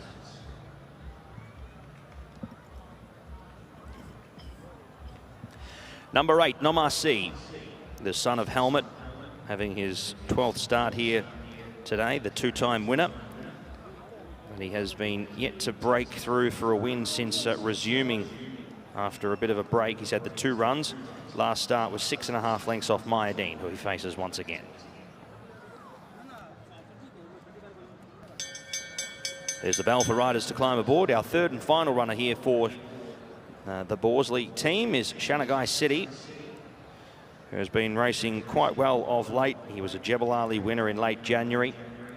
He was able to back that up with a nice 3rd there at Jebel Ali as well. And on the turf last start, go down narrowly to his stablemate Ashka Asa down the straights and beaten ahead. So racing well enough, and hopefully he can replicate and back up his performance from last start despite changing surfaces. Number 10, Al Muzan. Miguel Barcelona rides for Salman Al Sabri. Beaten 4 1/4 last time out in a tougher race than this. And he carries less weight coming into this event here. 58 kilograms off a rating of 72, but does draw very wide on the course.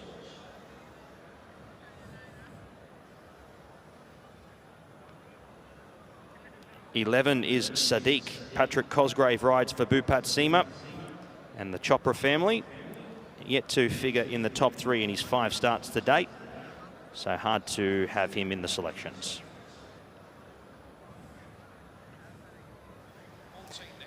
So 12 comes out, Al Hadir. He's not taking his place here. We have a look at 14, Private Signal. Sandro Paiva rides for Bat Seemar. And the Suited and Booted Racing Syndicate. He's a 1-time winner. Last start was in Abu Dhabi in a 0 to 75. That was in behind Energetic. He makes his return to Meydan.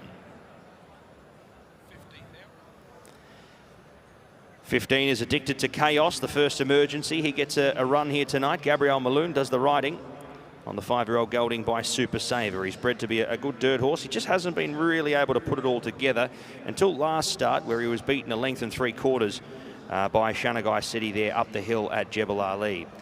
We're interested to see how that form will translate here to Meydan this evening. So we're still waiting on 2 runners.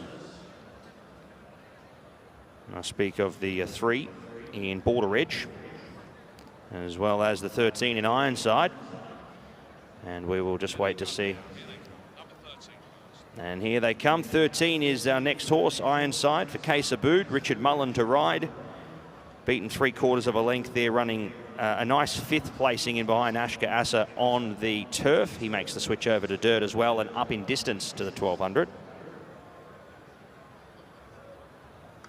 And number 3 here in Border Edge. He's the last arrival into the mounting yard. Bat Seemar does the training. Tygo Shea to ride, off a rating of 79. A winner 2 starts ago over 1,400 metres, but he was back in the field, dropping back to the 6 furlongs last start. It's an interesting addition to the race. His best would see him going close. So that's our look at the runners here for the penultimate event. We do go with 14, and they make their way out through the tunnel and onto the dirt course here for race number 8.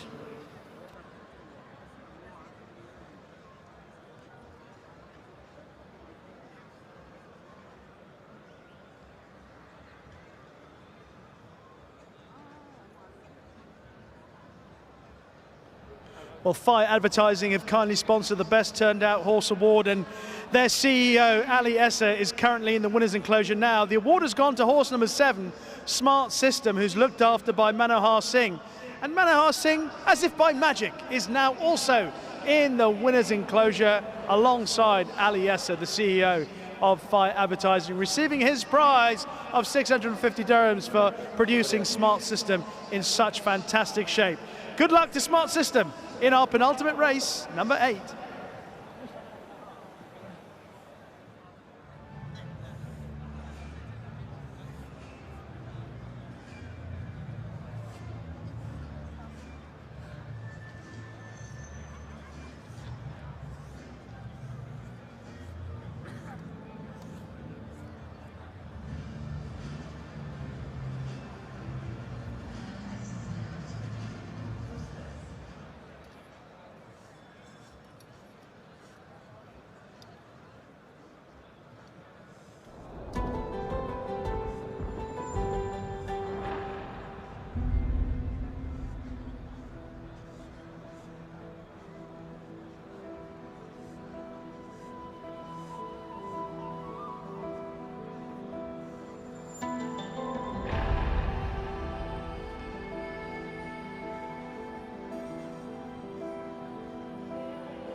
So we're focusing in our penultimate race of the evening, the Longines Conquest, 1,200 meters on the dirt, and I think that's a test that will suit the horse that we are currently looking at. That's number 6, Meydan, for Doug Watson, Jim Crowley. Jim Crowley on board when Meydan won here at Meydan early this month.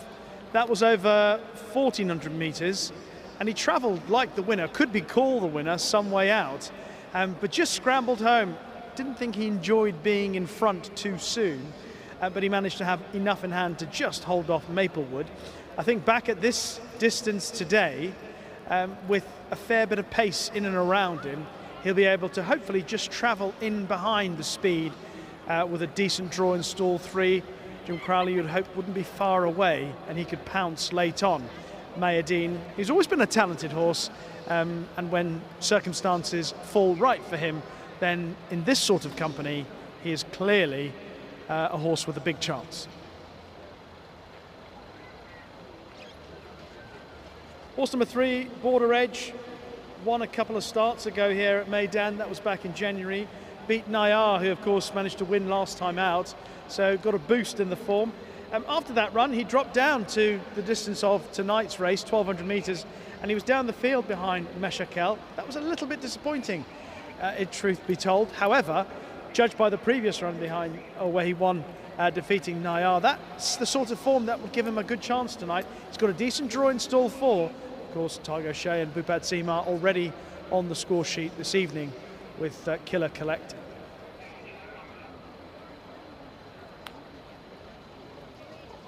Horse number 2 is Ashka Asa.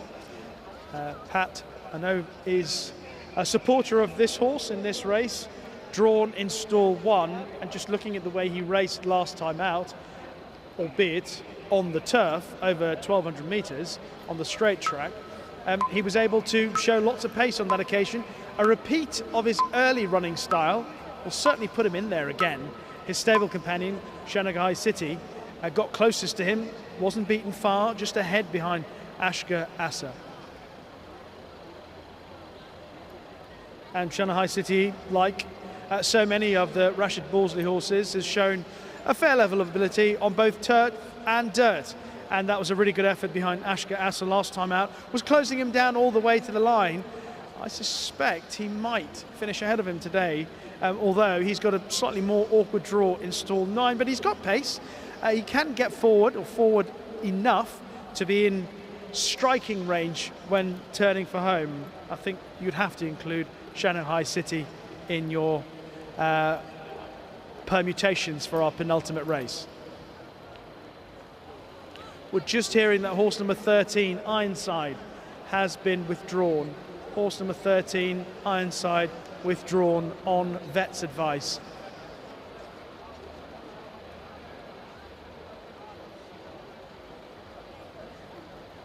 Well, Doug Watson trains Meydan. He also trains horse number 5, Atlantic Sky. Slightly more awkward draw for this son of Shamadal in stall 10. Was behind Shanghai City at Jebel Ali on his most recent run. That was back in January. Was beaten far enough to suggest that he's not quite firing at his best. Atlantic Sky was with Musaba Al-Mahiri, of course, now with Doug Watson. He's got a little bit of fine. Hopefully he'll spark up, because some of his runs at Jebel Ali earlier in the year haven't been too bad, and he does possess a fair level of ability, and the handicap mark has eased a fraction to give him a bit of a chance were he to rediscover his best form.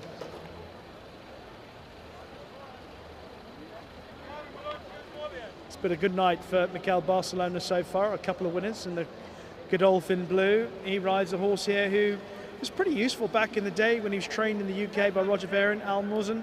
But so far, he's run some creditable races on the dirt in the UAE, a couple of times at Jebel Ali behind Ala Malak and Shanghai City. And he didn't run too badly here at Meydan, over 6 furlongs, the distance of tonight's race, when he was behind Meshakel. Those sort of runs put him in the picture, but he is drawn in stall 14, and that makes his task pretty tough tonight. So the loading up process well underway for our penultimate race. Let's head up and join Pat. Yeah, thank you very much, Rishi. Unfortunate there with Ironside, not able to take his place here, so a withdrawal there on the 13. He joins the 12 in Al Hadia, who is no longer taking place in the field here as well. But the loading process continues as Goya Chica comes up into line. Sadiq and Private Signal also come up and take their place. Meydan has come up into line along with Al Muzan, and we are set to run here at the 1200 metres. Set now, and we're underway. To the best line of the night, everything got their chance. Sadiq was a little slow there after a couple of strides, going back with Goya Chica, Private Signal, and also in that back clump as well was Addicted to Chaos, and wide also. Ashka Asa straight onto the Chewy as early and goes up to an early lead here of a length and a half. Al Muzan's going to go with him here, and they break away by 4 or 5 lengths on the rest of the field. Pace very good. Border Edge was the next one there, running along in third placing from Nomar C, Sendi, then Meydan. From Shanagai City, Goya Chica, Sadiq just off the fence. Atlantic Sky, Addicted to Chaos and Smart System back and wide. And the last one there was Private Signal. So they swing the bend now with 400 metres left to go. Ashka Asa, felt 4 on the outside. Al Muzan goes up. Border Edge sneaking through the inside here for Tygo Shea. He's taken the short way home here with plenty in hand. Border Edge claims Al Muzan up on the outside, who continues to fight on. Nomar C running on. Ashka Asa is throwing up the white flag. Look at Al Muzan lifting here on the outside. Al Muzan going up to Border Edge. Al Muzan continuing on with it. Al Muzan gets the win, and Miguel Barcelona continues his great run tonight. 3 for the jockey here. Beating home Border Edge, who was brave in second. Nomar C third, 4th across Meydan from Sendid. Ashka Asa knocked up quite bad there at the 300. Then came Goya Chica from Shanagai City, Private Signal, Sadiq, Atlantic Sky, and Addicted to Chaos. They were back and wide and unfortunately got no chance back there. And unfortunately, Ironside scratched at the gates there on veterinary advice. Al Muzan. What a ride by Tygo Shea. That'll be the best losing ride you'll see for quite a while there. Saved all the ground, came up the inside. Unfortunately, wasn't to be. Al Muzan has continued to battle, and it was a reverse of what we saw earlier on. Miguel Barcelona on board Autobahn, and it was unfortunately claimed on the inside there by a Killer Collect in the same colours that we see here tonight, but the results reversed here. Border Edge has been swallowed up by Al Muzan on the outside, who had to be brave and goes on to win very well here. Miguel Barcelona riding very well tonight, a treble for the Frenchman.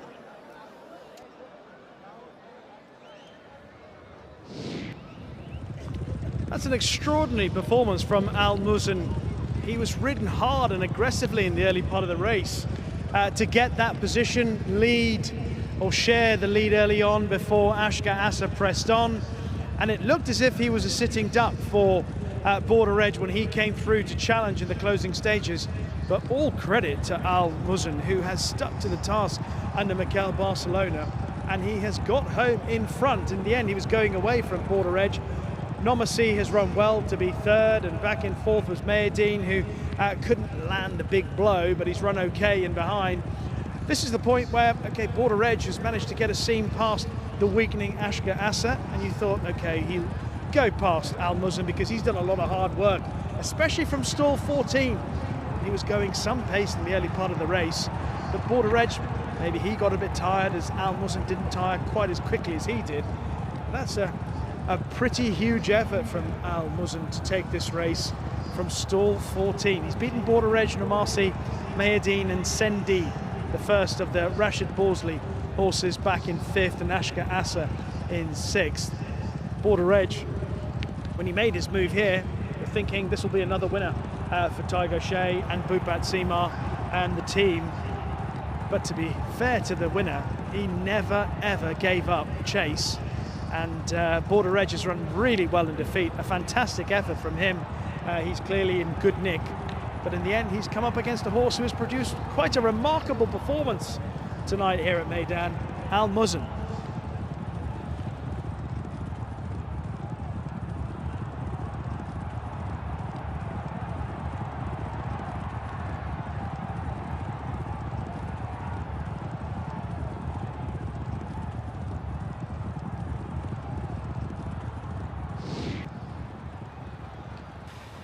And the winner returns here in the Longines Conquest over the 1200 metres. 10, 3, 8 and 6 your numbers. Al Muzan, very brave on the outside to go on and win here at a time of 1:12.91. Margins 3/4 by a length and a quarter.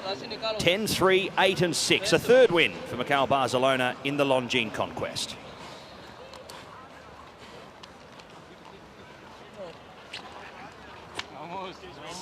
Thank you.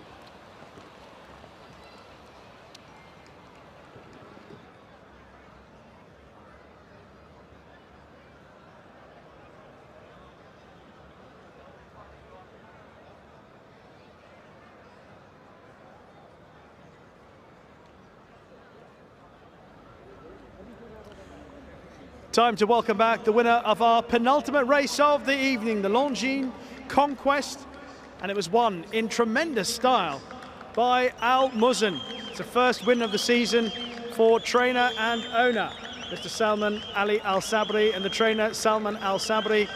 It's a third win of the evening for Miguel Barcelona. Let's have a big round of applause for the winner of the Longines Conquest, Al Muzan.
Miguel Barcelona receiving the congratulations of Patrick Ayoun, the regional brand manager for Longines. Miguel, that's an extraordinary performance from that horse. I thought you were going so fast in the early part of the race that there might be nothing left at the end.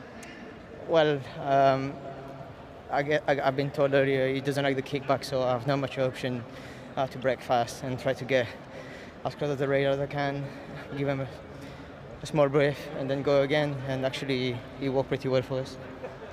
When Border Edge came up your inside, did you think, well, I'm in trouble here, or did you always feel you had a little bit left? I had a doubt, but I wasn't flat at the time, so I thought I'd be able to maintain that speed a bit more, and actually what he did, and especially from that draw, it wasn't an easy race for him today. You've got a lot of fans here. When you were coming back in, a lot of people shouting your name. One fan was calling you Michael, but I think that's all right because you're obviously doing so well tonight. Yeah, it's always important, and the atmosphere is great, and that's always nice for us as a jockey to get a lot of support. So, no, thanks for all of them. Well done, Michael.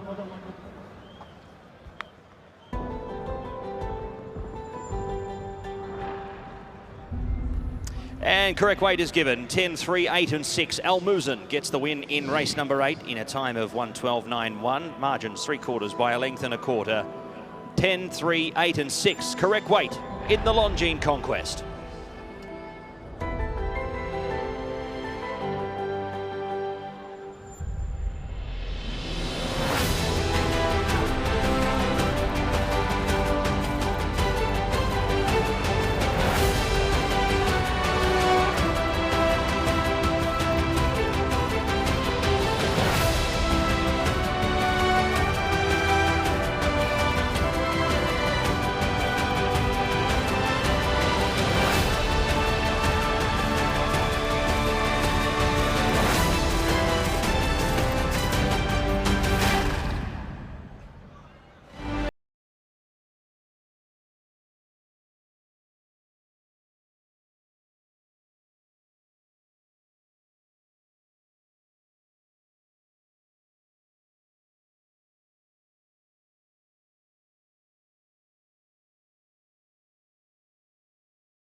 Ladies and gentlemen, it is time for the presentation for our penultimate race of the evening, the Longines Conquest, and we welcome up onto the stage once again Patrick Ayoun, the regional brand manager, to make the presentation after a most extraordinary performance from Al Muzan. Plenty of speed in the early part of the race and lots of courage to hold on in the closing stages. Let's have a round of applause for his trainer owner, Salman Al Sabri.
Well, Meydan, we have one more edition of one of the most popular elements of the racing at Meydan. It is Faces at the Races. Let's see your biggest, brightest, most beautiful smiles. Whoever it is will get 500 dirhams. A prize of 500 dirhams will await the winner. All you'll have to do is make your way to Concourse B. Who has got the final winning smile in our final edition of Faces at the Races? The camera is currently scouring the grandstand here at Meydan, looking for the most beautiful smile that we have on offer. Who will it be? The clock is ticking. Someone will win 500 dirhams, and there it is. Spider Baby has done it. Spider Baby has won for Spider Baby's mummy. Congratulations. That is our final winner of tonight's 4th edition of Faces at the Races.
Well, ladies and gentlemen, we head to the final event of the evening. It's the Longines Sprint Zulu time over the 1,600 metres here with a field of 14 heading to the track. Let's get straight into them as they make their way into the parade.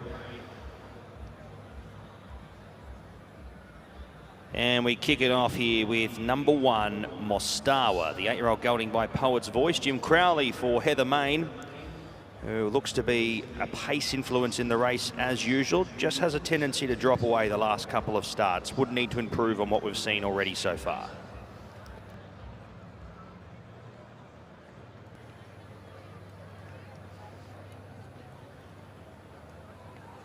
Number 2, Ranchero, given the best of gates here in 14 of 14. Tiger O'Shea rides for Bat Seemar in this upcoming race, beaten a half by home spin at Jebel Ali last start. Will need some luck from the draw. Barker El Emirat was a ways off them last time out. Ismail Mohammed trains. Patrick Cosgrave to do the riding. Has been beaten a distance his last couple. Eye on the Prize looks a winning hope here. Second in behind Intricacy last time out over 2,000 metres. As an on-speed horse, a drop back to the mile from gate 3 seems to be a big positive here, or at least a couple of positives here for the son of Il Champion. 5 is Gareth. Connor Beasley rides for Ahmed bin Hamash. He's been thereabouts his last couple. Including that last start at Jebel Ali, he was beaten 5 3/4. Coming out of that race in behind home spin. Interesting to see how he goes back to Meydan here on the turf. He was down the track last time he was contesting on this surface.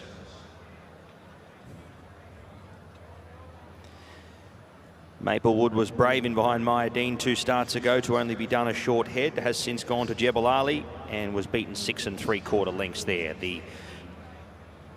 The switch back to Meydan will be welcomed, even though it is the first time at Meydan here on the turf this season.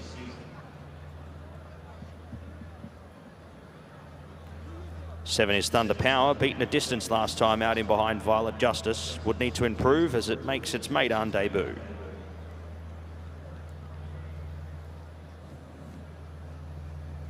Chef de Party was 6 lengths off the winner in Condor Passer last start at Meydan. That was over 1,600 metres. He stays at the same track and trip. That was in Maiden company, though. He does step up into a race among proven winners. Dahez is still yet to break through for the first win. Was a length off Condor Passer last start. This looks tougher.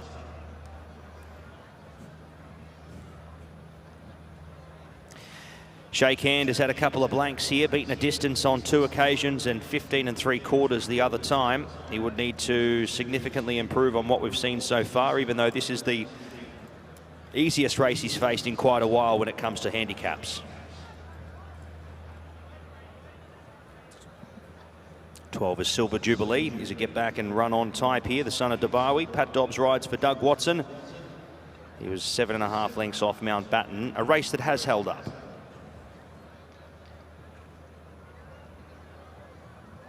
13 is Mactau, beaten a distance last time behind Karib. He drops back in distance from 2,000 to a mile.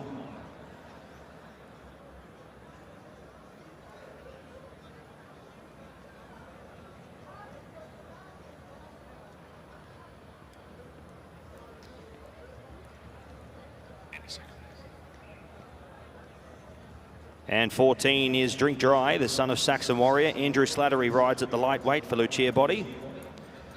He's been down the track his last couple as well in Conditions company. Would need to improve. So that's our runners for the final race, 14 of them.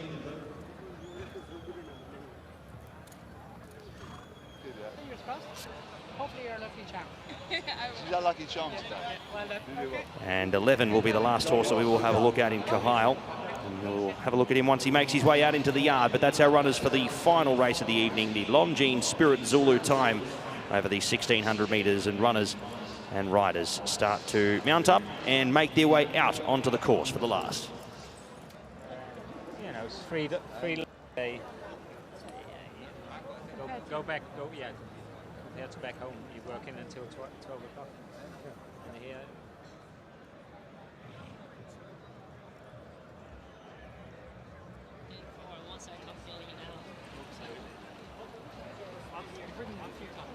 yeah, I've ridden them all. He's ridden me straightforward. So, he's not what you need to do.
Ladies and gentlemen, it is time for our final Best Turned Out Horse Award of the evening, kindly sponsored by Phi Advertising.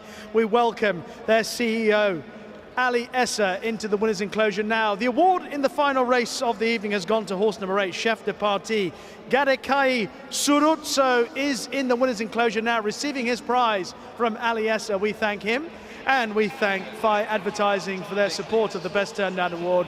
Good luck to Chef de Partie in our finale.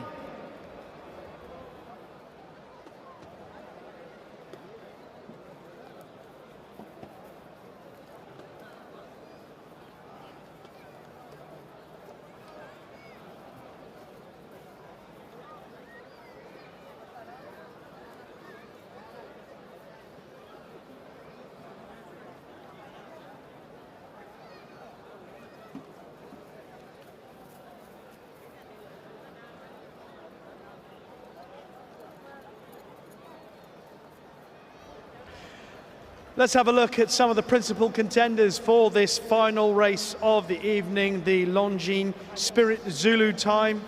1,600 meters the distance on the turf, and we're looking at number 9, Da Hess for Musaba Al-Maheri and Oscar Chavez. Managed to win last time out over the course and distance when beating Conda Passa. That, of course, was in Meydan company, so this is going to require a bit more from Da Hess, but he's a young horse. He's only had 8 career starts so far, and it's possible that that improvement is going to be forthcoming this evening.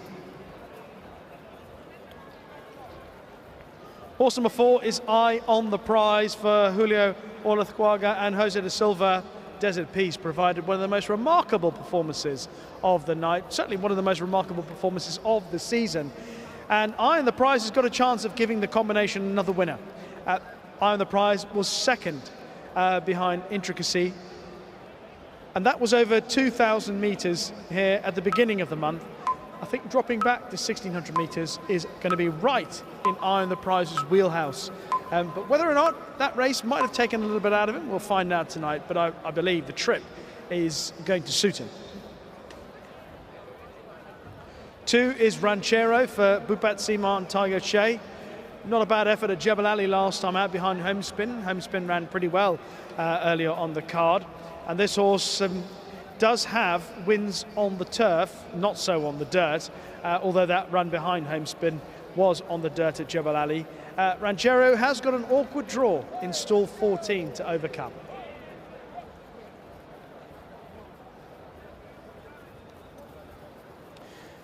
Now, a few horses in this race ran behind Mountbatten. One of those is Cahill, who finished 9th behind Mountbatten. And just watching how that race developed, 1 or 2 horses making up ground into it, and this is certainly one of those. And he looked well beforehand, I have to say. He looked in really good terms with himself, got a lovely skin on him. And I think he's a horse that's definitely a player here under Ben Cohen for Salim bin Gadaya.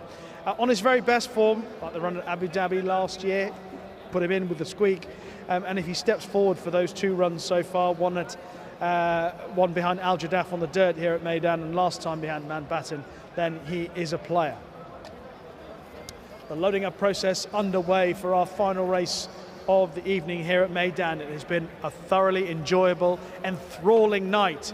Let's put Pat to the test one more time for the final race of the evening. It's the Rebel PC to call them home. Thank you very much, Rishi. Looking forward to the last here and wrapping up what, as you said, what has been a wonderful night of racing here for our 12th meeting for the season here at Meydan. And well, the next time we grace the track here will be Super Saturday, and that will be in 8 days' time. Looking forward to the program there. Plenty of quality right through the card from start to end. But I'll tell you what, tonight's card has certainly not let us down either. Some well fought out group contests and some deserved winners as well. A big congratulations to Miguel Barcelona, riding honours there with 3 winners. And Charlie Appleby continuing on his great run this season, picking up 3 winners on the card as well for the Godolphin Blue. Mustawa, Chef de Party, the best turned out horse, is set to go. And we are locked and loaded at the mile. Set. Shane Ryan sends them on their way in the last. Gareth was away fast, Prompting also showing speed along with Maplewood working forward. Chef de Party's going to find a nice spot on the rail. Mustawa spots the lead 3 early, settling down into 5th position from Mactal, Dahez. Ranchero a little wide, followed there by next in turn Silver Jubilee working alongside Cahill. Then came Eye on the Prize, who's further back today, not in his usual forward position. Bark El Emirat was next, followed there by Thunder Power. Drink Dry the last one. Speed good, 13.99, 24.90, as we have Shake Hand roll them onto the side section of the course by 3 lengths. Second in running here, running along was Gareth, followed there next in turn by Chef de Party. Then came Maplewood, followed by Mactal. Out in the running line, Mustawa. Getting closer, Eye on the Prize, fall back the fence, but looking for an out here with Dahez to his outside, boxing him in. Silver Jubilee was next from Cahill. Ranchero's been no better than 3 deep the trip. Thunder Power on his back as they they start to loop the field. Then came Barkel Emirat, and Drink Dry is still the last one as they swing the bend with 450 to go. And he's been doing a double time up in front. Shake Hand leading the way by a length now. Gareth in pursuit. Chef de Party opts for the inside. Coming up down the outside, Maplewood. Eye on the Prize is out now and starting to run on here with Mustawa. Shake Hand getting tired up in front. Maplewood, Eye on the Prize down the outside, starting to level up to the leaders. It's Maplewood fighting Silver Jubilee. Eye on the Prize. Maplewood trying to stave them off. Maplewood, when it gets to the shadows of the post, is going to win. Maplewood by 3 parts. Photo second, Silver Jubilee and Eye on the Prize. Fourth crossing over there was Drink Dry, running on very well late. Mostawa followed from Ranchero, Gareth, Dahez. Then came Chef de Party, who didn't have anything in the locker there late. Kahile was next from Shake Hand, Mactau. Bark El Emirat was one of the last ones to cross over with Thunder Power. Maplewood. Case Albus picks up a double. Bookends the program, top a bill in the first, Maplewood in the last. And a very, very successful night here at Meydan for the Omani jockey. Maplewood for a very, I'm sure, elated Osama Rafai. Taking the 1.5 off here, did Case, 59.5 going around here off the rating of 77. And had to be brave on the Prize. Wasn't in his usual forward spot, but was making good ground there late in the piece. And Silver Jubilee the same.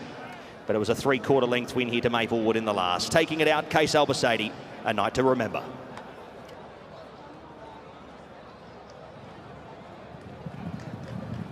That is for certain. What a night for Case Albus at Meydan. Maplewood has responded to his urgings in the closing stages. He looked as if he might be in trouble as Silver Jubilee and Eye on the Prize made up ground late on. But here he comes to take control of the race. Just watching behind, the likes of Drink Dry is making ground, as is Silver Jubilee, and right on the outside, Eye on the Prize held up to deliver a late challenge, but he couldn't get close enough, and Maplewood has comfortably held them in the end. I don't think they were making much ground in the last 50 yards or so. Mostar was run okay. Look, right at the back of the field, Drink Dry down on the inside. He's made up a lot of ground late on, but couldn't sustain the effort. They fanned out into the home straight, and Maplewood, given a really positive ride, given his position through the race, turned into the straight. He had clear sailing in front of him, and this 5-year-old son of Oasis Dream for Osama Rafai and Saeed Hashish has really stayed on strongly to hold off his rivals. Silver Jubilee stayed on quite nicely, but in the end finished back in third, Eye on the Prize in fourth, and then came Drink Dry, Mostawa and Gareth. Very exciting finish to the end of the day. You'll see in the yellow colours, Silver Jubilee looking for a gap. Look at down on the inside, Drink Dry's run really well for the Lucia Botti team, but he's had to switch round weakening horses. I don't think there are any excuses, but a little bit of tactful manoeuvring in the closing stages. Nonetheless, they couldn't get close enough to Maplewood, who has been really brave out in front. What a night for Case Albus.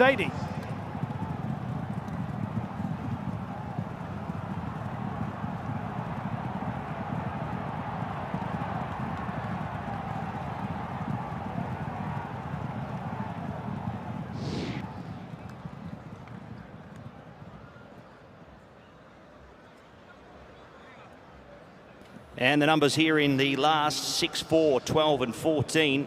6-4, 12 and 14. Maplewood, your winner, 137.48. Margins 3/4 by a neck. 6-4, 12, 14, race 9.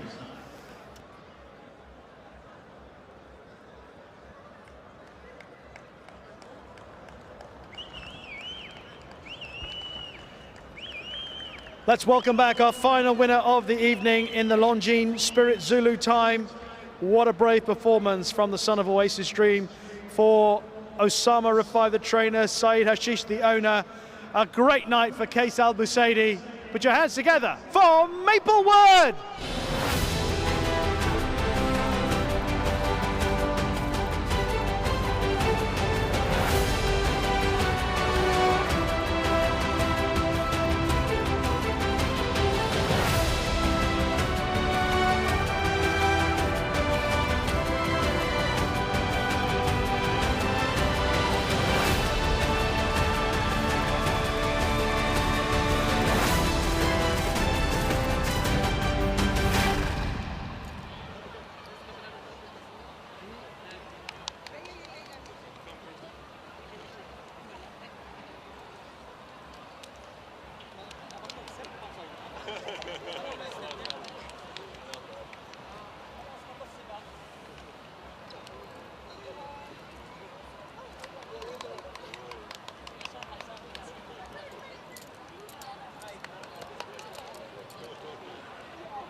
was worth it.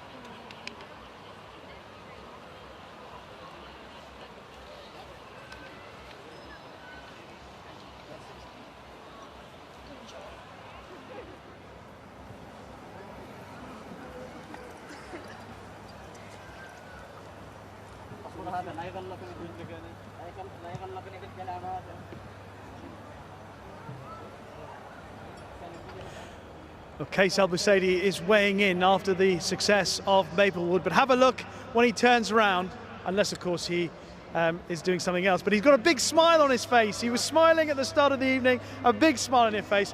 What a night for you, sir. I happy too much. This second win. Alhamdulillah. Tell me about the way the race finished, because I thought you were being challenged. I wondered whether your horse had enough strength late on. Yeah, I take a good position and I waiting. In the straight I work and mashallah he go. Good horse, nice horse. Well, it's been a wonderful night watching you ride your winner in the first race and in the last race. Congratulations, Case Albus. Thank you. And correct weight is given in the last. Maplewood victorious, 6-4, 12 and 14 correct weight. Winner's time 137.48.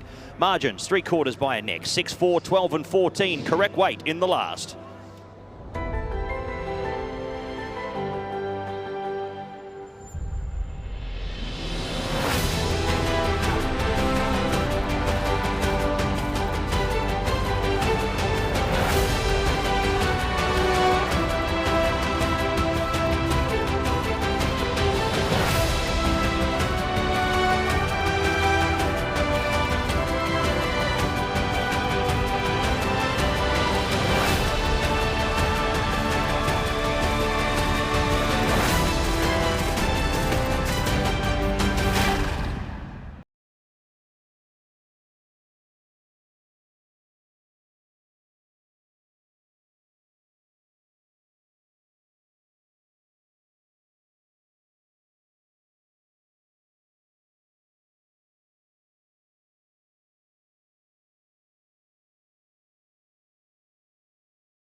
What a night of racing we have had here at Meydan. We come to the presentation for the final race of the evening, the Longines Spirit Zulu time. And for the final time tonight, we welcome up onto the stage Patrick Ayoun, the regional brand manager. He has been with us from start to finish. A magnificent effort from Patrick Ayoun to make the presentation for all 9 races. A tremendous effort. Thank you, Patrick. And thank you as well to Longines for their support on what has been a memorable night at Meydan. A fantastic race to finish proceedings off, won by Maplewood. And some smiling faces heading to the stage now include owner Saeed Hashish, Osama and Anna Rafai, Carl Templeton-Smith. Many congratulations to you all. Enjoy the success of Maplewood in the finale.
It has been a most enjoyable evening here at Meydan, from start to finish. Pat Comerford alongside me to reflect on the highlights that we saw. One of the stars on show, we said earlier on, Pat, was Manama Gold.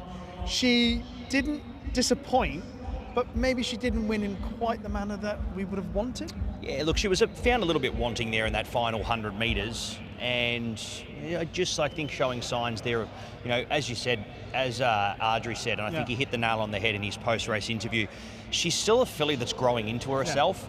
And that takes up a lot of energy. So, I think she's a 1900 metre horse for the future, but maybe at this point in time of her career, until she gets through that growing stage, maybe she's more of a mile horse. We're going to see more of an electric mile, because I think at the 1800 metres she was cruising, and to my eye she looked like she was going to go away from them, and then Audrey started wanting to push her along a little bit more. She was getting a little bit lacklustre there in that final half furlong. So a few decisions to be made for Connections as to what they do next with her. English Rose, she defeated her better fancied stablemate Sapphire Seas in the Balanchine.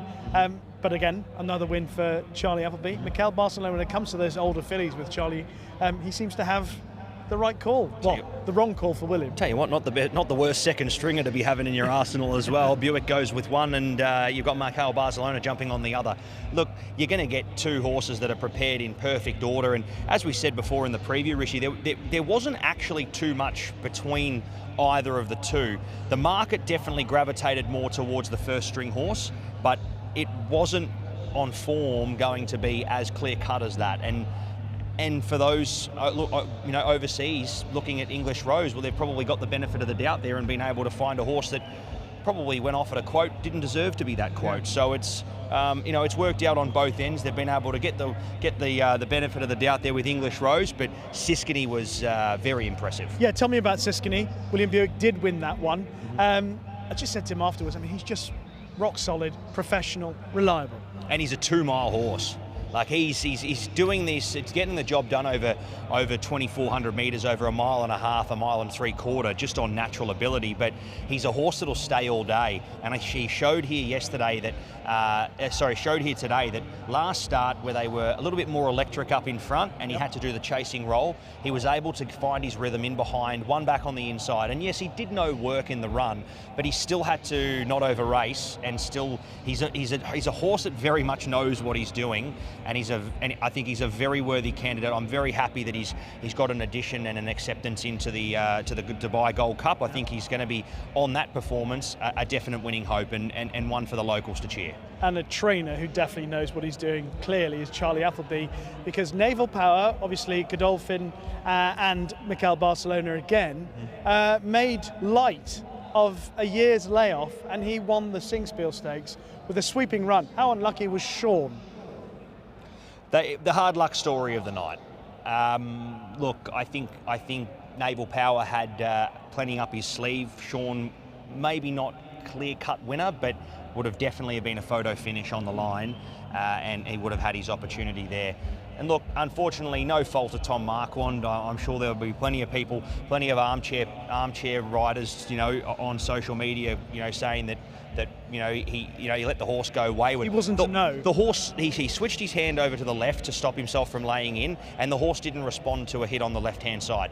Unfortunately, that's not rider error, it's just bad luck, and Audrey de Vries, unfortunately, was in the firing line as a result of it, because he copped the full brunt of Make Me King, sliding into him, and unfortunately, that was Sean's run come to an end. But look, I think if they continue to place him okay, it's going to get harder as we get further and further into the season, but I've got high hopes that Jamie Osborne's going to place him right, and we may see a win from Sean this season. Okay, a couple of other things to mention on the card. There was a very good performance from Killer Collect, and indeed the runner-up Autobahn in the Albastakir. Yeah, it was a very good performance. He, I guess, showed that toughness that we saw from him 2 starts ago, when he was very brave to go on and win there, and win quite convincingly. And nothing went right last start in the Guineas, but he was able to continue, I guess, lifting despite having nothing go right, and run the way that he did. He saved up all that energy, didn't he, Tygo O'Shea, when he was able to burn across to the rail, put him into his favourite position, and just give him that opportunity to follow the rail all the way to the line. And when he has that rail there to his side, I'm sure, to be honest, if Killer Collect was to the outside of Autobahn, maybe Autobahn might have had the benefit of the doubt. But once you get a horse up on that rail, they usually have a kick in the locker. But he still had to do it, and he still had to deliver that. And it was a brave performance. He's a nice horse going places for the Burke family.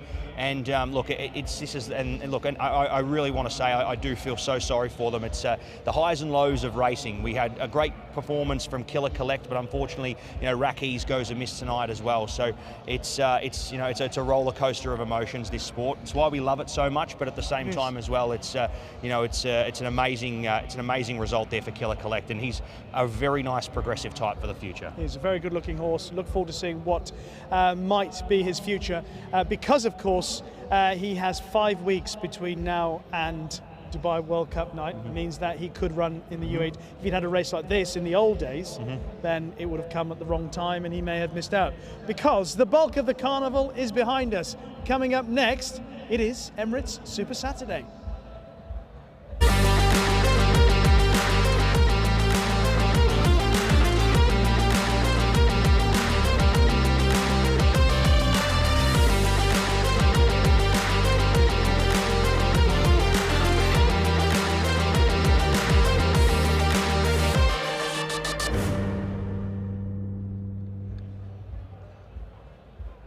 Yes, Emirates Super Saturday is just around the corner, and of course means that we're even closer to Dubai World Cup night on the 30th of March. The great thing about Emirates Super Saturday is that from race 1 through to 9, there is not going to be a weak spot. No, there certainly will not be. And look, I think we got a first little glimpse of that on Fashion Friday, but not to the extent of what we're going to see here from SAS Super Saturday come next week. Emirates Super Saturday is ramping up to be a great day, and it's a little bit of a change of scenery. As I said, it's my first Super Saturday. I'm sure you've graced this track on quite a few of them over the journey, Rishi, but it is a different setup, because obviously not only are we racing on the Saturday, which we only do twice a season, but we also start a lot earlier in the afternoon. So we do have a lot of racing under, I guess, sunshine, as opposed to only the first couple where the sun's going down. So a whole new element. The track, something to bear in mind. Yeah, so it is. It's as you said, it's a whole different element of racing, and some horses we may see have the advantage that probably don't like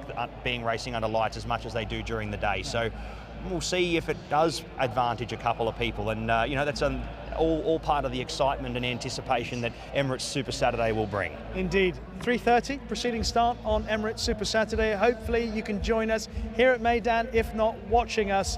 Pat Comerford, myself and the entire team here, buzzing ahead of what's still to come at this year's Dubai Racing Carnival. Good night.